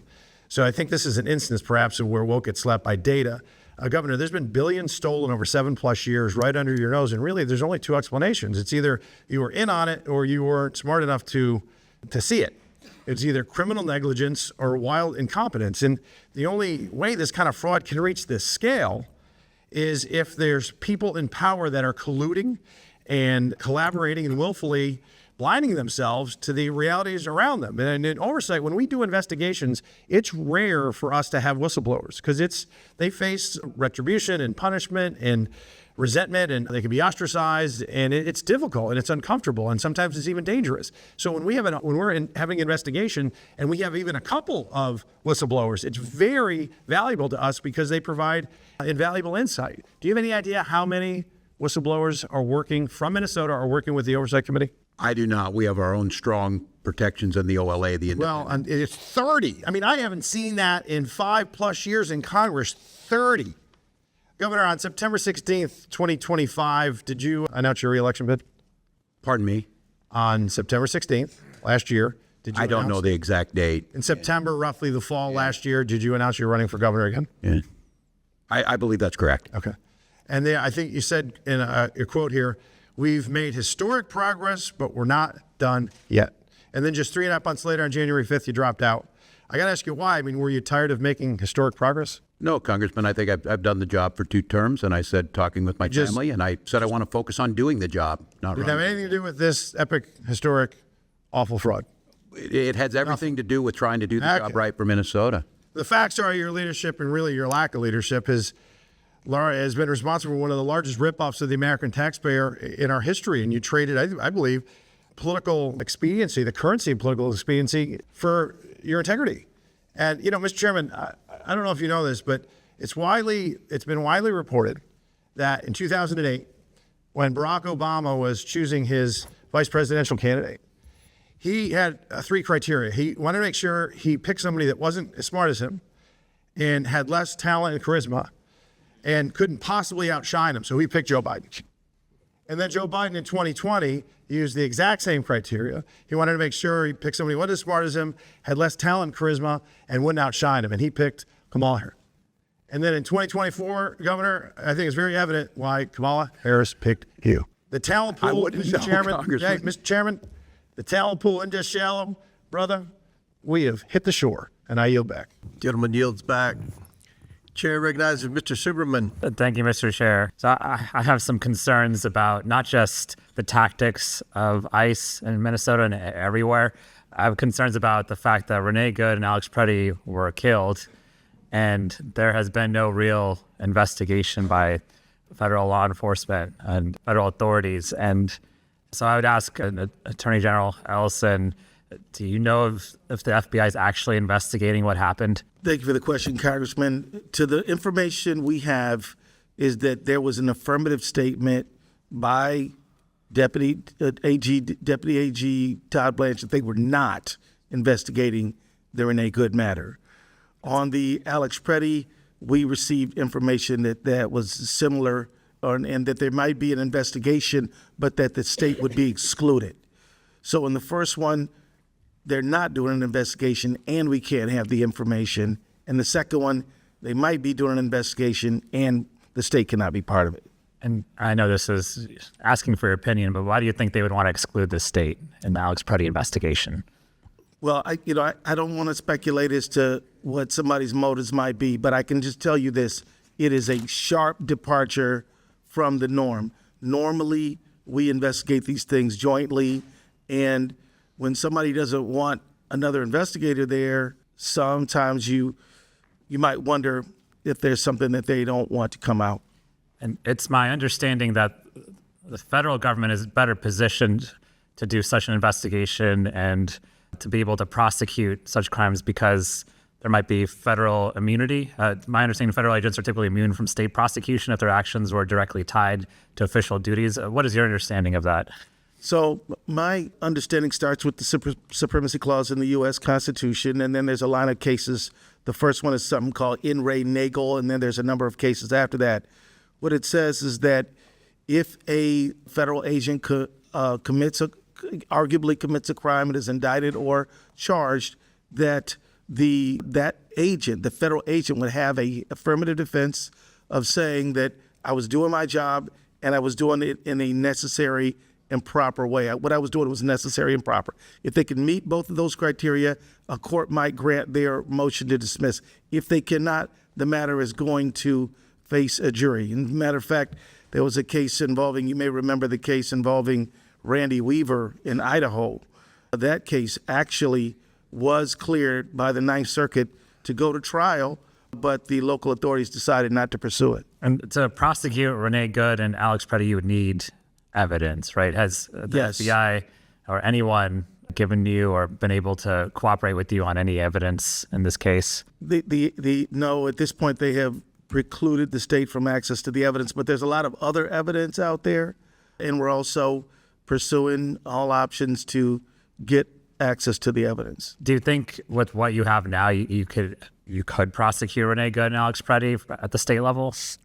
I think theoretically it's possible, but I would think it would be imprudent until you see the federal file, because when you're a prosecutor, you should know the whole file. You should have evaluated all the evidence before you make a charging decision or bring a matter to the grand jury. Because my concern here is that not only are these terrible things happening to U.S. citizens, but there's no accountability, right? There's no mechanism. There's a cover-up for the people who are at ICE and other law enforcement who do the wrong thing. And it's making everyone at those agencies look bad. It's making our country look bad in the international stage. And so, we have legislation at the federal level. I'm a co-sponsor of the Stop Excessive Force and Immigration Act. We're trying to do things tangibly to make things better. We need some support on the other side of the aisle, but certainly we're going to push forward anyway. I guess I would end by saying, well, what would you ask Congress to do to help get the accountability that we're looking for? And I'll ask either one. I think that for anyone, Republican or Democrat, hoping to get public trust restored to immigration agents, there must be clear protocols regarding recruitment, training, and protocols on the use of force. There must be an investigation. States must be involved, and there's more to be discussed. Governor Walz, you have 5 seconds. I would agree with the Attorney General that it's about restoring faith, that people don't trust what they're doing, and we need them to be able to do their job. Thank you. I yield back. Gentleman yields back. I'll now recognize Mr. Burleson from Missouri and then Mr. Timmons from South Carolina. Thank you, Mr. Chairman. Governor Walz, we already know that the Minnesota Medical Assistance gives taxpayer dollars to people that are not here legally, illegal aliens, and we know that in large part your sanctuary city policies or sanctuary state policies have exacerbated the fraud that we are seeing in Minnesota. We know that just from conservative estimates alone, that during the Biden administration, we had an estimated 15 million people come here illegally. Within your state alone, the estimates from the Migration Institute and Pew Research is that it's at least 130,000 people that are here illegally. And we know that $250 million was stolen for the Feeding Our Futures program. Are you familiar with the fact that those working for the program and individuals later convicted of fraudulent crimes met with Mr. Ellison in the what has been talked about, the recorded? I believe the Attorney General just testified to that, yes. It was a 54-minute conversation, and in it, the conversation was recorded and as an audio file secured by there was a request to get that information. He can clearly be heard pledging his support to individuals who would soon become his family's campaign donors and later Feeding Our Future criminal defendants. The ask occurs around minute 43:30. Specifically, the request for him is in the AG's statutory role as the attorney for state agencies to intervene on behalf of these frauds. And at 44:26, Mr. Ellison assures the fraudsters, quote unquote, "Of course, I'm here to help." And at 45-minute mark, he says, quote unquote, "Let's go fight these people." These people meaning the agencies that were looking into the fraud. Have you listened to this audio? Today was the first time I've heard it. I'm familiar with it, and I don't know if I can validate that characterization. If this is true, do you have concerns? I'm not going to speculate on it. Like I said, I can't characterize what it was. Certainly, you've heard the allegations that Mr. Ellison was working with individuals and that people were trying to reach out to him to try to avoid any kind of prosecution. I don't know if I would characterize it like that. I couldn't do that. How would you characterize it? I don't know. I wasn't there. I just heard the clip you had. How much fraudulent money has been recovered? Oh, I don't have the number in front of me, but I've heard the highest number is 80 million. I mean, that could be. I can't verify that. So it's reported that it's at most it's $80 million. And as we know, the amount that has been attributed to fraud in Minnesota alone is estimated, I think on the low end, the conservative side is $9 billion. I think the Trump administration says $19 billion. Congressman, I don't see anything to show that, but what I've acknowledged is $1 is too much. I think the local people and the folks who are taking count of this show it just at about $271 million. Do you think the effort to return the money has been successful?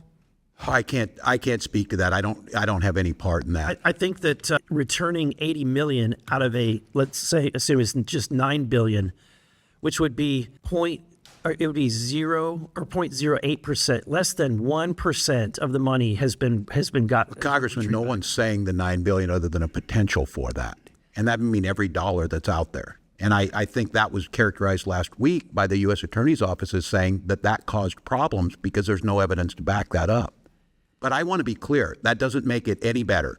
I just want to be clear. I hear you on the 300 million. There's more work. Would you agree there's more work to do? If you're at 1% or less than 1%, there's more work to do. I think if it's 99%, there's more work to do.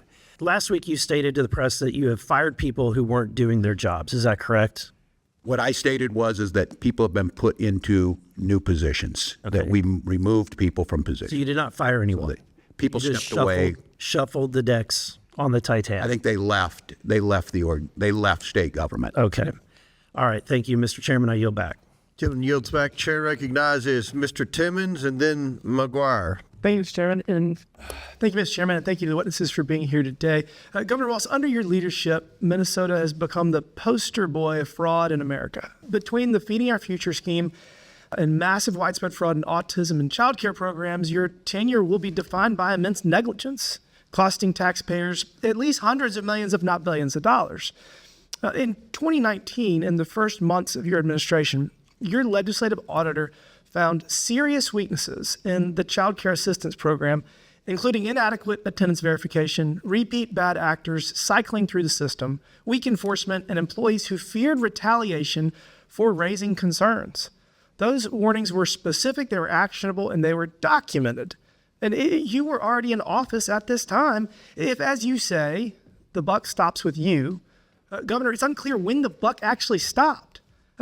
In your written testimony, you listed multiple actions you have taken to curb fraud, yet clearly they were insufficient. As Minnesota ended up with 14 Medicaid programs deemed high risk, representing over $18 billion in spending. The buck didn't stop when whistleblowers were silenced years ago. It only stopped when you realized the fraudsters were drawing attention from people that you couldn't intimidate into silence. Fraud of this magnitude does not happen overnight. It builds slowly, and it's the result of institutional failures and poor leadership. So, Governor, my question is simple. If the buck stopped with you, as you said, who failed between 2019 and 2022, and why were they not held accountable? Who failed in what, Congressman? This fraud has been growing until recently, and you have been governor for many years. No, well, thank you for the question, Congressman. And I would disagree with your characterization, obviously. And the legislative auditor, I don't know what the time period they investigate. Those are usually come months after they did it. We took office in January of 2019 and immediately started acting on what the OLA, the Office of Legislative Auditor, independent branch, started asking us to do, where we started changing the programs. That's not what the record reflects. The record reflects that there were all of these whistleblowers and they were being intimidated because alleged racism was the motivation behind the degree of enforcement. Congressman, I've never got a chance to speak to these folks. What I will say is that, and my time in Congress proved that, I strongest whistleblower protections we can possibly have. We have plenty of opportunities. We're not talking to every other state. We're talking to Minnesota because of the rampant fraud.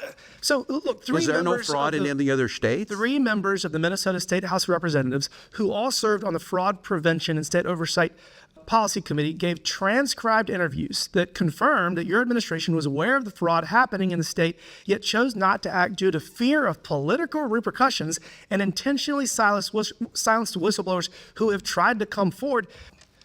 Well, that's incorrect. Mr. Chairman, I'm going to insert this in the record. Roadmap to Program Integrity and Fraud Prevention. It's a report, Mr. Chairman. Thank you, Mr. Chairman. This report relays that several current former Department of Human Services employees have described messaging from DHS leadership that emphasize compassion over compliance. So the former leaders have said that DHS should be guided by 70% compassion and 30% compliance. And then in 2023 DHS public presentation, leadership encouraged employees to embrace a 60-40 mindset. Again, that's 60% compassion and 40% compliance. I want to have as much compassion for people that need social safety nets. Like, I want to have 100% compassion, but we also have to have 100% compliance or work as hard as we can to get there. And as you sit here today, and after acknowledging how widespread and pervasive fraud is in Minnesota, how should your state employees prioritize program compliance? What is your message to people now relative to this compassion compliance ratio? Well, I think I agree with you on this, Congressman. I don't think it's an either or choice. We need to make sure we're not going to stop these programs. We're not going to stop being the top state for children in the country, but we need to make sure if we're going to continue those programs that we need to have fraud prevention and program integrity in. So I agree with you. It's not an either or, and it's not a percentage. In order to give the benefits to the people that need them most, we have to be good stewards of tax dollars. That's right. And for every dollar that is stolen through waste, fraud, and abuse, that is a dollar that cannot go to people that need it most. So we need to prioritize compliance, make sure that we have the least amount of fraud possible. And with that, Mr. Chairman, I yield back. Thank you. I agree, Congressman. Gentleman yields back. Next is Mr. McGuire from Virginia, then Ms. Loda. Thank you, Mr. Chairman. Good afternoon to our witnesses. Governor Walz and Attorney General Ellison, what year were you made aware of rampant fraud in your state? Well, Congressman, I think the committee has spoken to nearly 30 whistleblowers, most of which are current employees in your administration. Based on these transcribed interviews, you were both made aware of the rampant fraud in your state around 2019, 2020. Did they make Governor Walz, do you know who Janelle Sky Hansen is? I do not. I was going to ask you. Mr. Chairman, I seek unanimous consent to enter into the record article from CARE 11 titled CARE 11 Investigates Evicted Homeless Paying the Price for Minnesota's Fraud Crisis. Without objection, so ordered. Thank you, Mr. Chairman. Governor Walz, Janelle Hansen, who goes by the name Sky, has autism. In June 2025, Sky, who was living in an apartment paid for by Integrated Community Supports, was evicted by police because her caregivers, American Home Health Care LLC, who were subletting her apartment, stopped paying their rent. This provider claimed to provide this woman with 12 hours of daily individual services and billed ICS on an average of nearly $12,000 a month when she only interacted with them 2 hours per day. Because of this fraud, the woman has been homeless for 8 months. In fact, while Sky is homeless, the owner of American Home Health Care LLC lives in a high-end Maple Grove home, which has an indoor basketball court. State Medicaid billing data shows since 2022, American Home Health Care has been paid more than $2.2 million in public funds. That is $2.2 million that was taken fraudulently from the taxpayers to pay for a man to live in a lavish home while people like Sky are left to live on the street. Governor Walz, this is despicable. You have a duty to serve the Minnesotans. You failed to protect these individuals like Sky who needed it the most. I've had constituents tell me that after seeing all the fraud that has come to light in your state, that they aren't sure if they're paying taxes or if they are paying criminals. Governor Walz, Attorney General Ellison, yes or no, does your administration take whistleblower reports seriously? Yes or no? Yes. Yeah. Governor Walz and Attorney General Ellison, yes or no, do you believe that when faced with a whistleblower, the correct course of action is to retaliate against them and suppress their concerns? No, of course not. It's illegal to do Governor so. Walz, yes or no, are you aware of any instances of employees of Minnesota's Department of Human Services being threatened and intimidated with military surveillance to ensure they stay quiet about fraud? I am not. This is a picture. This is a picture of an email from Emmanuel Nuala at the DHS manager who has since been promoted to the leadership role. This email shows clear proofs that the threatened employees with military surveillance, including, quote, I did intelligence research with the Army and give them IP addresses and email addresses to track specific locations. Governor Walz, yes or no, are you aware of this email? I am not. Governor Walz, Mr. Nuala, stated in the email that he was asked by upper leadership to hold off as they are doing their own thing on it. What did that mean? What did they mean by that? I couldn't say. I'm unfamiliar with Was it. upper leadership doing their own military surveillance on whistleblowers to intimidate employees and to stay quiet about rampant fraud? I do not believe they would. Moving on, Governor Walz, yes or no, do you agree that it would be intimidation to confront a whistleblower with photographs of their car, their house, and monitor their phone and computer and ask which schools their children go to? Yes. Governor Walz, yes or no, did the DHS investigators to direct you to participate in these intimidation attacks against whistleblowers? Could you restate the question, Congress? Were you directed to intimidate these whistleblowers? Of course not. No. Governor Walz, who is Shireen Gandhi? She is the current commissioner of the department.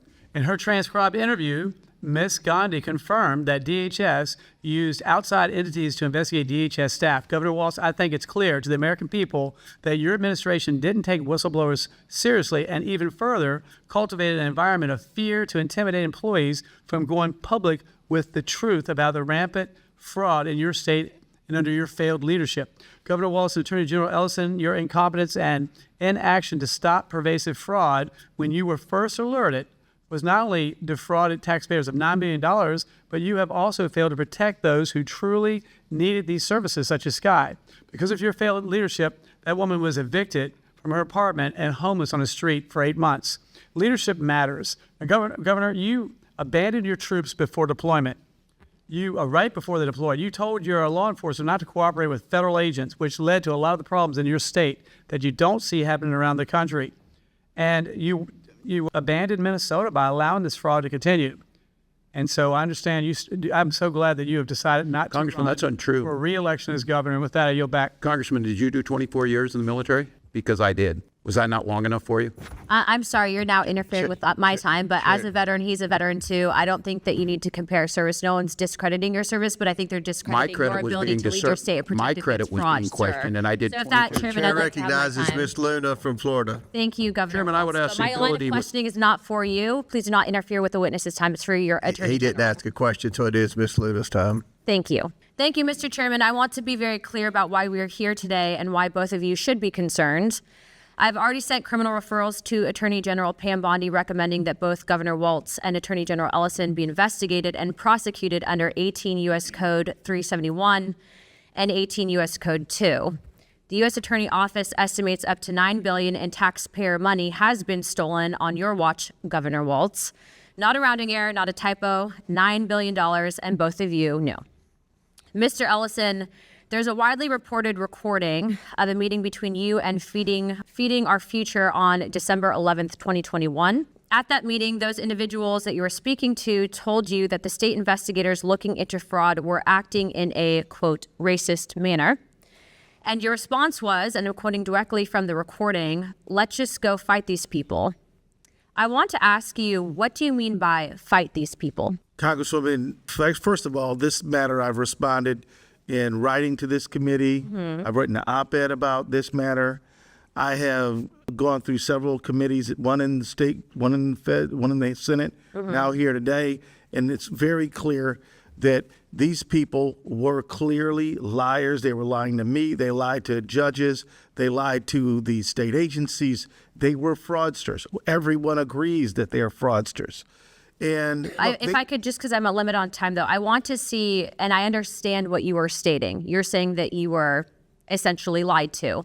But in responding to them, and the reason I'm questioning on this is because I had the privilege of questioning some of your state legislators that were Republicans, and they did feel that both you and the governor were covering up what was happening with the fraud. So I want to specifically who are you referencing when you said fight these people? If you could, just keep it short. Was that your own state? Congresswoman, these people represented themselves to be business people who were having difficulty with the bureaucracy. Okay. They contacted me and they wanted to know what, can you possibly help us? What I did is investigate their claims and then work with the federal authorities to see 57 of them convicted of crimes and about, I think, more than 80 now indicted. So these people presented themselves as someone needing help and honest business people. They were not what they claimed to be, and we helped them get convicted as they well should be. Just to be clear, it would be the bureaucracy, would you say, within your own state?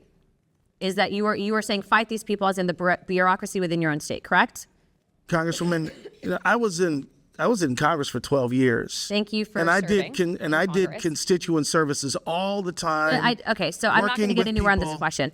That brings me to my next thing. Do you believe that it is racist to investigate someone of fraud because they are of Somalian descent? Yes or no? Ma'am, I believe that anybody who commits fraud of any background should be investigated and held accountable. Okay, well, I would actually agree with you on that one, so thank you for clarifying.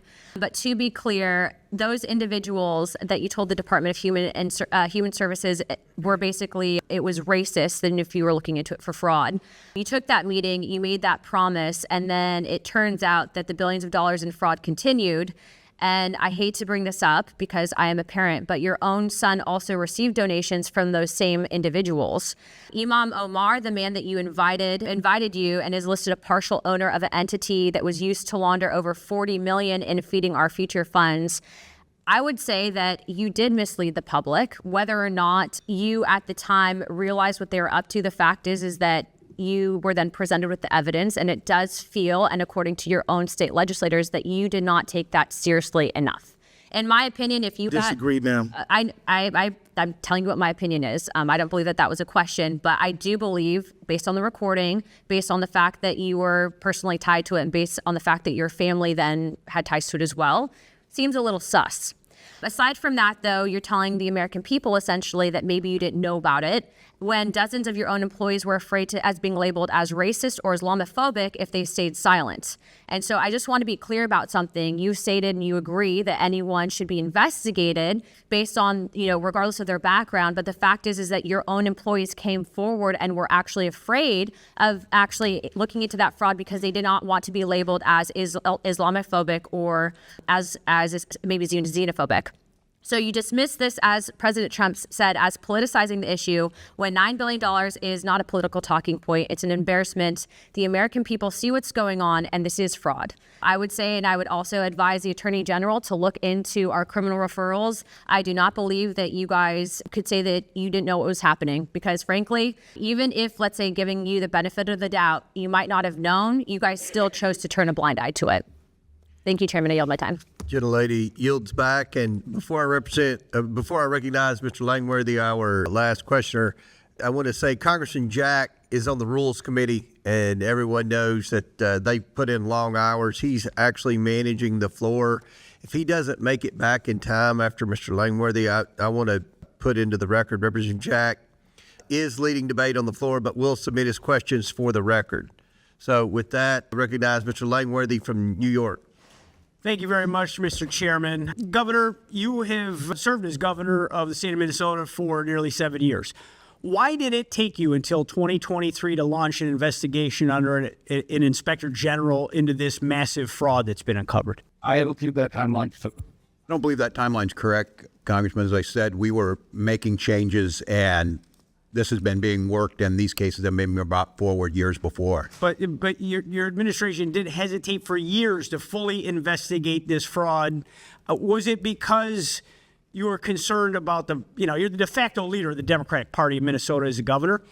Were you concerned about the political consequences within the Minnesota Democratic Party's voter coalition? Did that lead to you making that mistake? Because trying to listen to the answers today and come up with a conclusion as to why you would turn a blind eye to this for so long when so many people from your partners in government across the aisle, but also people at the street level, saw this fraud going on in plain sight. Well, we did not, and I know that the rest of the country saw this recently. And what I would ask you, Congressman, is what benefit would there be to that? Just assume there's no ethics involved, which I have a long history here of doing that. There's certainly no benefit in taking money from programs that I've advocated for that make Minnesota the best state to live. And so we worked it from the beginning. And look, these folks continue to move. They're a moving target. We went back to the legislature asking for more tools. We went back last year and asked for more tools. And now what's great is Republicans are actually supporting those things that we put forward. So as soon as Governor, Republicans came to this committee last month and testified the fact that they've been trying to get people's attention in power in Minnesota for a long time. I would disagree with their characterization. Well, so you state that unequivocally there was no political consideration based on constituents in the Democratic Party. Absolutely not. A blind eye. Absolutely now not. that's interesting, that Governor, because your first reactions in December 2025 were to call taxpayer conspiracy theorists and dismiss concerns about the $9 billion in fraud as white supremacy. And on December 23rd, you stated, this is what happens when they scapegoat, and this is what happens when you no longer hide the idea of white supremacy. You immediately went there. And I believe I was speaking about the ICE invasion in Metro Surge. I'm unfamiliar with where you're quoting from. This is when this fraud was uncovered. Knowing now that those people were correct, would you apologize to those constituents for classifying them? I'm unfamiliar with what you're asking for. I've heard today attacks on the Somali community that I would view as racist trope thrown at the Somali community. Okay, Governor, I understand you need to deny and deflect, and your stories are pretty legendary at this point. But while you were looking the other way at fraud that took place on your watch, you and your ticket mates in the Democratic Party in Minnesota get somewhere between 80 and 90% of the vote in Somali-heavy precincts. In your election, re-election, the gentleman sitting next to you won his last election by a mere 21,000 votes. It seems to me, and in conventional wisdom here would be that you were willfully ignorant to these crimes in return for a community support. That's totally false, Congressman. That accusation is totally false. I won by, 10 points, hundreds of thousands of votes. He won by 21,000. But that accusation, throwing that around, we came here to help and work with you to try and find solutions to fraud. We're talking about $9 billion in fraud. Your entire state budget's only $65 billion. I mean, this is a massive. You have the spreadsheet on that, Congressman, on the $9 billion? You've rattled off about 10 different numbers today. You clearly don't have a handle on the numbers either, and you need a serious accounting effort in the state of Minnesota right now. Okay, Congressman, I've given you the numbers. It's my time, not yours. Do you believe that your inaction in the first term to prevent fraud in the childhood nutrition and child care assistance programs gave the green light to other scammers to commit housing and Medicaid fraud in your second term? No, I don't believe that. And once again, your words say one thing, your actions say something different. You came into office after several multi-million-dollar fraud scandals on the heels of a 2018 report alleging that over $100 million was being defrauded from taxpayers annually, and you did nothing. And in 2020, That's not after correct. We hearing took about action. potential fraud with Feeding Our Future, you did nothing. That's and Governor, incorrect. you knew and did nothing to stop autism payment fraud. Its annual expenses inexplicably increased from $6 million to $192 million in just 5 years. And you did nothing to stop housing stabilization, Medicaid fraud, which has topped $100 billion. And you did nothing to stop daycare fraud, an issue that's already costing taxpayers millions when you were sworn into office. Are you familiar with Article 8 of the Minnesota Constitution? I am not, Congressman, but I will give you this. Doing nothing, you're in the right job for that in this Congress. I disagree with that entire characterization. No, I'm unfamiliar with It seems that. like you've created a state of Minnesota that you're free to come It ranks and at the set up top shop of almost and every do- category. and make fraud. It ranks at the top of nearly every category in quality of life. A real big, bold one after what we've uncovered here today. I think the Article 8 country's states seen what that Minnesota's Minnesota made of. officers, including the governor, may be impeached for malfeasance or non-feasance in the performance of their official duties, while billions of dollars of taxpayer money were allowed to be lost to fraud. Whistleblowers were ignored. It's extremely well documented, and those people were punished. And you had a direct political benefit to this fraud.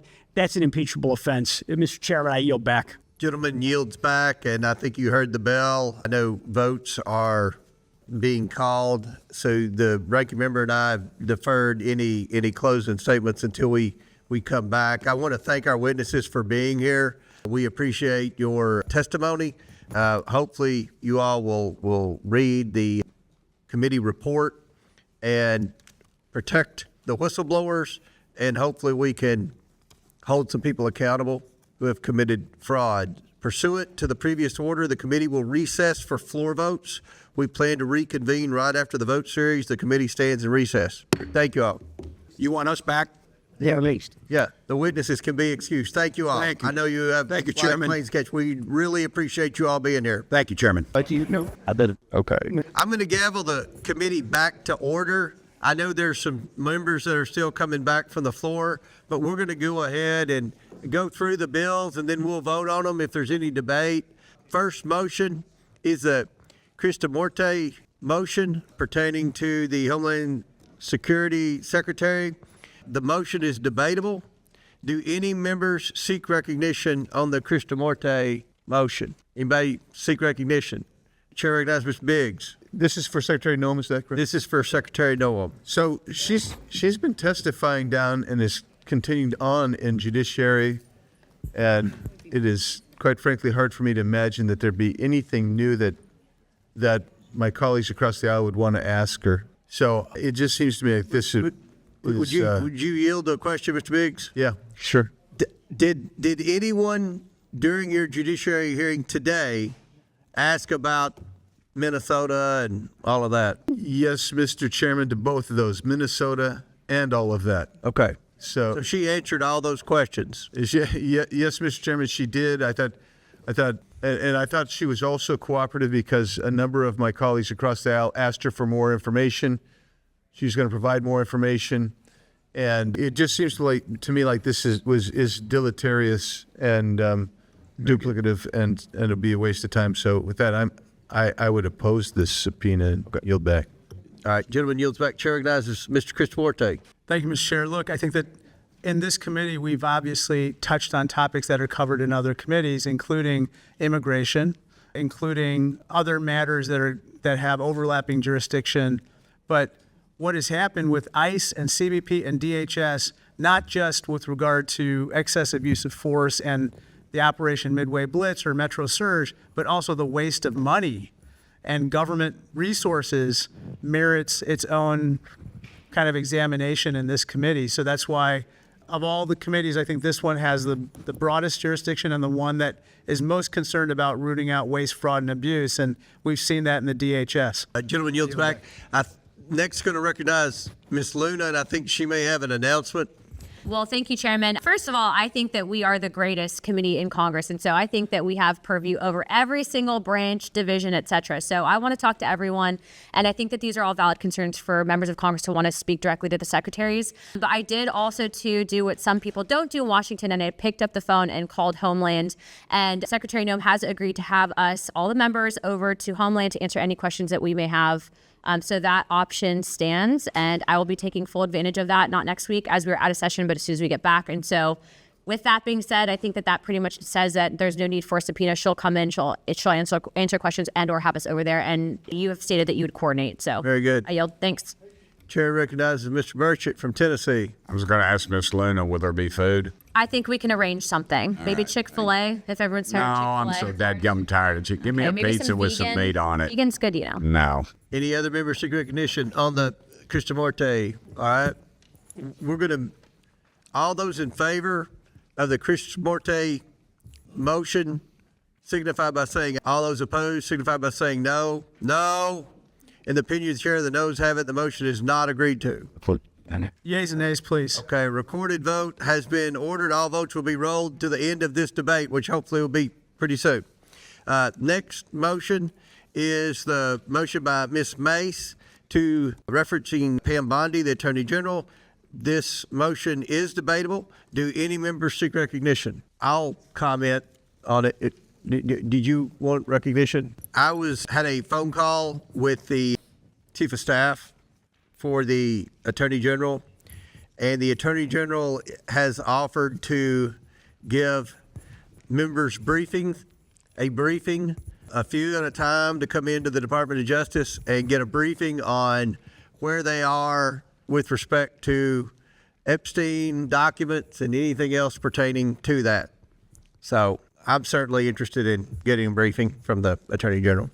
I also think that maybe we have questions about Anthony Weiner, but that's separate. That what? Chairman Anthony Weiner's laptop? Me? Just in general. Okay. I think she'll be willing to answer any questions. All right. Thank you. Chair recognizes the ranking member.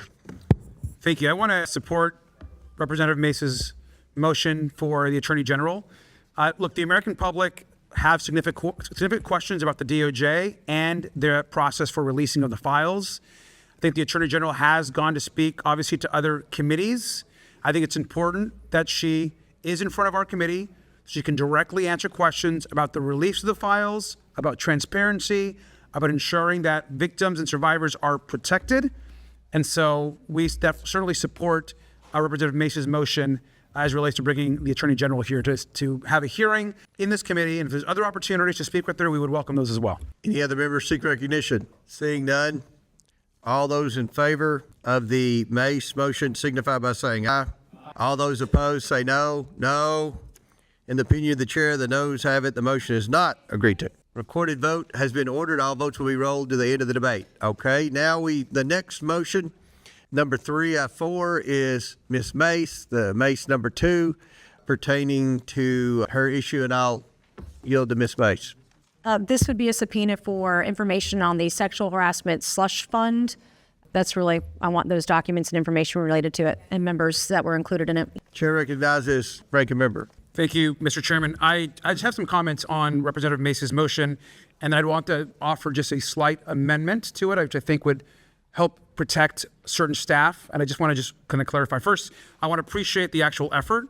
I think that obviously there shouldn't be funds to protect any member of Congress that's been engaged in any type of sexual harassment or abuse of anyone.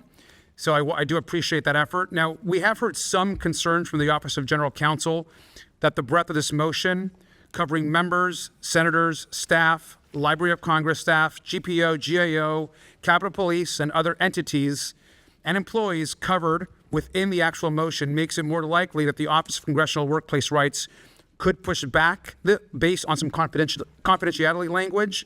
There's some concern from our members that it does not protect staff enough, that there could be a chilling effect on staff. I understand the intent of the motion. So, Congresswoman, I just want to add, if you'd be willing to accept this amendment, we think this would clarify this. Mr. Chairman, I move the committee issue. I'm sorry, let me look here. Can I get a copy of the language? Because my language redacts names of victims and witnesses. Correct. There is still some concerns. Let me just offer the amendment to see if you're amenable to it. Mr. Chairman, I move the committee issue. I'm sorry, 1 second. Where did it go?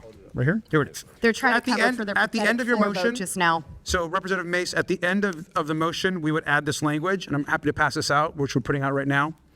At the end of the motion, we would add, The awards and settlements will be limited to a payment made for an award or settlement in connection with the claim alleging a violation committed personally by an individual who, at the time of committing the violation, was a member of the House of Representatives, including a delegate or resident commissioner to the Congress or a senator.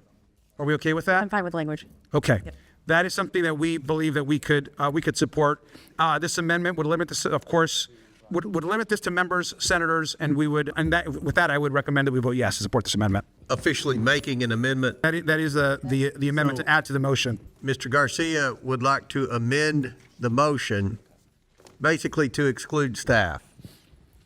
So we can actually focus this on who I think the representative is trying to get to, which is members. He's Mr. Chairman. He's using language out of basically Rule 23 of the House rules, so I'm fine with that. Limiting it to House members, Senate, et cetera. I'm good with this. Okay, so the amendment has been offered. I guess the debate is now on the amendment to the motion. I saw Luna, then Biggs. Luna? All right, I support Representative Mace's subpoena here, as well as the amendment to it. And I just think it's really disgusting how this institution protects itself, because y'all just half of them voted to send this stuff to House Ethics, where you know it's going to die. We know that members of Congress are using taxpayer dollars to pay off sexual harassment. We just had a member of Congress literally sexually harass a woman that then lit herself on fire, and you guys all protected him.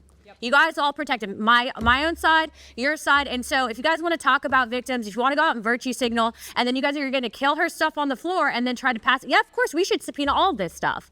But just, I'm not going to sit here and play games. I think it's a complete fraud. I think that's why the American people hate us. I think the midterms are coming up, and everyone should go on record for this. And I hope that members are exposed for this. I hope it goes back, I think, to the 70s, because it's wrong that it's happening. It's wrong that we cover up for it. It's wrong that we can't censor our own side because people are busy making deals because you guys don't want to censor your side. It's a deal that's been cut, and people hate us for it. So yeah, I support it.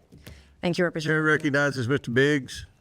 Thank you, Mr. Chairman. I have a question because I want to make sure that I understand it. On the second line of the motion, where it talks about for the awards or settlements paid, that seems to me that it would exclude allegations which have been unproven or unsubstantiated or unresolved through an award or settlement. Is that right?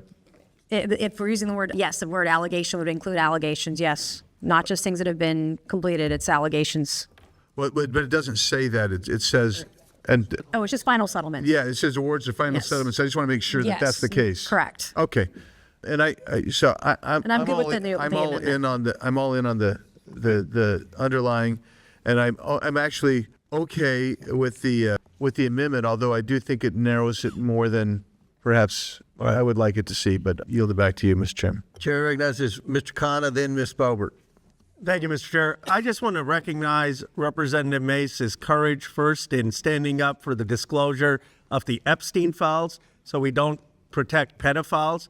And now she's saying the same thing. Let's not protect people who sexually harass in the United States Congress.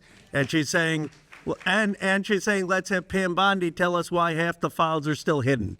I don't understand how anyone on this committee can't vote yes on both of those motions. It's about transparency. It has nothing to do with being a Democrat or a Republican. It's about going after predators and people who are sexually harassing, and that's what the American people expect. And I appreciate Representative Mace's commitment to that transparency. Chair recognizes. Thank you, Mr. Khanna. Boebert. Thank you, Mr. Chairman. And I want to thank Congresswoman Nancy Mace for introducing this privileged motion. I think at this point, this is something that should be introduced on a weekly basis. I am absolutely disgusted that we couldn't even get to 50 members of Congress who want immediate transparency. Don't we all campaign on transparency? Don't we all go out and tell the American voters that we are leaders and that we are going to get justice for them, that we are going to do right by them? And then we hire their daughters to come work for us, and your tax dollars, millions and millions of dollars, has been used in this slush fund as hush money to silence victims who have been sexually harassed, sexually abused by members of Congress. And then Congress is going to do exactly what it does best, investigate itself. And we know that none of that ever goes anywhere. The American people demand transparency. And this doesn't just pertain to a ranch in Arizona or New Mexico or an island down in the Virgin Islands. This is happening right here in our nation's capital. And we should be held to the highest standards. And to every member who voted to send this to committee where you know this was sent to die on the House floor just moments ago, I hope you have a darn good reason to tell your constituents why you were not going to stand up for the victims. And I'm glad that we are doing something about it here in the Oversight Committee. I'm glad that this motion was made here so we actually have another chance at transparency. But again, these are your tax dollars. These are your tax dollars that were used to silence victims. They have been settled with victims. And to the members who voted against this, go home and tell your daughters what you did today. Go home and tell your daughters what happens in the workplace, no matter where it is, in your hometown, in your nation's capital, and tell them what you did to help continue to cover up decades of corruption. I am absolutely in favor of this motion. Thank you, Congresswoman, for bringing this up. I yield.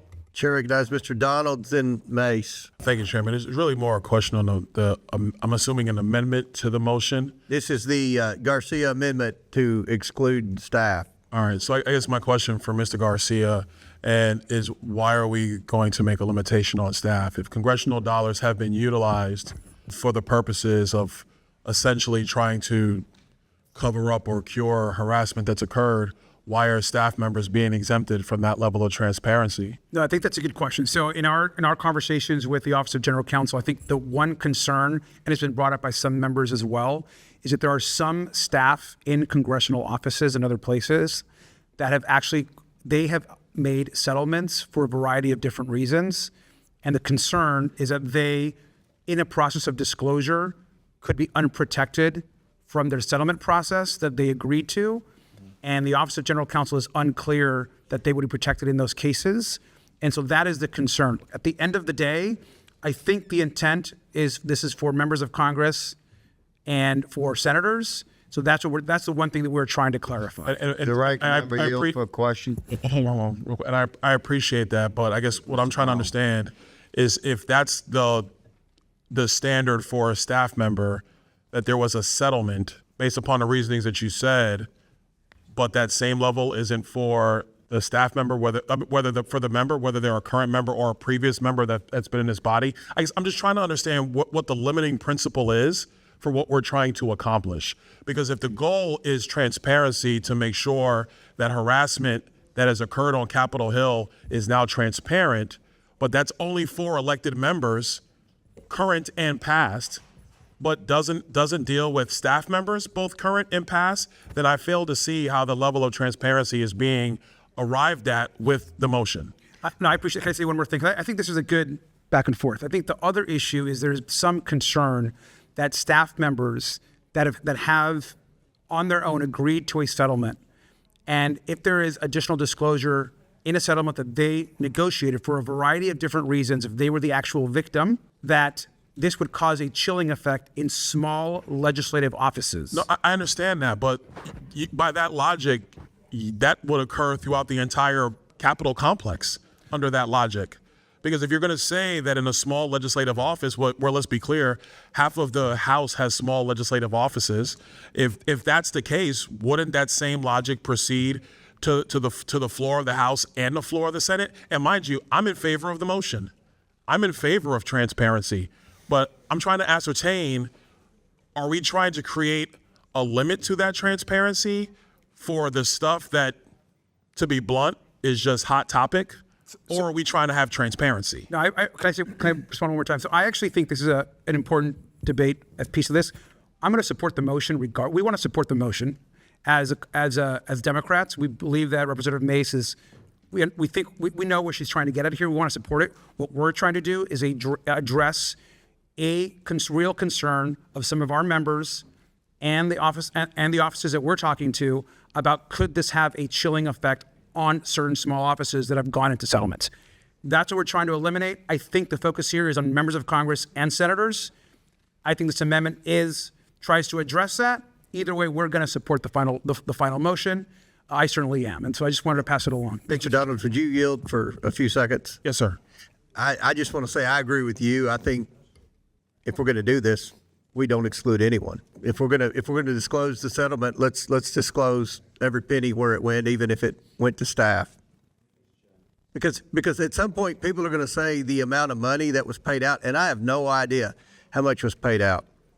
I don't know a single person that was paid other than maybe the former member from Texas a few years ago, but they're going to say a dollar amount and everybody's going to assume it was all members. Well, it could have been 25% members, 75% staff, or it could be 100% members. I say disclose the whole thing. So I oppose the Garcia amendment. But I yield back to you, Byron. Chairman, I guess my question would be for the original sponsor of the motion, Ms. Mace. Is this? I guess I'm trying to understand where we're taking this, and it's when it comes to the transparency aspects. I'm 100% for that. We should do that. Then vote for it. But Nancy, that's not. I'm not saying I'm voting no. Like, I'm for it, but I'm trying to understand. Why is it okay to say just the members and not Congresswoman staff? Mace, I do have a title like everybody else in this room. Come on, Nancy. We're just trying to have a conversation. I'm trying to get an assertion. Congresswoman Mace, I have earned a title, and I watched the majority of men in this body just vote down. Nancy, Congresswoman Mace, I've never disrespected you at all. I'm not being disrespectful. I'm trying to get an assertion. No, I did not. You're taking it too far. I'm trying to get an understanding of what we're doing here. That's all I'm saying. Taxpayers pay our salary. And taxpayers paid out the these core question, settlements. reclaiming my time now. Well, you're the core overtime of the now. question is, why is it okay for a limitation just to members if these dollars have been paid on behalf potentially of staff, both currently on Capitol Hill and previously employed on Capitol Hill? Look, I'm if we're in seeking favor transparency, of, what's I'm the in limit? favor of full disclosure, but if the other side of the aisle is concerned about legal limitations in disclosing it and not working, then I'm okay with focusing on just on members of Congress of both bodies, the House and the Senate. If you would like to do your own amendment either or do your own subpoena afterwards, then do that too. But this thing has to pass. I mean, the American people, we expect the American people to be held accountable to a totally different standard. And now we're saying, oh, because we don't have staff included, we're just going to vote this thing down. I'm talking about members of Congress, bodies in this House, bodies in the Senate. That's where the focus should be because the taxpayers are paying our salaries. And if this thing fails because of a technicality, then that is a failure of the American people is where I'm going with it. I want this thing to pass. I would like it to be unanimous. I would like both parties to vote for it, especially after the abject failure we just saw on the I'm floor a just minute now. and 30 over, so I'm going to reclaim. All I'm going to say, if there's a technical concern, then what we're saying also is that the technical concern is not universal. That we're now picking and choosing what the technical concern is. And if we're going to now slay motions for this transparency, I would just say we should actually examine, according to what the chairman is saying, are we going to be consistent or are we not? That's all I'm saying. I yield back. Chair recognizes Mr. Mann from California. Thank you, Mr. Chair. I just have a brief comment, and I don't particularly have any skin in the game on this one. I voted no on the motion to refer earlier, but I would just say there's a very clear difference between those of us who are members and our staff, which is we are public figures. We run for office. Our staff did not choose to be in the limelight. They did not choose to take on this burden. So when you look at what private companies do, what government officials and staff do in other situations, they're typically not disclosed in the way this bill would do. I think we are unique in that we are running for office every 2 years. I think that we have additional responsibilities and a higher moral calling and a higher moral level we have to adhere to because we are so powerful. So I support the motion because I think there are legitimate legal issues with disclosing staff. At the same time, I support the base motion whether or not this amendment passed. Will the gentleman yield? I yield back my time. Gentleman yields back. Chair recognizes, I think, Dr. Fox, then Clay Higgins. Mr. Chairman. Yes. As someone else said, I don't really have a big dog in this fight or anything, but I have if Mr. Garcia might take a friendly amendment to his amendment, if there is concern about transparency related to non-members, could we ask in the amendment that we get a report on an amount of money that might have been given out in relationship to non-members, and then if there seems to be a real problem there, that could be then looked into by this committee. I don't have a problem. I don't have a problem with that at all. I think that's a fair request. I think that gives the committee an opportunity to take a look at that number and see if there's other action that needs to be taken. So let me get this straight. You are going to make an amendment to the amendment, and your amendment is that we have to disclose how much money was paid out to staff. Correct. And then if this committee thinks that's a sizable enough I think amount, that's good. If you would yield, I think that's good because I don't want a number to come out and everyone to assume 100% went to members. It could be 100% members. Well, or it to could Mr. be Donald's point, my staff just told me that a fair share of the settlement funds were for non-members. Okay. I don't know if it's 50%. I didn't have that information. With Capitol Police settling sexual harassment claims, allegedly. I have a sheet in my office from Ms. Fox after this that goes through. This only goes up, just so everybody knows, this only goes up to 2018 because this program was ended after 2018. So this is more historical, but my staff just told me a fair share of the settlement payouts in some years, it was $4 or $5 million, or for people who are not members of Congress. So I just got that piece of it. You support the Fox amendment to the amendment? Repeat it again.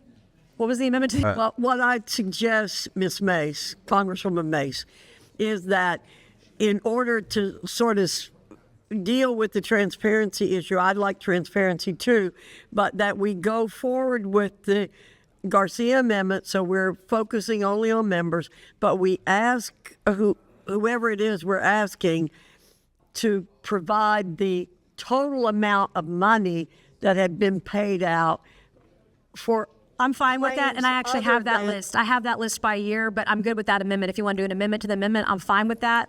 But I have a spreadsheet, so we would support that. Okay, and we're drafting the amendment up. Walk humbly, Mr. Donalds. So we're gonna Walk move humbly.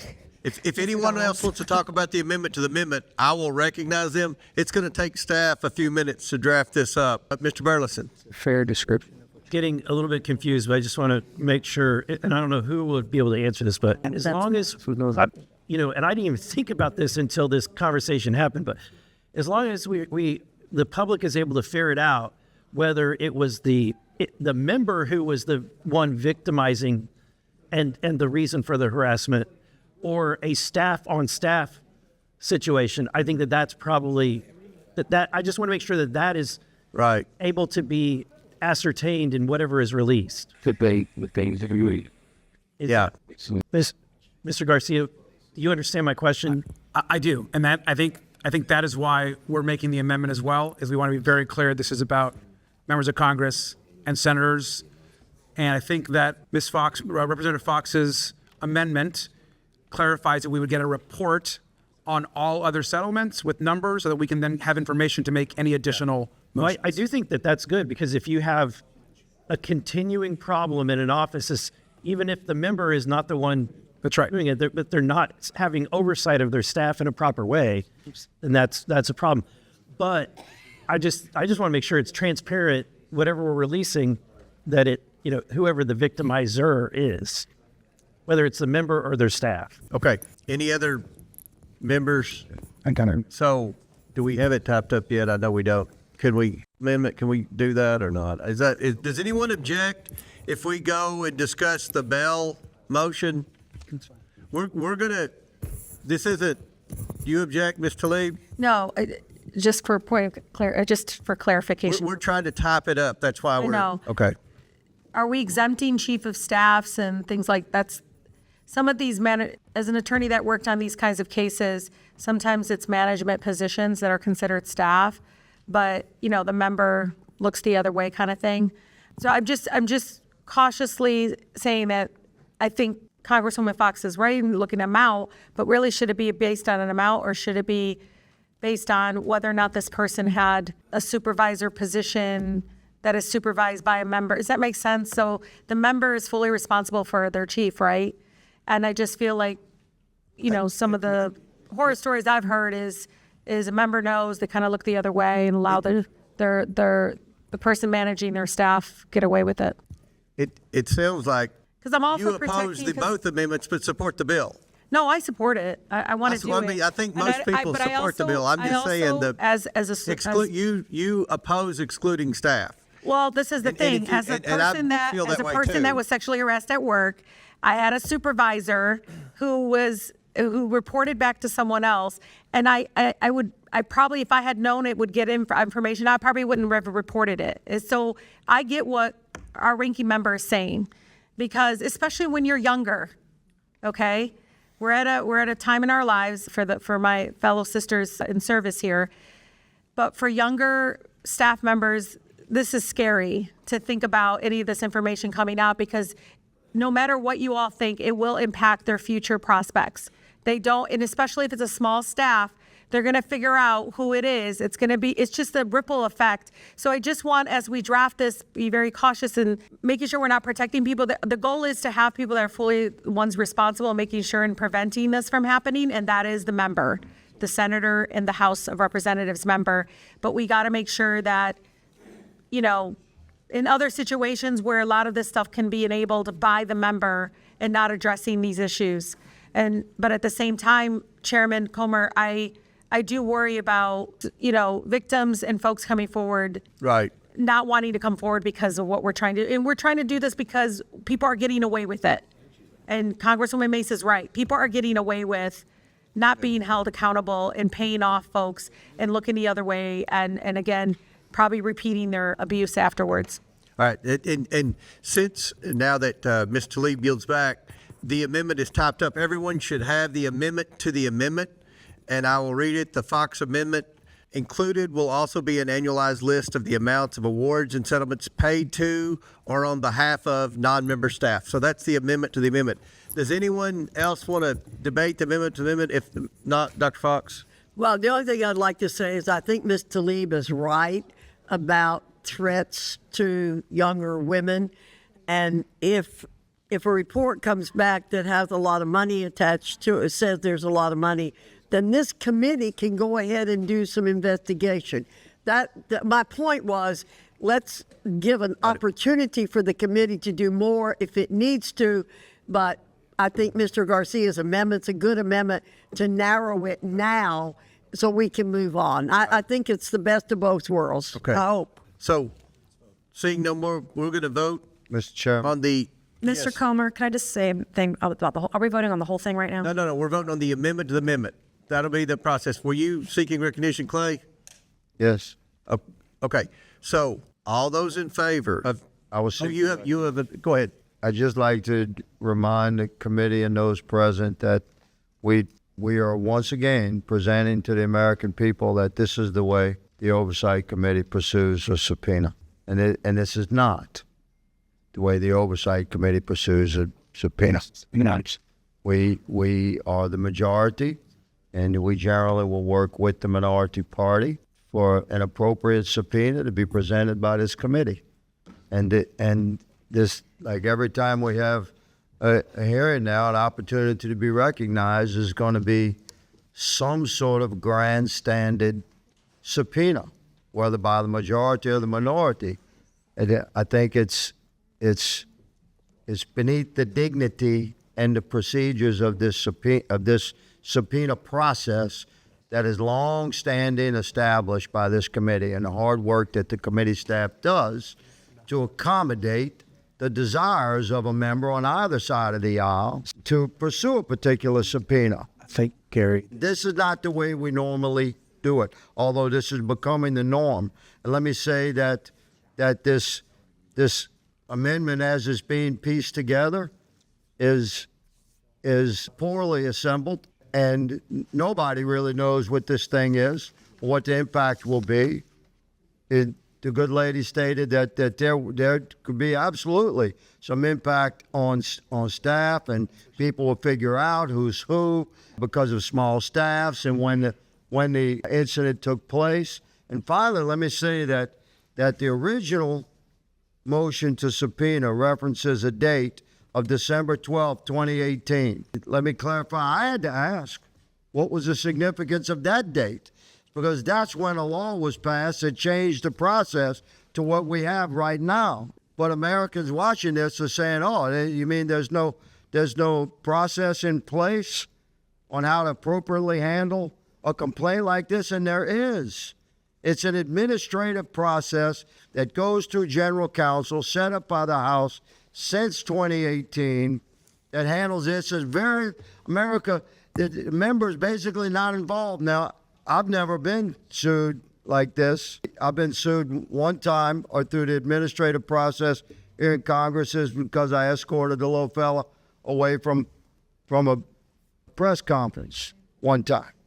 It wasn't a complaint from a it wasn't a complaint from a staff member. So I don't have intimate knowledge of the way this mechanism works, but I do know that members have very little to do with it. It's handled by general counsel. And then it will go to a district court, maybe, if it passes through the preliminary review, that's what it's called right now, by general counsel of the House. Then it can get to a district court where a member may have his day in court to defend himself or whatever. So I'm opposed to this process, Mr. Chairman, of just thrusting subpoena upon the committee for debate like this. That doesn't have to happen, and I think that I understand that people have different motives going on with why they support this, and I don't know, I'm going to vote. But this thing is like woven together from three different pieces right now. You have the original motion, which nobody really understands the impact of. You have an amendment to the motion, then there's an amendment to the amendment of the motion. We're not sure what we're voting on right now, but we know we're all supposed to vote yes because it's been thrust upon us like this. I yield. Mr. Chairman. Well said, Ms. Higgins. Mr. Chairman, I'd like to supposed to respond. recognize Christian Morte next. Okay. Christian Morte. Mr. Chair, can we vote? I would love to vote, but we have more members seeking recognition. Does any other member seek recognition? Mr. Turner and then Mr. Don. Okay. I just want to affiliate myself with Mr. Higgins' statement. I was resisting saying anything about this whatsoever, but this is a circus. This process degrades valid legislative processes. It reduces what is supposed to be substantive legal processes that were debated and adopted by Congress without any reference to any historical, substantive legislative processes that have happened before Congress. And this is not how subpoenas or legislation is supposed to be amended or addressed. Now, regardless of whether any of these issues in the end are valid or substantively important, this is not how they're to be handled in addressing them. This becomes a circus. If this committee is going to take up amending this legislation or addressing this issue as addressing, we should be having a hearing on them. We should open it up. We should not be doing it in this manner. But we're at this point now, Mr. Chairman, and we're well down the road. But this has become a circus, and it is unfortunate. Well said. Sexual harassment is pretty unfortunate, too. Mr. Chairman. Chair recognizes, I think, Mr. Timmons. Mr. Chairman, this is going to re-victimize victims. It's not possible to redact the information to a point that would preclude anybody that has half a brain about how this place works of figuring out who the person was that got the settlement, whether it was the member or the chief or some other staffer within. I don't know what the answer is to this. I'm all for transparency, but I mean, if somebody is living their lives, this goes back 8 years. So you got somebody that something happened to 10 years ago, and now they're going to have to start answering questions for it. They probably want their life to just go on as it is. I mean, we didn't take the necessary steps, and a number of victims were re-victimized because of how we went about with the Epstein files. So I think maybe we should learn from that and just get this right. I don't know what the answer is. I'm all for whatever transparency.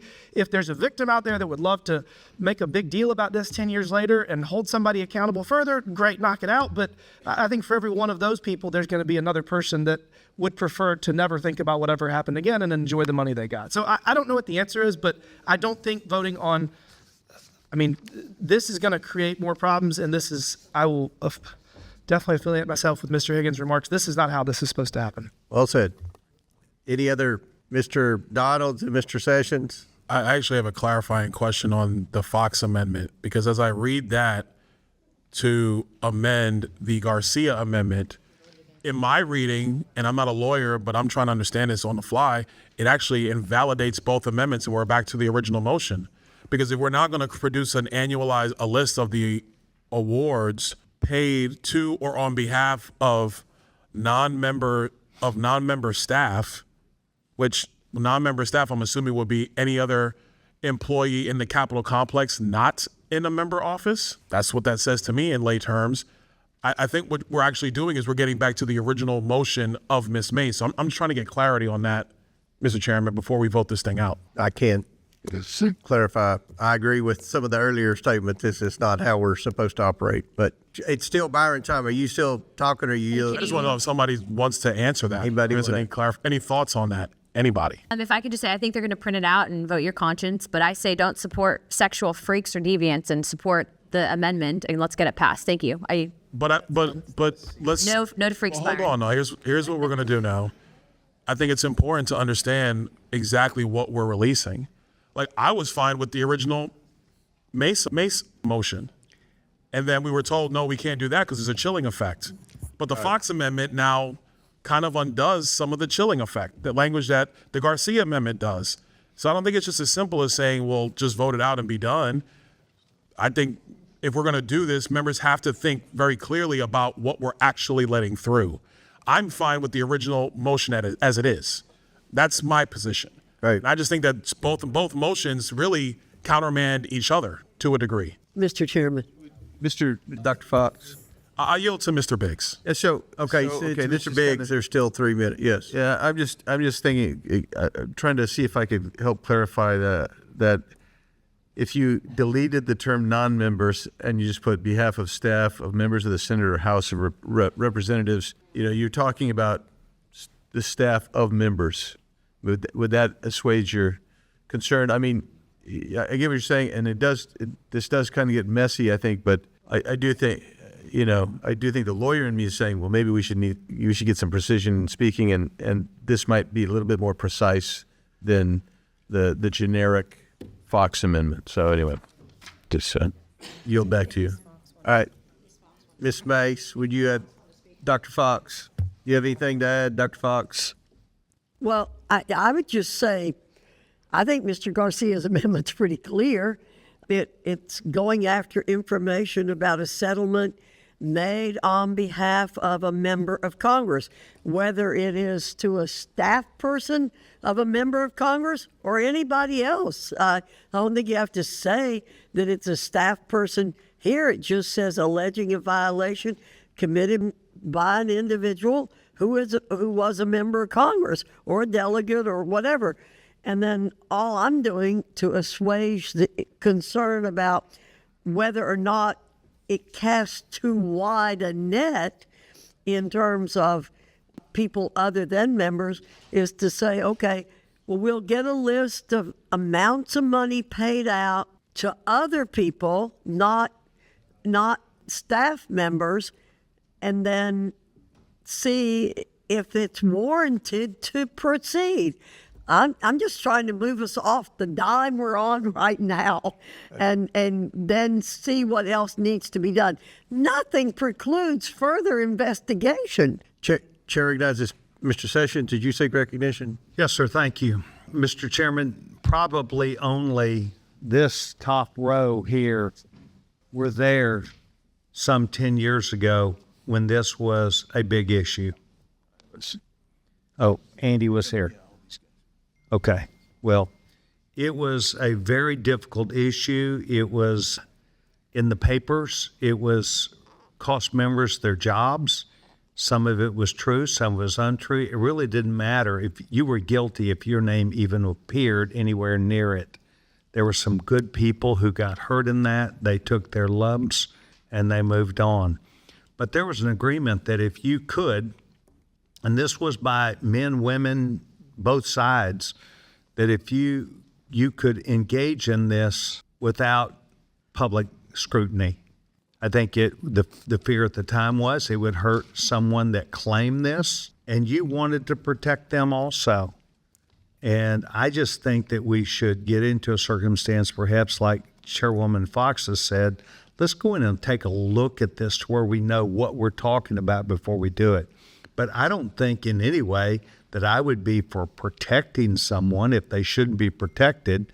But there were things that happened that we learned about at the time that were unintended. And even the person who was harmed said, well, he may not have meant it and maybe he didn't, but I took it that way.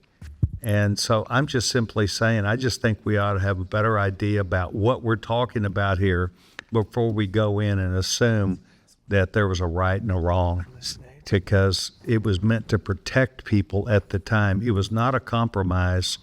It was by agreement that at the time we did this, that there was agreement to it. So I think that I would yield. I just want to point out that Congresswoman Mace thought that it was appropriate to say, with only redactions allowable for the personally identifiable information of victims, alleged victims, and witnesses. That is an illusory caveat, because any settlement that was made, you're going to have the quarterly disclosure of the office. You're going to see who was there for one quarter, then who wasn't there the next. So this is an illusory protection of victims and alleged victims. And I just think that we need to be aware of that. If we're going to do this, I mean, this is going to re-victimize victims, and that sentence shouldn't be in there because it's pointless and it doesn't actually do what she's trying to accomplish. And I think that's correct. And with great respect to Nancy, she just learned some things today about the motion, the issue, the ideas that she's pushing. And I think it ought to be thought about a little bit. And I think that we should revisit it, but with some facts and factors that are known and understood. I watched good people on both sides that got caught up in this.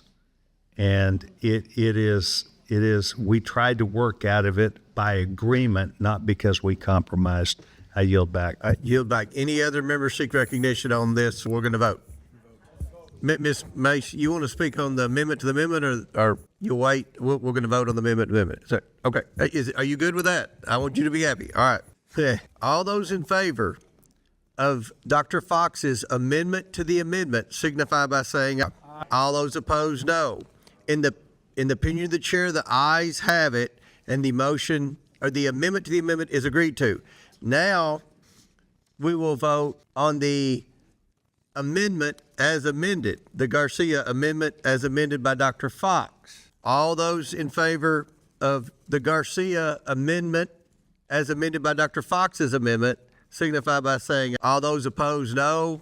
No. In the opinion of the chair, the ayes have it, and the amendment as amended is agreed to. So now we are back to voting on the Mace number 2 amendment as amended. All those in favor signify by saying aye. All those opposed say no. In the opinion of the chair, the ayes have it.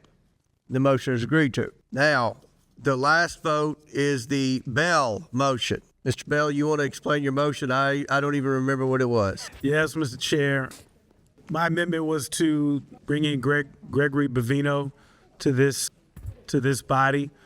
We think it's about accountability. It's about exactly what this committee should be doing.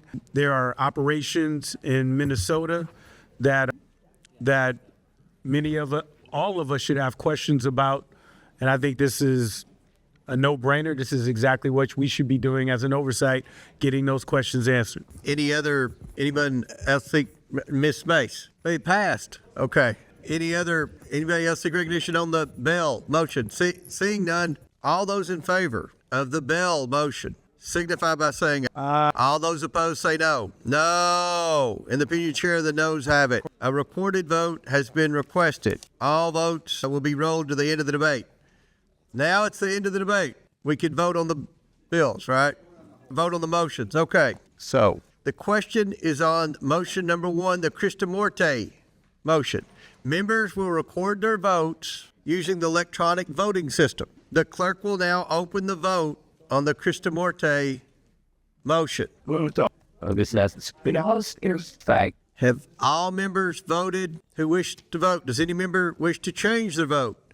Seeing none, the clerk will close the vote and report the vote total. Mr. Chairman, on this vote, the ayes are 19, the nays are 24. The nays have it, and the motion is not agreed to. Okay. The question is now on motion number 2 from Representative Mace. This deals with Attorney General Bondi. Members will record their votes using the electronic voting system. The clerk will now open the board. Have all members? Yeah. That's it. And remember, the Attorney General has offered to come in and give briefings. Briefings or hearing? Briefing. Briefings. This is bad. Okay. Have all members? No. Have all members? It's not, there's no command for her to come in, as far as I understand. To come in. Was So many yeas and nays coming, babe. Regular orders. Are we not closing the vote because you don't want the Attorney General to come in front of the Oversight Committee? on the task force. Since that's pretty rudimentary. Have all members voted who wish to be recorded? Does any member wish to change their vote? The clerk will close the vote, report the vote total. Probably. We could vote was done. We're closed. Yeah, report the vote total, please. The vote total recorded. In our new committee room last September, so. Seen the thing. Yeah. I'd like us. Mr. Chairman, on this vote, the ayes are 24, the nays are 19. The ayes have it and the motion is agreed to. The question is now on motion number 4 from Mr. Bell. Members will record their votes using the electronic voting system. The clerk will now open the vote on the Bell motion. Thanks for. Have all members been recorded who wish to be recorded? Does any member wish to change their vote? Seeing none, the clerk will now close the vote, report the vote total. Mr. Chairman, on this vote, the ayes are 19, the nays are 22. The nays have it and the motion is not agreed to. In closing, I want to thank our witnesses once again for their testimony today. Also, the next item of committee business is ratifying I ask unanimous consent that the committee approve ratifying the subcommittee. The next item of committee business is ratifying the new subcommittee roster. The clerks have distributed the roster electronically. I ask unanimous consent that the committee approve the appointments and assignments as shown on the roster. Without objection, the subcommittee roster is approved. With that and without objection, all members have 5 legislative days within which to submit materials and additional written questions for the witnesses, which will be forwarded to the witnesses. If there is no further business, without objection, the committee stands adjourned.